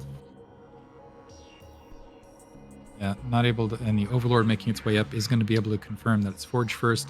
Also going to be able to confirm that it's Nexus before Cannon. Cannon is pretty quick. He does confirm it was 1 ling and 1 round of drone. So he doesn't need to be worried about these lings actually getting in. Drone is going around to the 3rd base to put down his hatch, so at least he'll confirm the gas timing. So yeah, once again, yeah, same build from JDConan once again. Gas steal from Gosu Dark right there to deny a little bit of gas. That'll draw the Zerglings back potentially to try to stop that assimilator, but I'm not sure that's going to accomplish a lot for him. I actually like the gas deal because now JDConan, he didn't even transfer a drone to his natural to build gas. It's just now with a weird build where he just doesn't have gas. I feel like he's probably going to go the Nemu style, which is, 5 hatch, 4 gas. But how often has he actually played that, right? So overall, the gas deal, I like it from Gosu Dark. It's now forced JDConan into an awkward early game. That being said, JDConan up to this stage has shown proclivity to just build a massive amount of drones anyway. So Yeah. lacking the gas. The one thing that does do is that gives the opportunity, at least maybe you're eliminating the potential of 973 or maybe delaying Lurker a little bit more. The one thing for Zerg on this map is I feel like usually when Protoss gets at third base, it's danger time. But because you have a second opportunity with those bridges and also attacks and attacks from that high ground over the Protoss third, it allows a little bit of additional life instead of really opening the game up in comparison. But we'll have to see. Seen the 5th just yet. The 4th one's almost done for JDConan. There's still no gas anywhere taken from him. Gosudark's cybernetics is done now. That means he can go into Citadel, he can go into Stargate if he wants. And he, of course, sees that there's no gas. So he has a lot of options here, and he has decided with the Stargate. This does force, it looks like a double gas grab from JDConan. This does force 5 hatch Hydralisk as far as the follow-up. So maybe with that, Gosu Dark will have some sort of follow-up plan. I think hopefully that'll move him more towards maybe earlier mid-game Templar tech. I think he's grabbed that second gas at his natural expansion to get that faster gas fill. I'm a little bit concerned if he's dropping the Templar, the Citadel of the Dune. I'm wondering if he's going for that Zealot timing or if he's going to go for that Templar Archives. Going for the Templar Archives, I don't know that he's going to have a lot of success. I wonder how many Corsairs he'll build knowing that Zerg obviously just doesn't have mutas forever. We're going to see the first Corsair get pumped out right now. Gosudark did get relatively fast gas at his natural. We do have the Hydrogen coming down as expected. With the double gas, JDConan can start going into lair now also, and I think that's where that 100 gas went just now. Meantime, Overlord sneaking into the natural expansion, not able to dive all the way into the main to get the rest of the scouting information. That is one aspect of this style of build. Because that Spire is not in place, it does deny some scouting information to Zerg overall, because they can't get into the main to confirm whether it was a Templar Archives or a Gateway Flood or anything along those lines, and you don't have the Scourge to expend to go up and see what the Gateway counts are. So it does provide an advantage there. In the meantime, JDConan sacrificing that Overlord, that does put him into the red briefly, and you're right, he might be kind of off as far as this style, because he didn't have the buffer Overlord already prepared. So right this second is supply blocked, but he is getting some Hydralisks out right this second. How many Lings JDConan had built up? I think it's only like 4. So legitimately, JDConan already has something like 40 drones. So his Hecon's already almost perfect. Maybe like one more cycle of drones would be good for him. And other than that, he can just start pumping out Hydralisks forever. Gosu Dark, he does have 2 gates. He does have a archive. And he may be able to pop this Overlord, actually send JDConan into the red once again. Yeah, JDConan, not enough Hydralisks there, staged the natural expansion. It looks like they're just spawning. However, that's leaving the main exposed. No Overlords there to take out. So now it's, just making sure that there's the Overlord discipline. Some Zerglings going to detect that Dark Templar making its way out. But JDConan really close in supply already, much like Game 1. Gosu Dark's only 6 supply ahead, and JDConan's closing that gap fairly rapidly. Yeah, and when that DT moved out, the screen of JDConan was right on that Ling. So he saw the Ling die, which means he knows that there is a DT on the field. We do have 2 DTs, though. We've got a DT going to bottom left. We saw yesterday a Zealot get pushed through the mineral patch, but I don't know how you get through a single DT with anything to push it through, but he's got a DT down there for some reason. I think this one big advantage. Oh, there's the probe. Does it get caught by the Zergling, though? So now he's going to have to get rescued by that Dark Templar. One big advantage of this that I didn't consider is because of the later gas and because of the later lair, that slows down Overlord's speed quite a bit, which does make the Dark Templar in the mid game all the stronger. And that what that should do is theoretically open up a much easier take of the third and allow Dark Templar to play some map control in the mid game. But yeah, now we got that probe making its way bottom left. We got a stack of High Templar, a Gateway Flood, and yeah, maybe this is a good strategy overall. But wow, that's a lot of hatcheries and a lot of Hydralisks being produced. I think once Overlord speed's in place for JDConan, he's going to feel a little bit more comfortable, but it's going to be a ways before then.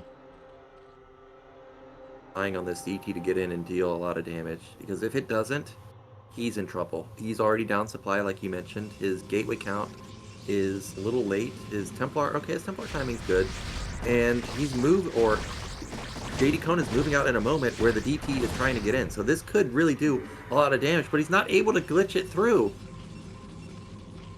Looks like he's trying to. Oh, he's having trouble trying to glitch that Dark Templar in, and in the meantime, the Hydralisk, that is a massive amount of Hydralisks that have grouped to the natural expansion. I don't know what the Psystorm timing is here, but those Psystorms are really going to need to be key. I think we've got 2 Storms waiting and not a lot else, that third being checked. The other thing is, I don't know that JDConan needs to dedicate here. You can just big Psystorm catching all of the Hydralisks right there. I don't know that JDConan needs to dedicate this attack. He can just kind of rotate, pick off what he wants, and make sure that third gets denied. Gosudark is not going to be denied trying to push this DT, and he's going to continue to go for it. He just can't do it, man. He's losing out on, so much trying to make this work.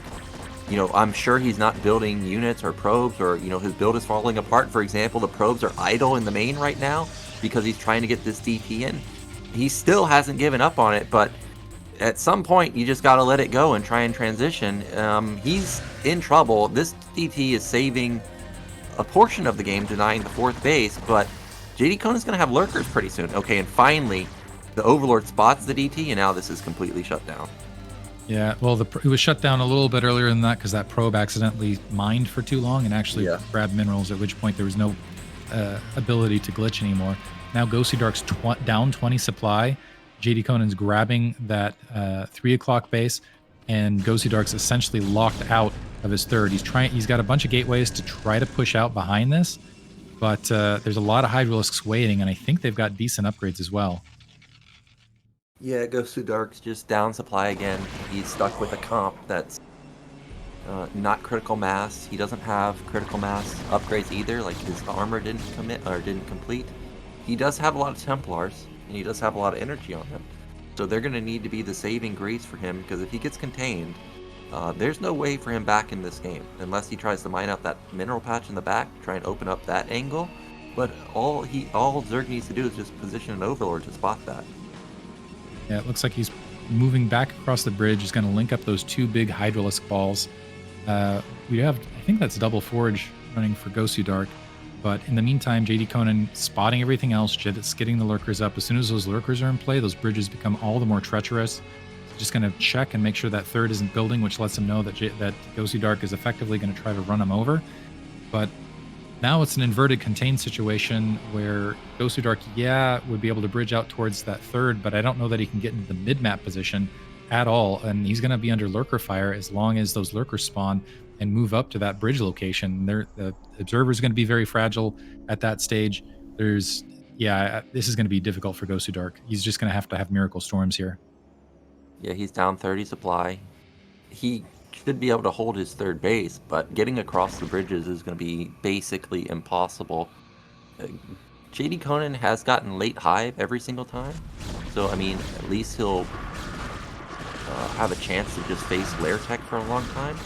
The observer does not get knocked down, so actually there is a glimmer of hope that maybe Gosudark can get out onto the center of the map. And not the best exchange there for JDConan. He actually got close to supply, but immediately surged another 20 up. And with that, Gosudark plummeting all of that army all the way down and around to the middle, but the Hydralisks going for a counterattack behind. That's going to draw half the forces back. And those High Templar are very, very exposed. It looks like a nearby Psystorm, more High Templar are getting picked off. And the Hydralisk going to go ahead and draw back. So Gosudark not able to get to the mid-map. That 9 o'clock base is now humming for Gosudark, and I'm actually a little bit surprised that the supply lead isn't even higher for JDConan right this second. It's only 11, but I think he feels fairly comfortable just moving in between and denying any sort of movement across that bridge. And Gosudark's going to try and make an attack, try and get into the center of the map. There's a lot of lurkers being morphed right now, actually coming through the top side of the map at the same time. Okay, he does get through some of the lurkers, actually. Surprised that he gets through there, but more... Oh my gosh, there's so much Zerg coming from the right side, all the way at the bottom also. And this is just going to be melted goons. He still has some more storm. He needs to use them. I think that is going to be it, unless those storms, yeah, Gosudark on a GG. I think he recognized that his army was going to get wiped out. And once that army was wiped out, there's nothing that was going to be able to stop JDConan from overwhelming that third base. So JDConan comfortably beating Gosu Dark in the losers bracket, and he'll advance to play a rematch of Game 1 against DragOn. Yeah, and I think JDConan's got a good shot this time around in the rematch versus DragOn. I mean, he clearly goes to Dark's number. There was no point in the game, in either of the games, where I was worried for JDConan, other than maybe the DT jumping in. That was it. That was literally it. Every other point in the game, it just seemed like it was a matter of time until JDConan was going to simply overwhelm Gosu Dark, and that's exactly what happened. I'm wondering if now that JDConan has warmed up on a Protoss, going into a second Protoss matchup, it'll be a different story. The first series versus DragOn, I think DragOn won convincingly, but it wasn't one of those things where I was like, oh yeah, JDConan can't win these games, versus that match where JDConan just looked overwhelming over Gosu Dark. I think our final series starts off on Circuit Breakers. And that's going to be exciting. Circuit Breakers, the return. Zerg is always very strong on there, and with a map where you can get not just 3 bases very easily for every race, but also 4 bases, and they're all close. JDConan, if he gets all 4 bases as fast as he's been getting them versus Gosudark, we're going to have another game where he's got 70 drones. I imagine we could potentially have another epic one like we had on Polypoid. We'll have to see. I've got the North American Pride thing hoping that DragOn advances, but I gotta say, out of all the players starting today, I feel like the largest improvement I've seen in a player between the previous season and this season was in JDConan. So I was expecting him to perform very well. He ended up losing to DragOn. He crushed Gosudark. So we're just waiting now for players to be ready, and then we'll be getting into Game 1. What do you think JDConan needs to fix versus DragOn? Like, the Ling Lurker attack didn't work. It was just a Ling attack, didn't work. But other than that, why do you think he lost those other games versus DragOn? I think if JDConan just makes sure that he protects his overlords well, if he doesn't, JDConan's weakness in Game 1, and we saw actually it play again in Gosu Dark with the overwhelming economy, but a little bit even in the second match versus Gosu Dark. Gosu Dark was able to get an overlord kill because of unprotected overlords and underproduced hydralisks at certain points of the matches. He cannot let that happen again versus DragOn. And I think that was the difference in the major difference between Gosu Dark and DragOn's play. DragOn completely ridiculously exploited the lack of overlord coverage, and as a result got 9 overlord kills it looked like. So that's 900 minerals, nearly 1,000 minerals down the drain in Game 1. That also, even though he had all of these drones to work with, it doesn't matter if you don't have the supply to fill things in, and that just allowed that delay for DragOn to play control of the map from there. So it might be that DragOn's style just works out very well against JDConan, but I think that'll be the difference. If JDConan can protect his overlords in the mid game, if he keeps playing this smothering macro style, might end up having success. But if it's a repeat of the first series and DragOn is really able to control the air, I expect him to prevail again. We are ready with our map, so let's get into Game 1, and it's going to be JDConan versus DragOn, the rematch.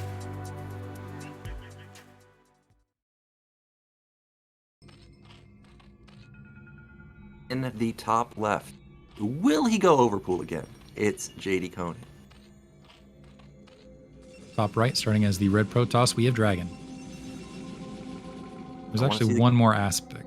There's one more aspect, was the Overlord DT coverage. There was an opportunity for that DT previous game to maybe get some damage if it survived. And also, there's going to be a significant amount of lag between North America, South America, and we also have Poland in the mix. I'm also wondering, we saw that Lair Council in Game 2. are we just going to see a straight up Hydralisk dedication because of that? Because Mutalisk, they suffer in lag. They're unplayable in lag. The amount of Koreans that actually continue to play in my turn rate 8 games with Mutas, I'm just like, you're crazy, man. Are you Larva? Can you actually micro Mutas in this type of lag? Generally not, and then they have some choice words for me about the lag after they lose everything to Valkyries. But yeah, it is near impossible to make Mutalisk work. JDConan, he's got the Overlord coming in. Maybe finally we'll see a hatch first. I don't see any drone movement, and he is actually going to go for something other than the overpool. That would have been fun to see a bet whether it was going to be overpool or not here. But yeah, it looks like we're going to see a quick hatchery, and it's going to pay off because DragOn is actually, well, he scouted bottom right. He might go for the cross map scout after this, but it looks like he's going to come across this space last.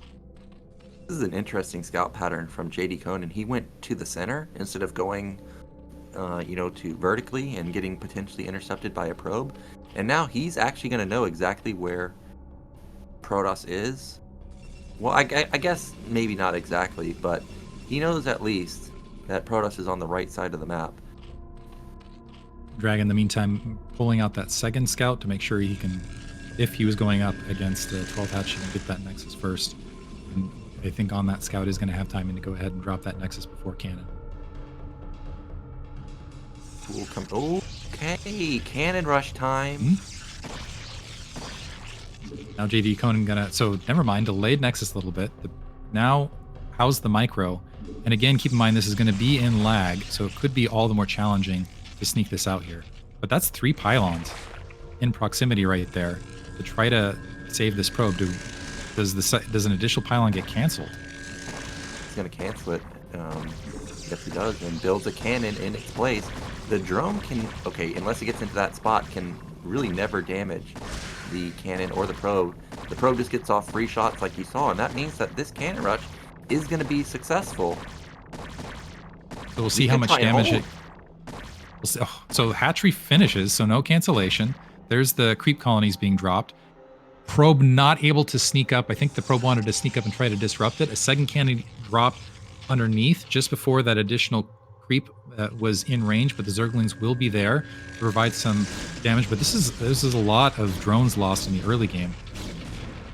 A lot of drones lost. It's going to be, if Protoss, or if Zerg holds this, Protoss is going to lose, pylons and cannon. Actually, he is going to easily hold this. Back on DragOn's side of the map, did he build a cannon? Is there nothing there? He had 2 cannons building there. But I don't know if this is going to be in time. He might have to pull. He didn't pull. Okay, well, we're just walking into the main. Or he may just end the game here. I think that might be it. Too many Zerglings making this way this direction. And so, probe dying. There's a probe pull, but that second cannon, even if it manages to kill these lings, there's more lings on the way. So that's game. Oh, that's close. Oh, just barely takes it down. Yeah, he has no cannon being built anymore. The gateway's not going to buy a lot of time. He only has half his probes mining. This could be over. Trying to get another cannon up. The probe's defending. This is a huge amount of lost mining time. On top of that, it's a supply cap for DragOn. The natural expansion, I don't know what the drone count is for JDConan, so maybe this is still playable from this situation, but never mind. Looks like he's got a healthy amount of drones. And the Zerglings now going to work, trying to pick away at those probes of the natural expansion, so this completely blew up in DragOn's face. Yeah, he can take down the pylon. If the probes don't come out to fight, the pylon will die, and the probes do come out, but they take a lot of losses. Now he's down to just 4 probes right there. 2 lings gonna walk in, he just and a GG. Out. So maybe going hatchery first is the way to go here to beat DragOn. So quick game loss right there. I was actually a bit surprised on second scout that he went for the cannon rush to begin with, but nice defense from JDConan overall, and DragOn dropping it in game 1. That was I liked the cannon rush. I thought that it was going to do more damage than it did, but it surprisingly was held very easily by JDConan, and he's already struck back in game 1, and he's also shown that, hey, I don't just overpull every time. I actually can mix in the 12 hatch opener. So DragOn, he could be in a little bit of trouble here. I'm actually hoping we get to see a gateway expand. We really haven't seen that from any of the Protoss players, and maybe that's how you can punish JDConan, like try and test your micro versus him. Yeah, I'm wondering if I'm going to see move. Well, here's the thing. DragOn won the first series. He did it on more macro-oriented builds. Do you go to a more macro-oriented map to play straight up from there? Or do you go to a map like Invader where there's a lot of dark space to lose zealots and go for a gateway to expand, like you said? I'd kind of like to see that from DragOn, but what I would be again surprised to see Neo Dark Origin. Maybe there's a pick there because that's one of the maps that's out in the ladder pool, but what I'm expecting to see is maybe more action on Polypoid, something along those lines. Just go for a big macro-oriented map because you made it work in the first series. He comes up with this is his last life here. If he loses, he'll be out. You definitely don't want to go out in the round of 24. And JDConan, who we've seen pretty much only in Gosu League, he is one game away from making it into the round of 16 of Pro League. I am not surprised at all. Yeah, I think JDConan, if I was going to say like, hey, here's the breakout player of the season, he's the guy I would pick, actually. I'm hoping it's funny because I'm actually hoping it's the reverse. I'm hoping DragOn ends up being the breakout player this season. But if I had to put money on it, I would say it was JDConan based on what I've seen him on ladder and other places. Playing well in the tournament. Some players do well on ladder, but just can't transition it into a tournament for whatever the reason. So it's nice to see that the ladder results are paying off in the matches that actually matter. Right now we're just waiting for players to get into the game so we can get into our potentially final map of the day. JDConan one game away. And it's funny because 2 years ago I didn't even know who JDConan was, yet here he is taking down one of the best Protoss players in North America, and DragOn has decided he wants Dark Origin. I don't know what it is with these Protoss players wanting to play Zerg on this map, but he's risking his life on it just like Gosudark did. So let's get into game 2 of the series.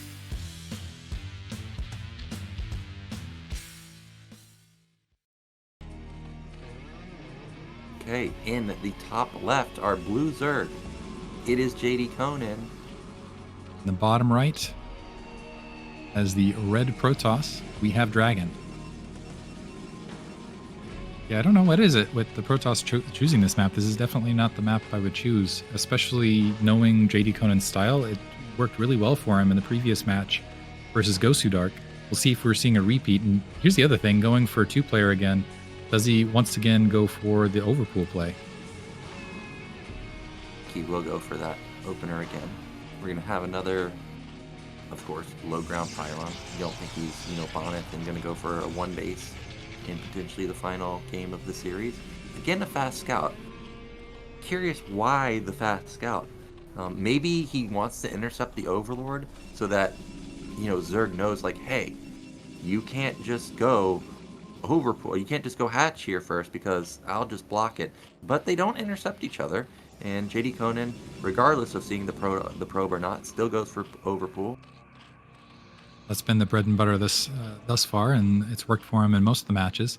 However, wasn't successful for him versus DragOn in game 1. Maybe can change those odds this time. And I'll be interested also to see, so DragOn a little bit of I assume this is going to be a Forge now as far as a follow-up because he's a little bit lazy on getting that probe down there. Probably just going to go for the Forge safe build.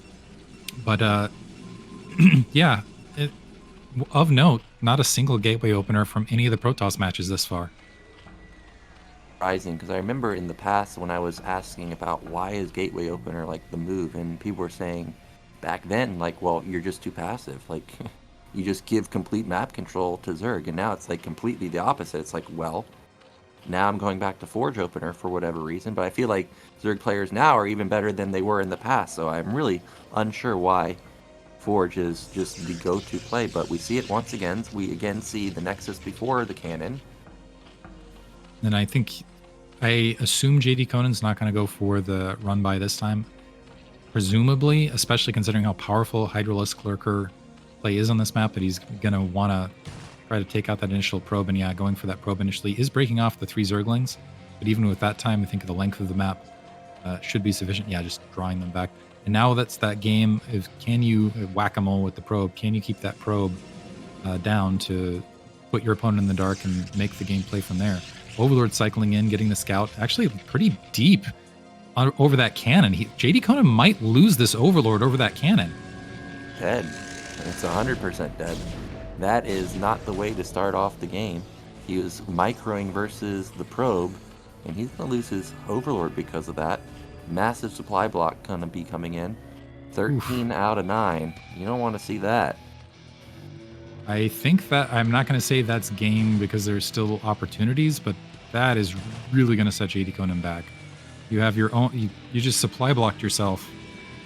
Sheesh, you just supply blocked yourself at the 3-minute mark. That's devastating, and that the earlier that supply block comes, the more impact it has down the line because that's fewer drones, fewer etc.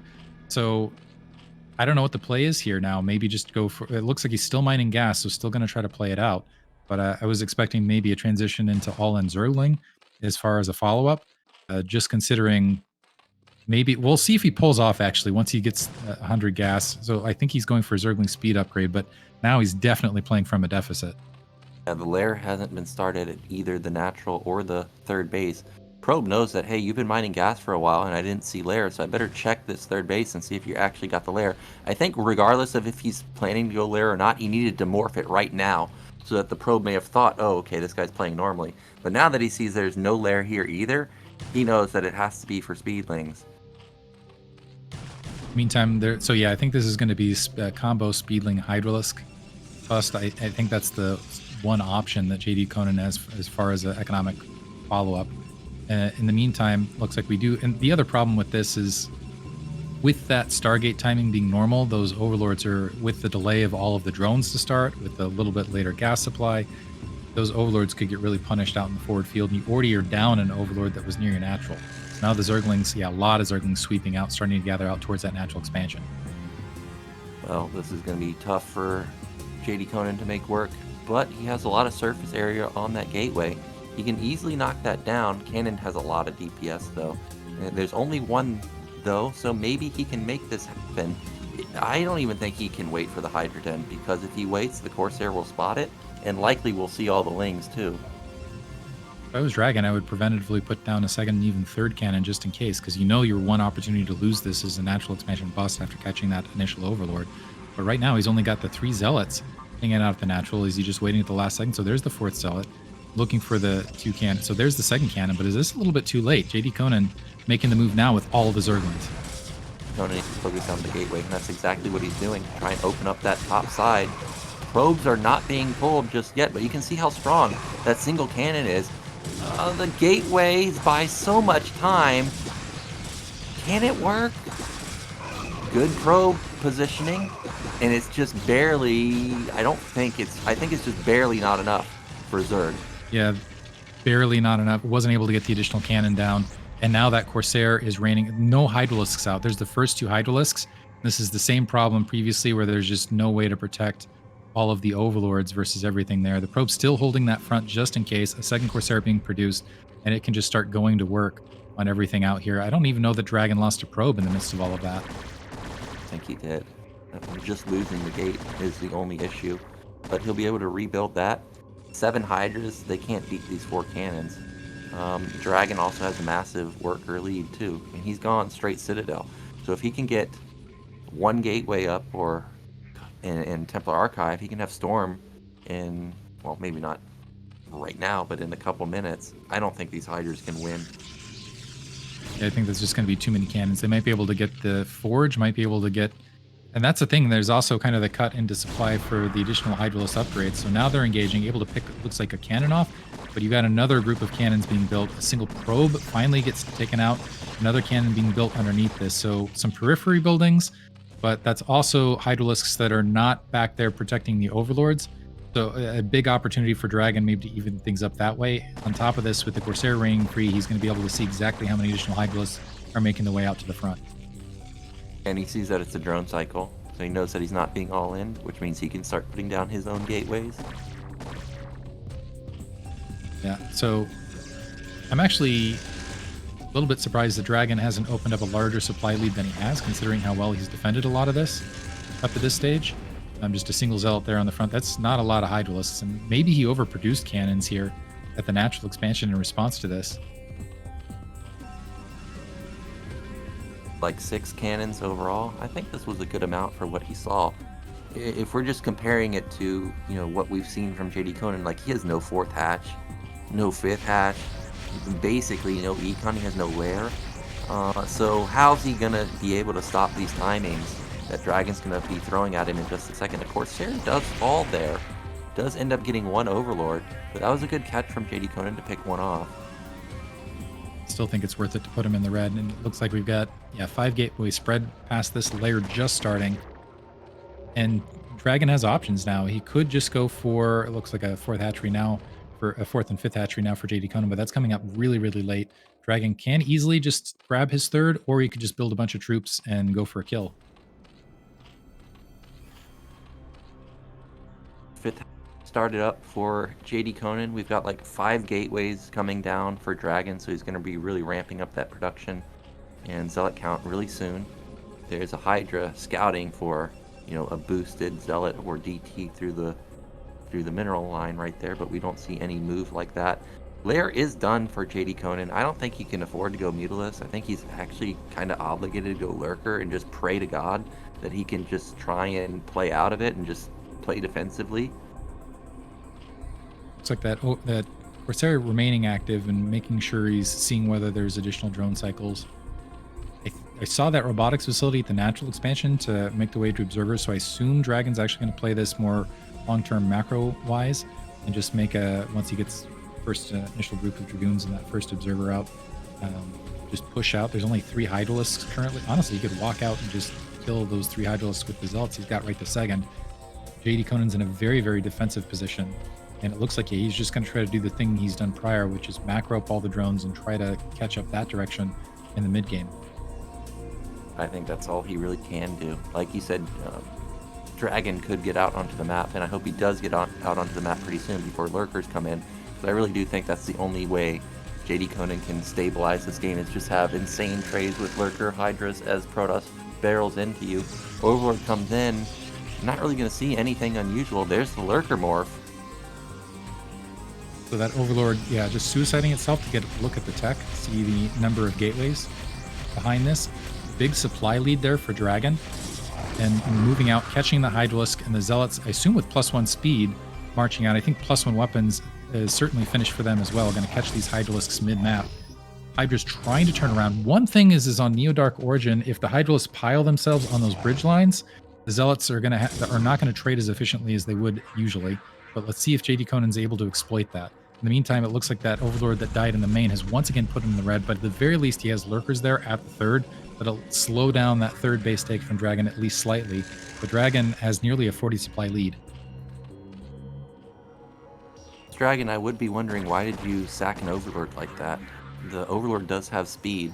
So maybe JDConan was scouting to see if there was potential for, you know, like a Lurker drop into the main.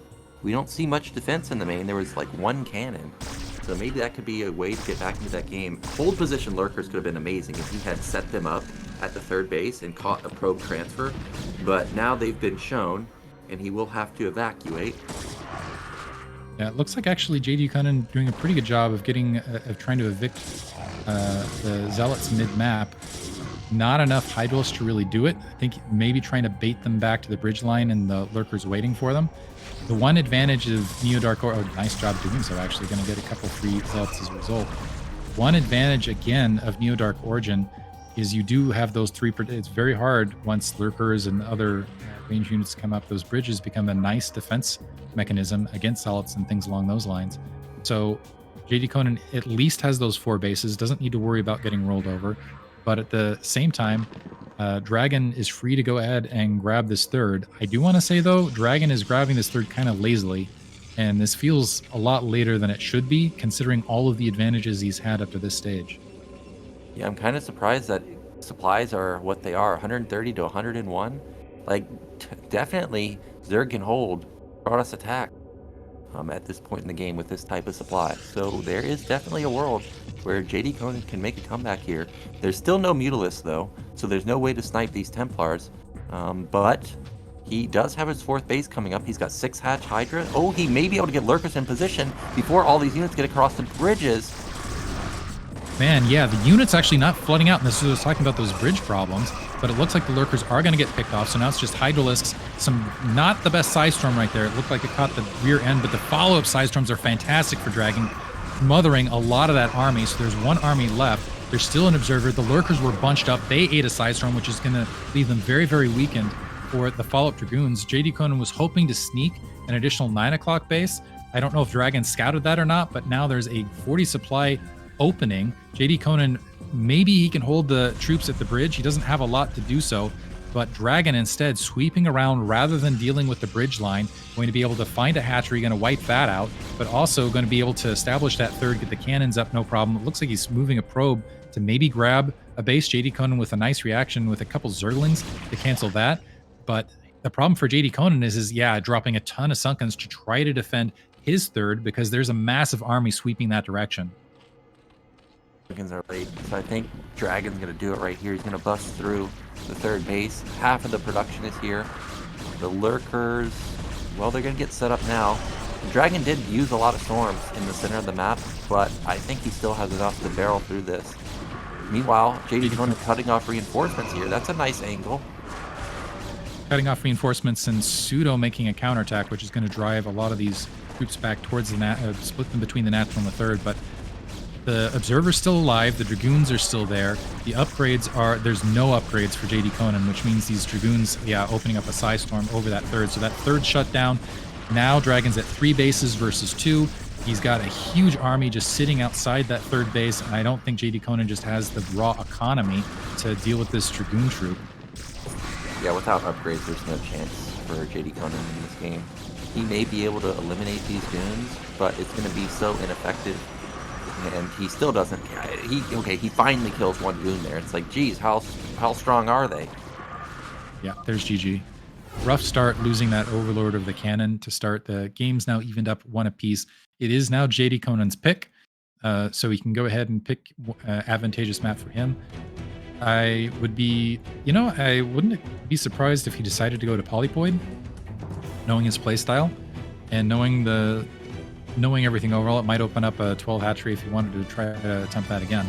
But solid play there from Dragon, but I feel like less than Dragon winning at that time. It was more JDConan losing it by losing that Overlord of the natural expansion early in the match. Sure, that obviously was not the build order that he planned, and I agree that most likely, if I was JDConan, pick Polypoid here. You had an epic game on there. You can open hatch first. You can clearly deal with cannon rush, like he slammed it easily. So if they can't cannon rush you, and they're opening Forge Expand every game, why not? I would do that for sure. So yeah, I think Polypoid would be a pretty solid pick. I would avoid Invader.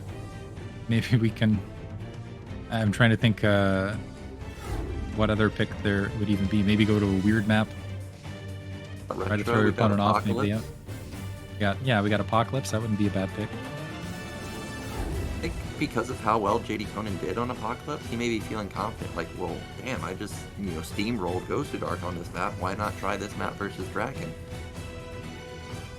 Shooting Break would be hilarious to see that. There are inverted ramps in the 3 gas potentially.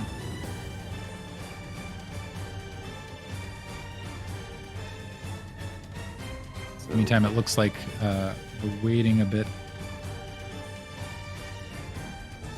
for the players to get ready. I think Dragon just banned Shooting Break, so we're not going to have that. You're just never going to see it until the finals. That's just how it is in BSL. You want to see new maps? You got to have them be picked by default as an opening map. It'd be fun to see. It would not make the players happy, but it would be entertaining to see 4 standard maps and 3 new odd maps. Like, nope, you got to pick one. As far as the options, actually, at least in some of the lower leagues, I saw guys like Master Ray. They would prepare on one of the weird ones, like there was Gold Rush a while ago. You would pick games off on that just because people weren't prepared. They would go into it and just not know exactly what they were doing on it. And not know the layout. Well, that's why when I played BSL, my first veto was always the weird maps. I didn't even want there to be a shot in hell that you could have an opportunity to pick this map. Even if I didn't think you were practicing it, just no. It's gone, man. No thank you.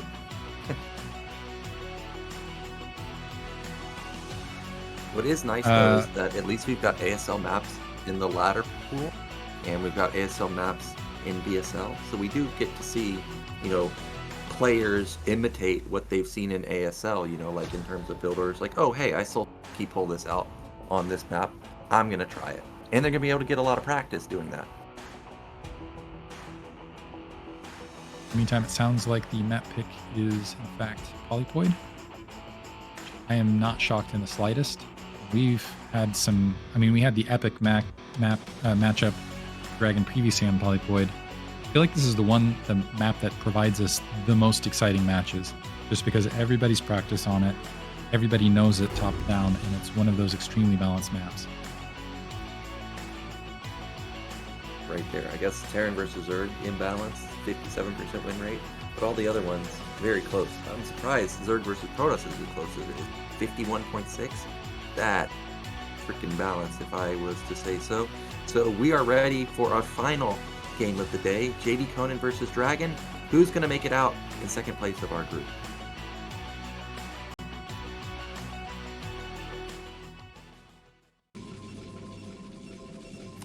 Okay, in the top right, our blue Protoss. Can he win 2 series in a row versus JDConan? It's DragOn.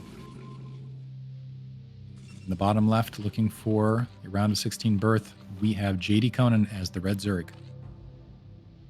And JDConan got good spawns here. Cross spawn versus a guy that goes Forge first. I mean, you're going to be able to get away with a 12 hatch. Of course, he doesn't know that, but I think because of his success on Circuit Breakers with the 12 hatch, I want to see him go for that again. I do too. Especially considering how strong his macro style's been up to this stage. That's where he's really been able to take out Protoss up to this stage. It's just smothering drone counts. So why not go for the 12th hatch to start? Looks like we have, again, I assume this is going to be Forge opener with this fast to scout from DragOn, because I think he wants to see whether it's a 12th hatch opener to start, be able to sneak a faster Nexus.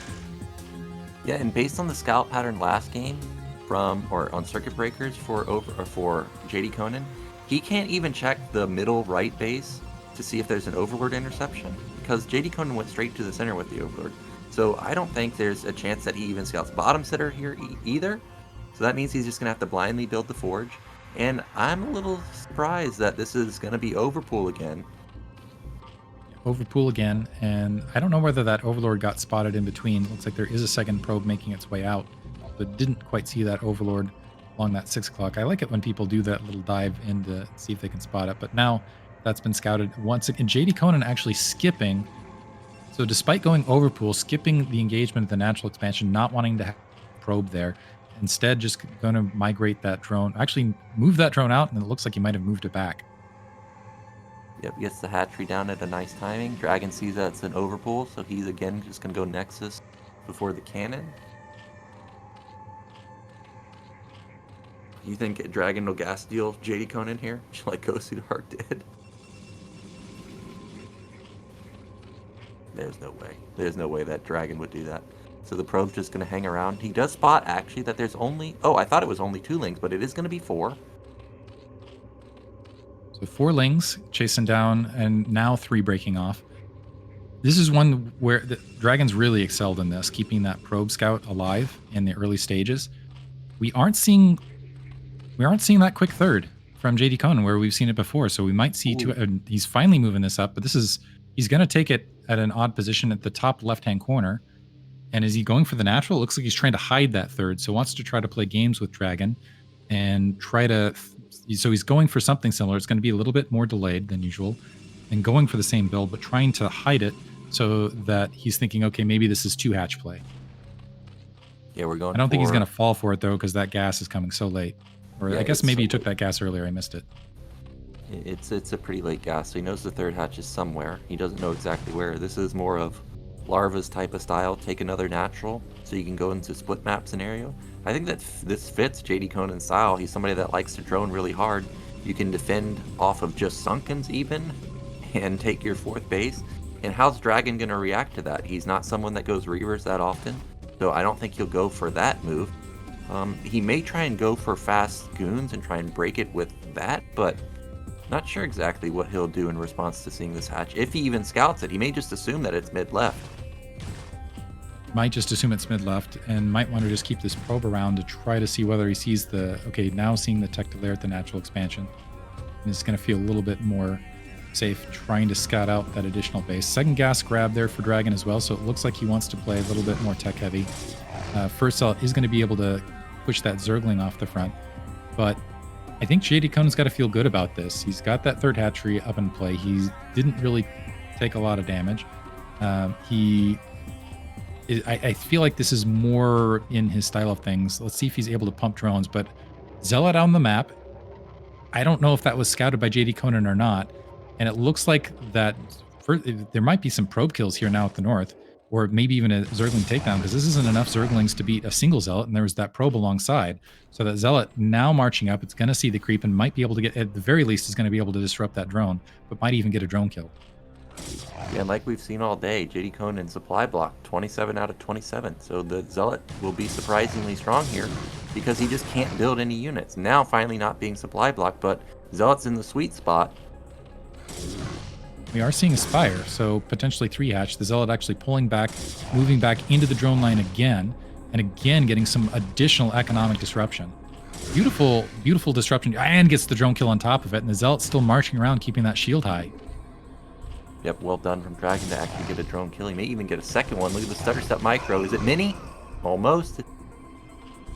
Almost. Zealots have piled up. It looks like that +1 weapons where you have that Corsair going to be produced. We do have a, I think that's a drone hanging out at the 9 o'clock. I see a little bit of red there. Never mind, just an Overlord right there. I was wondering if we're going to see something crazy like a fourth base take. +1 weapons along the way, and it looks like DragOn going to do that standard DT Corsair play. The 4th hatch, rather than being placed at the natural expansion, or at the natural expansion in the bottom left, it looks like it is going to be placed top left. So I think you're right. This is going to be more of a larva eco style, where it's let's try to protect there. And I take it back. Rather than just 4 hatch, it is going to be immediate move to 5 hatch and an evolution chamber to SimCity at the north. And this time around, we've got a fast Spire, so he's going to have Mutalisk available to him, Scourge available. Corsair not going to be able to pick off any Overlords, I don't think. He will be able to see the Spire timing, just now seeing that it completed. But another supply block again from JDConan. He's he had to do a drone cancellation right there. It's not playing all that well, and I don't know that he's going to have... So if the Corsair makes it to the north, I think that's going to be some additional Overlord kills that are going to be open for him. Cannon defensively, just in case there was the Mutalisk dedication. Now 2 Corsair in position. Should be able to get an Overlord or 2 if they want, but it looks like DragOn going to exit. A little bit concerned that some Scourge were being produced on site. He's going to have to get the hell on out of there. Meanwhile, DragOn... Oh, that is a second Forge. So we are going heavy 2-1 upgrades really quick. And we're approaching the moment in the game where Protoss can go for that 7-minute, 7:30 Zealot timing. And that's a Queen's Nest. Yeah, he's in upper rushing left. 5. So yeah, you called it right at the beginning. Larva style just dropping a bunch of creep colonies and just going to try to defend it that direction and play macro from there. Now, one, does DragOn spot it? Does he recognize what's happening? Right now, he's got a sizable supply lead. How does he transition? Will the upgrades be sufficient? And will he get there in time before there's too many sunken colonies and it's basically an impenetrable wall? It's unfortunate that he has the Queen's Nest right there, because I think Burrow as DragOn's well. going top left and he'll see it immediately. But this is more like Avilov style, where it's going to be heavy Ling upgrades, I imagine. And we saw a lot of Protoss players really struggle to deal with it. Like Avilov, the way he got so far in the tournament is he just killed all the Protoss players with this type of play. We have a defensive Spore Colony there to the north with a couple Scourge nearby. Might be able to dissuade any sort of dive, and I like that adjustment in his play. He's like, okay, we exposed too many Overlords in game 1. Let's make sure that doesn't happen in game 2. And now Burrow has been revealed. So, and I love that. That denies the third. You look at all of the Zerglings out in the field denying additional Nexi as well. Really clever play from JDConan. I like this. Yeah, this is solid. This is a nice, clever adjustment, and I think just the right moment. But another Overlord cap, which is again putting JDConan in the red. And one critical aspect of this style of play is being able to macro ahead and make all of that happen and pump all the drones. And right now, 5 deficit needs to wait for that Overlord. A pylon getting dropped and another Overlord getting picked off. Ugh, that's unfortunate because this was looking like a really clever build, but if he can't keep protecting these Overlords, it's all going to be for naught. Yeah, despite having the Spires so quickly, he's lost a decent amount of Overlords, and his supply is very low, 52 to 92. I was kind of expecting it to be low for now anyways, because he's powering so hard. But yeah, the supply blocks are really painful. I don't think Ling can do anything here. There's way too many Zealots, but maybe he can get the probe? Okay, he gets the probe, but is that worth?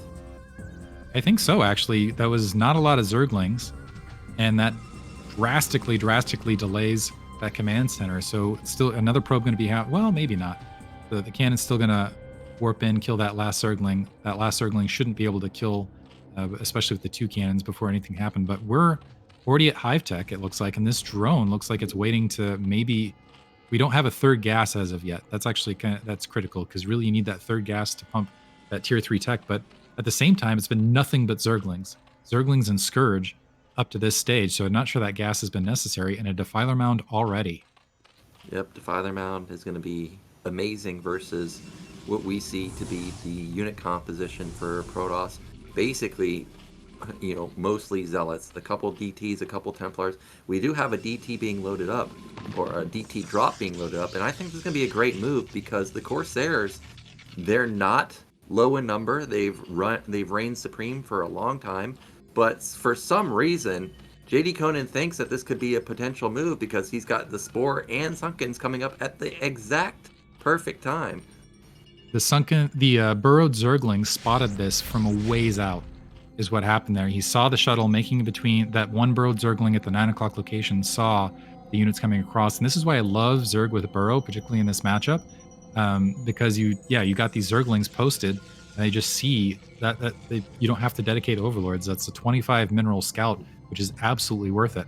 That being said, that shuttle's still active out in the field, still can find locations, and if it drops top left, it could still be pretty devastating. Burrow's an amazing upgrade. It's useful not just for the scouting either. There are times like in Terran versus Zerg where the opposing player doesn't have like a lurker, but they have Burrow.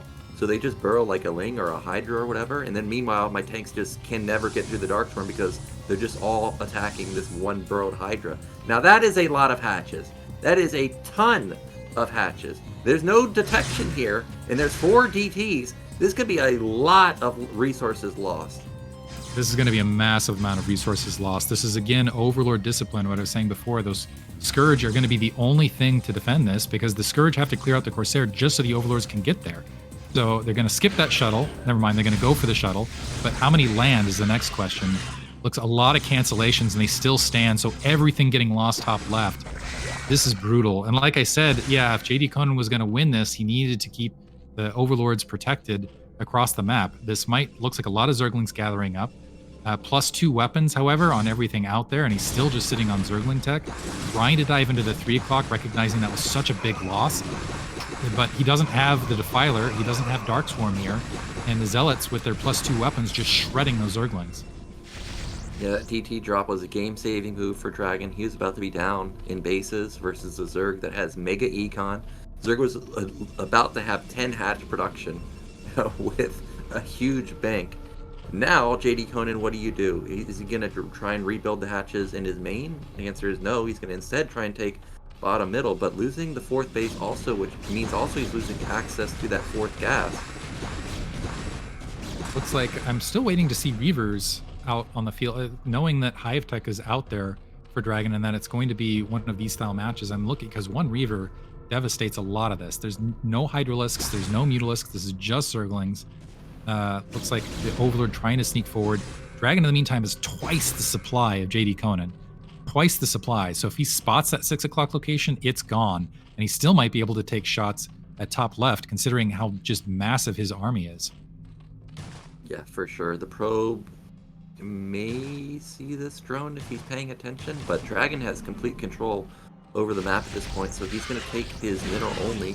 The Scourge finally get rid of the majority of the Corsairs, but Dragon's on the move now. He knows, like, hey, dude, like, you're still only building Lings, and didn't you just suicide a bunch of them? I like this move. Now with Goons mixed in, he can pick off that hatch also. So the Dark Templar are still able to kill the Zerglings that are up there.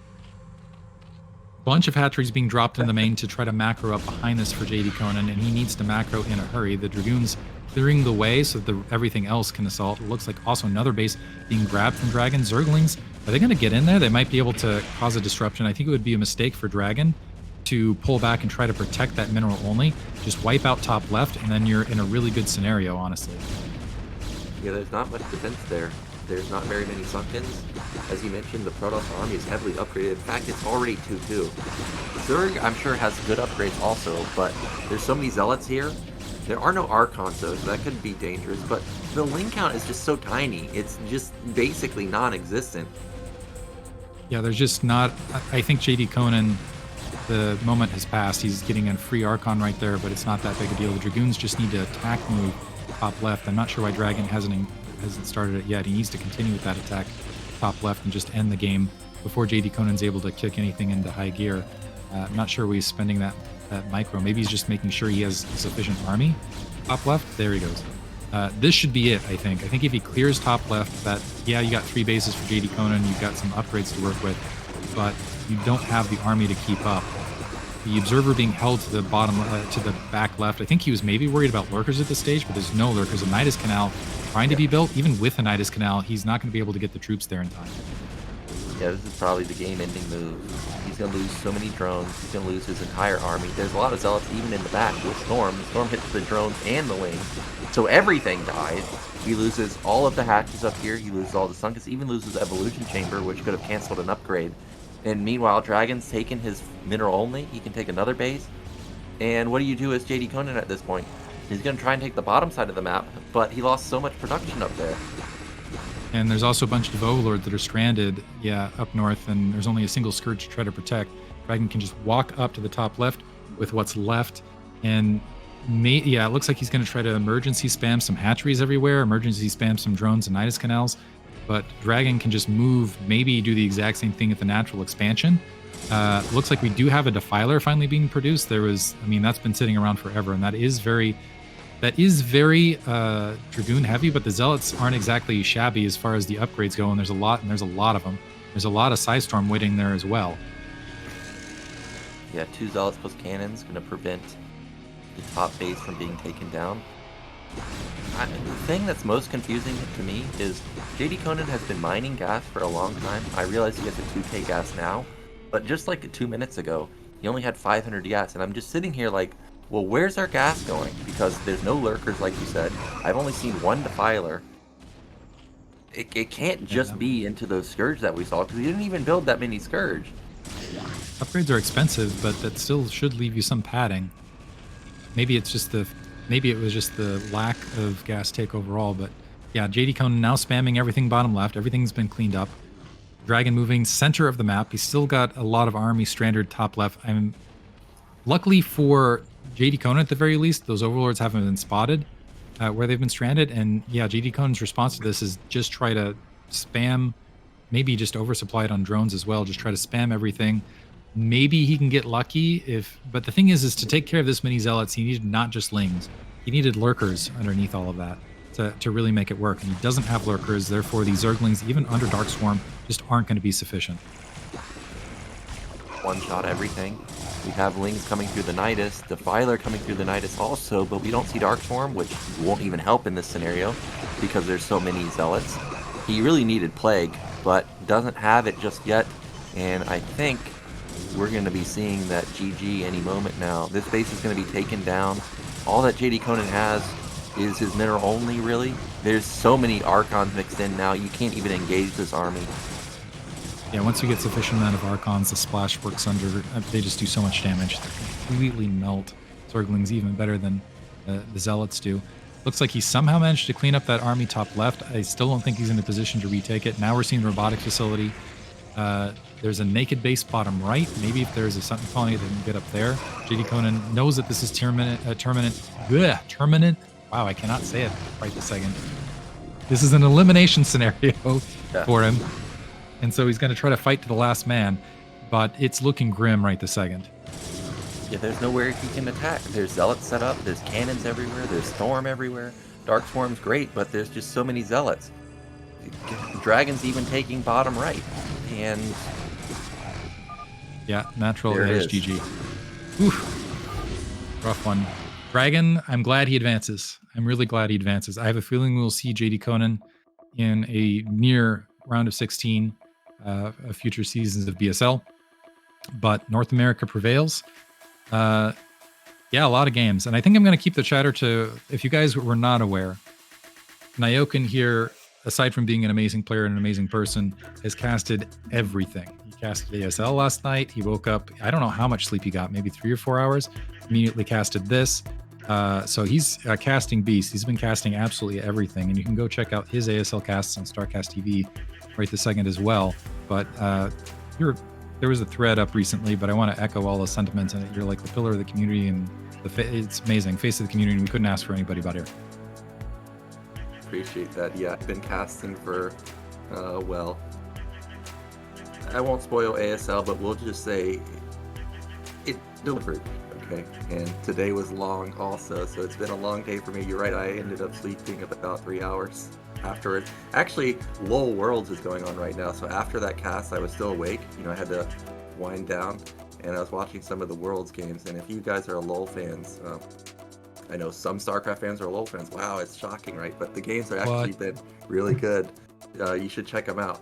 But yeah, thank you, Diggity, and I loved casting with you today. I think the games really delivered. They went as I expected. Like we said, we knew all the players had a shot. JDConan, even though this mass Ling build didn't work out in the final game, you know, I like the idea. I wish he would have used his gas a little bit better, like for the lurkers, like we were talking about. But he did have a shot to make it out. The only I guess games that were disappointing was the JDConan versus Gosudark games. I mean, JDConan just really looked like he had Gosudark's number, but I'm sure Gosudark will use those games to improve on next season, because he's always in BSL. I know he'll be back, and I'm sure he'll come back better than ever.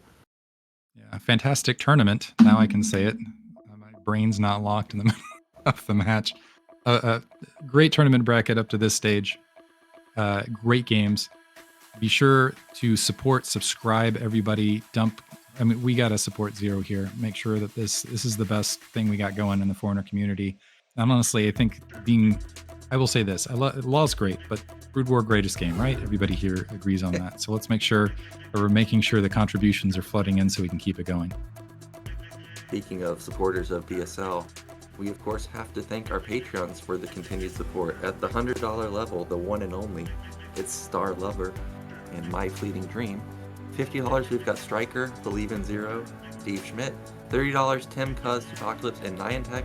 $20, Medino, JC, Stephen Robertson, Mr. Cat, Surikata, Bryce Bates, Voltina, Bulai, On My Way, Gordon Bradley, KJ, Daniel Lopez, LML, and Quirk.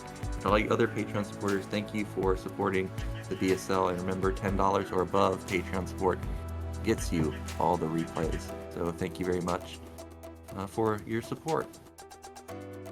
So I'll say that with that, close it out. Again, donate, subscribe, let people know that this is going on. We'll let Nyoken get some rest finally. I'll be able to get some lunch. But thank you guys all for joining us. Really appreciate it. Thank you for listening. Yep, thank you, and see you next time.